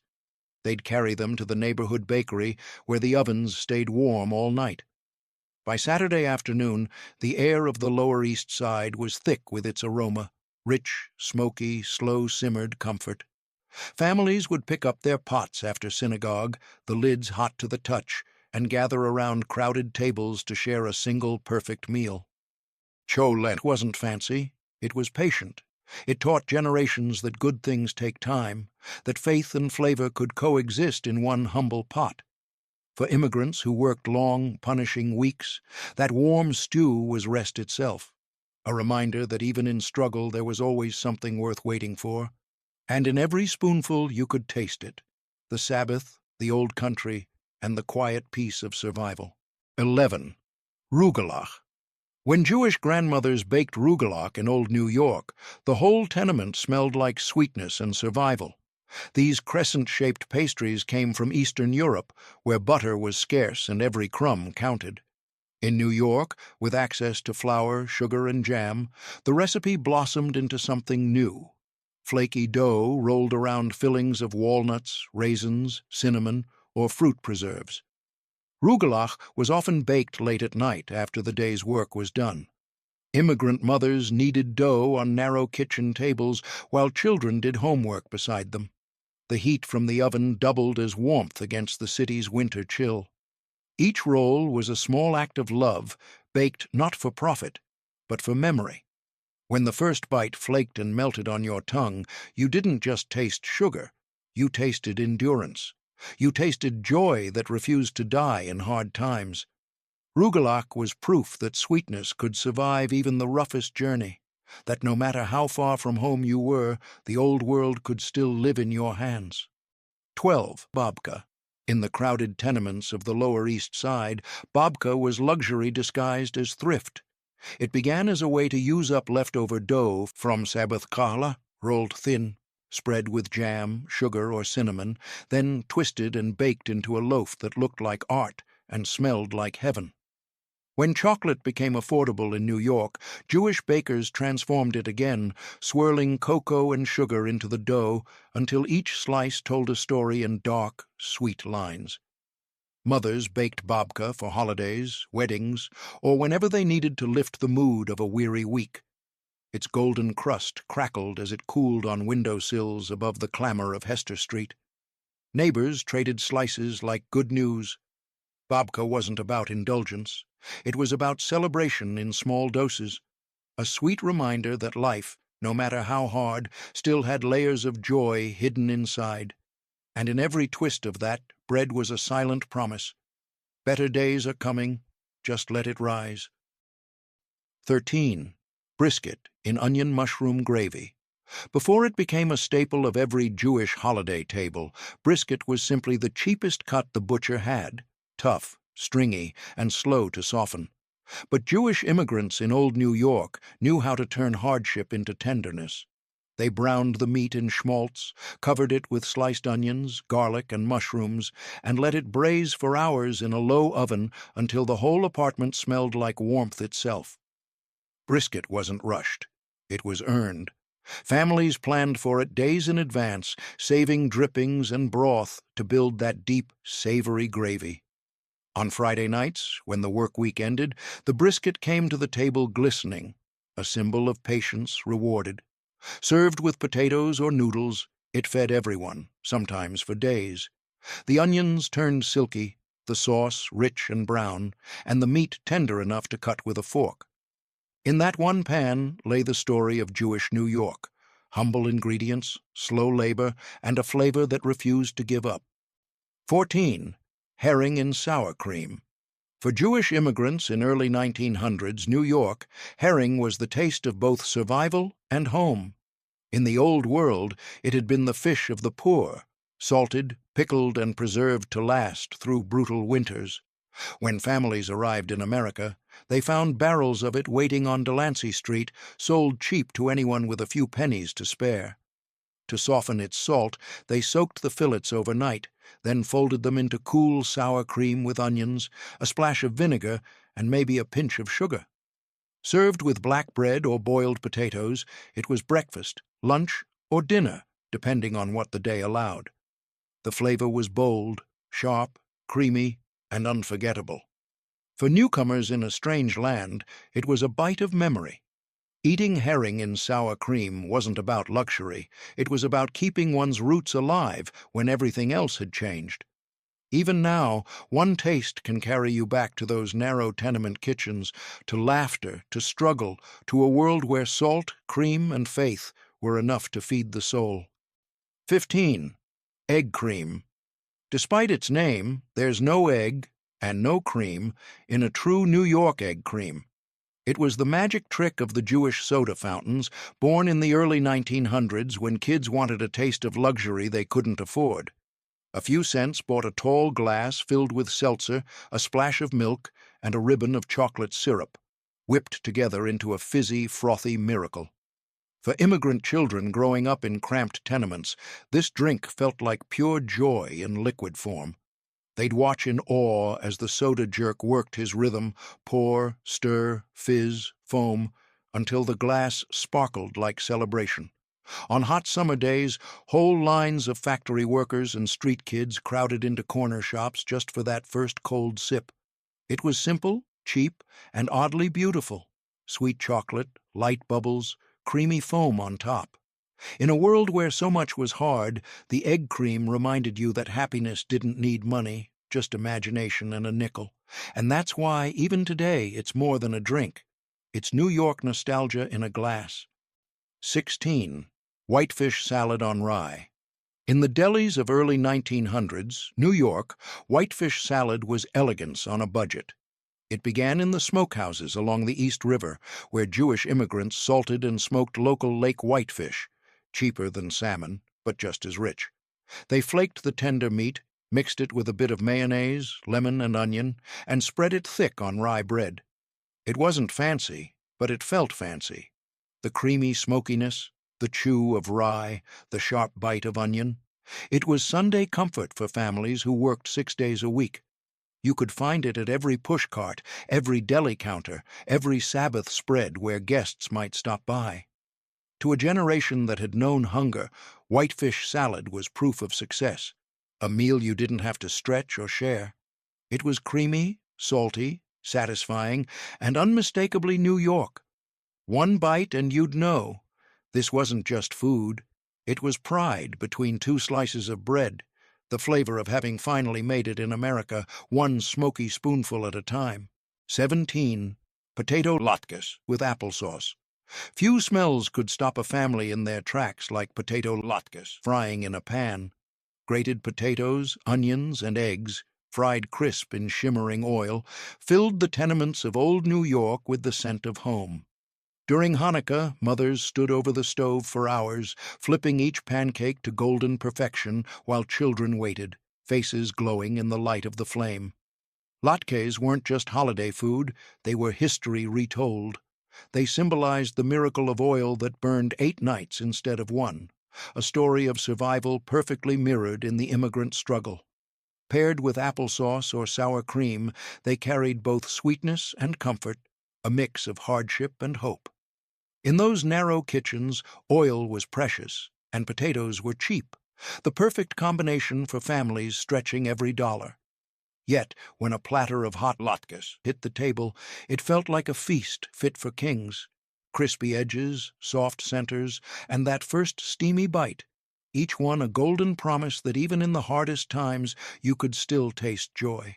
18. Onion rolls.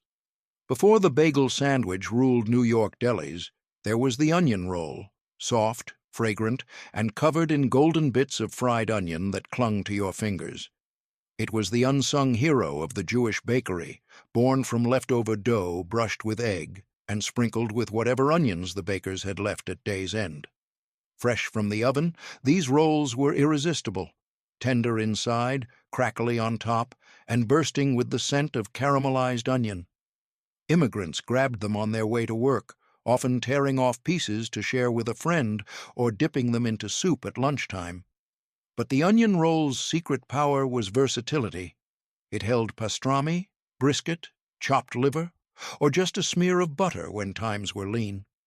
Its flavor turned even the simplest meal into something that felt rich. In the bakeries of the Lower East Side, trays of onion rolls cooled by open windows, their aroma drifting into the streets like an open invitation, reminding everyone that comfort didn't have to be fancy, just fresh, warm, and shared.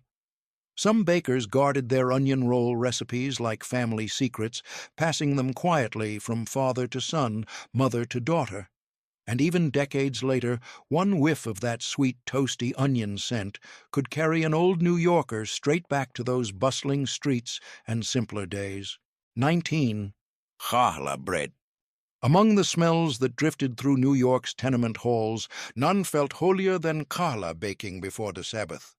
This golden, braided loaf was the centerpiece of every Jewish table, a sweet, egg-rich bread that shimmered with a gloss of hope.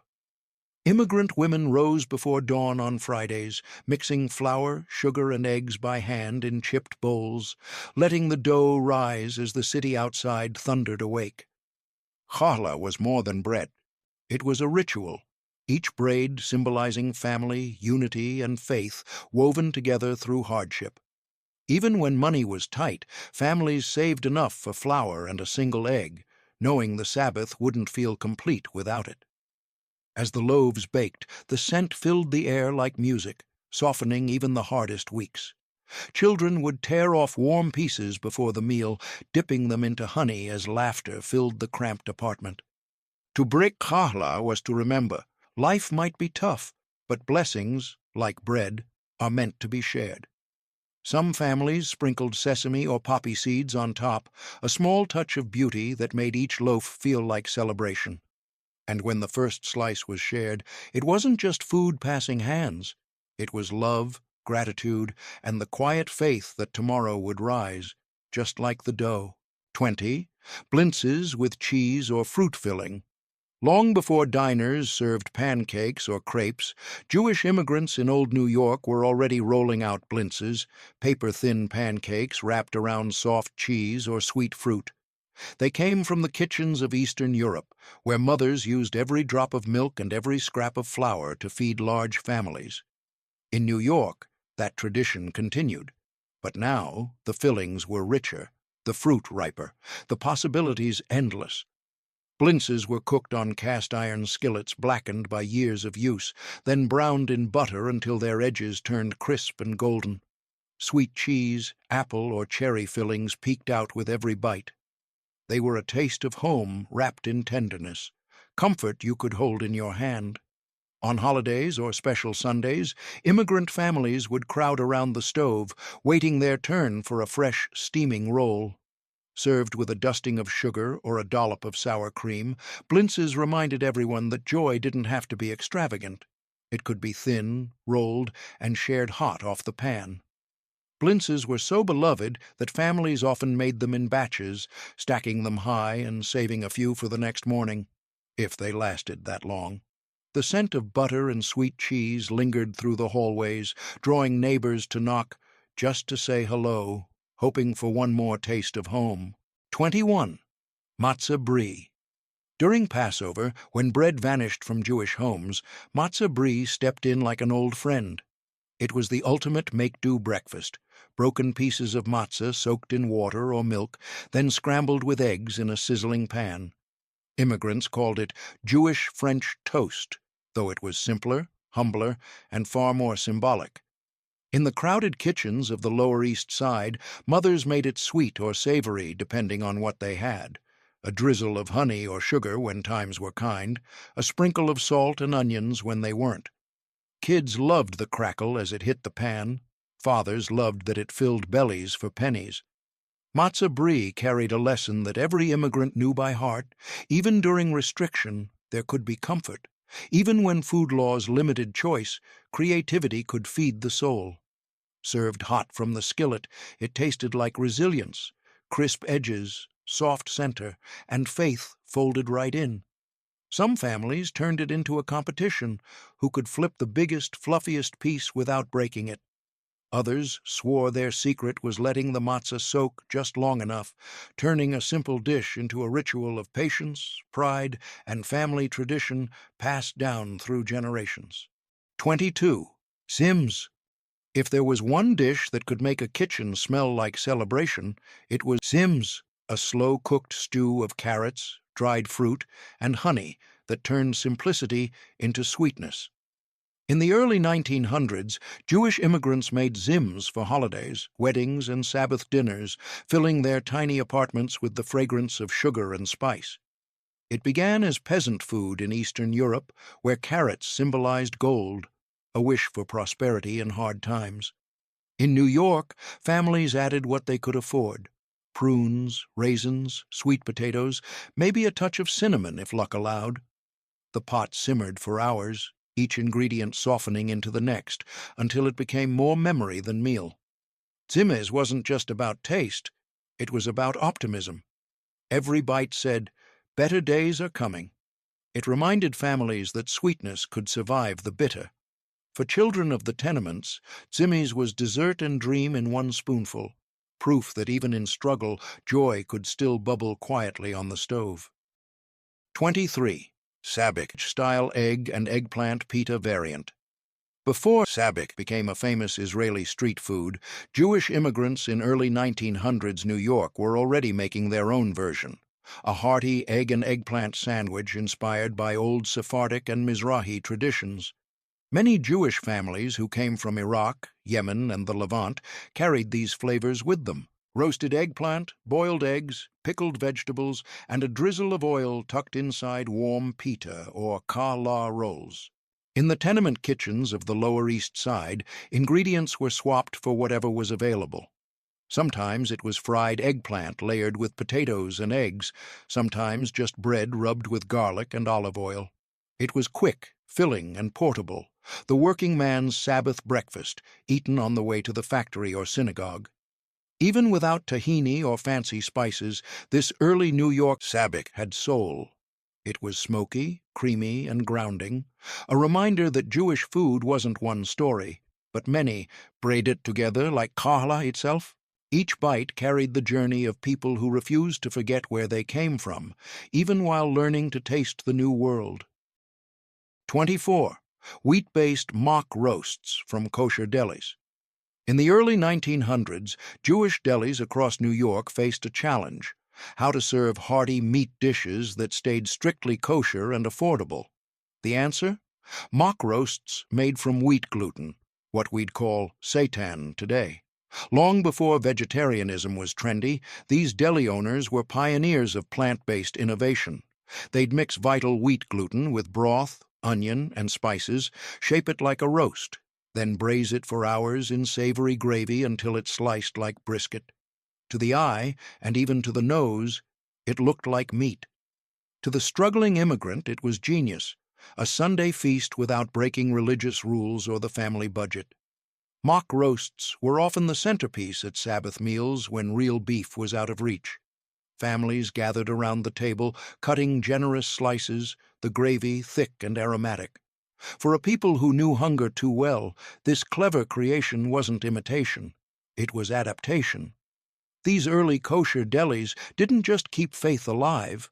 They helped invent the future of food, proving that with enough love and creativity, even wheat could taste like home. 25. Plum-filled yeast dough pastries. As the week drew to a close in Old New York, Jewish families often celebrated with a touch of sweetness, and few treats felt more comforting than plum-filled yeast pastries.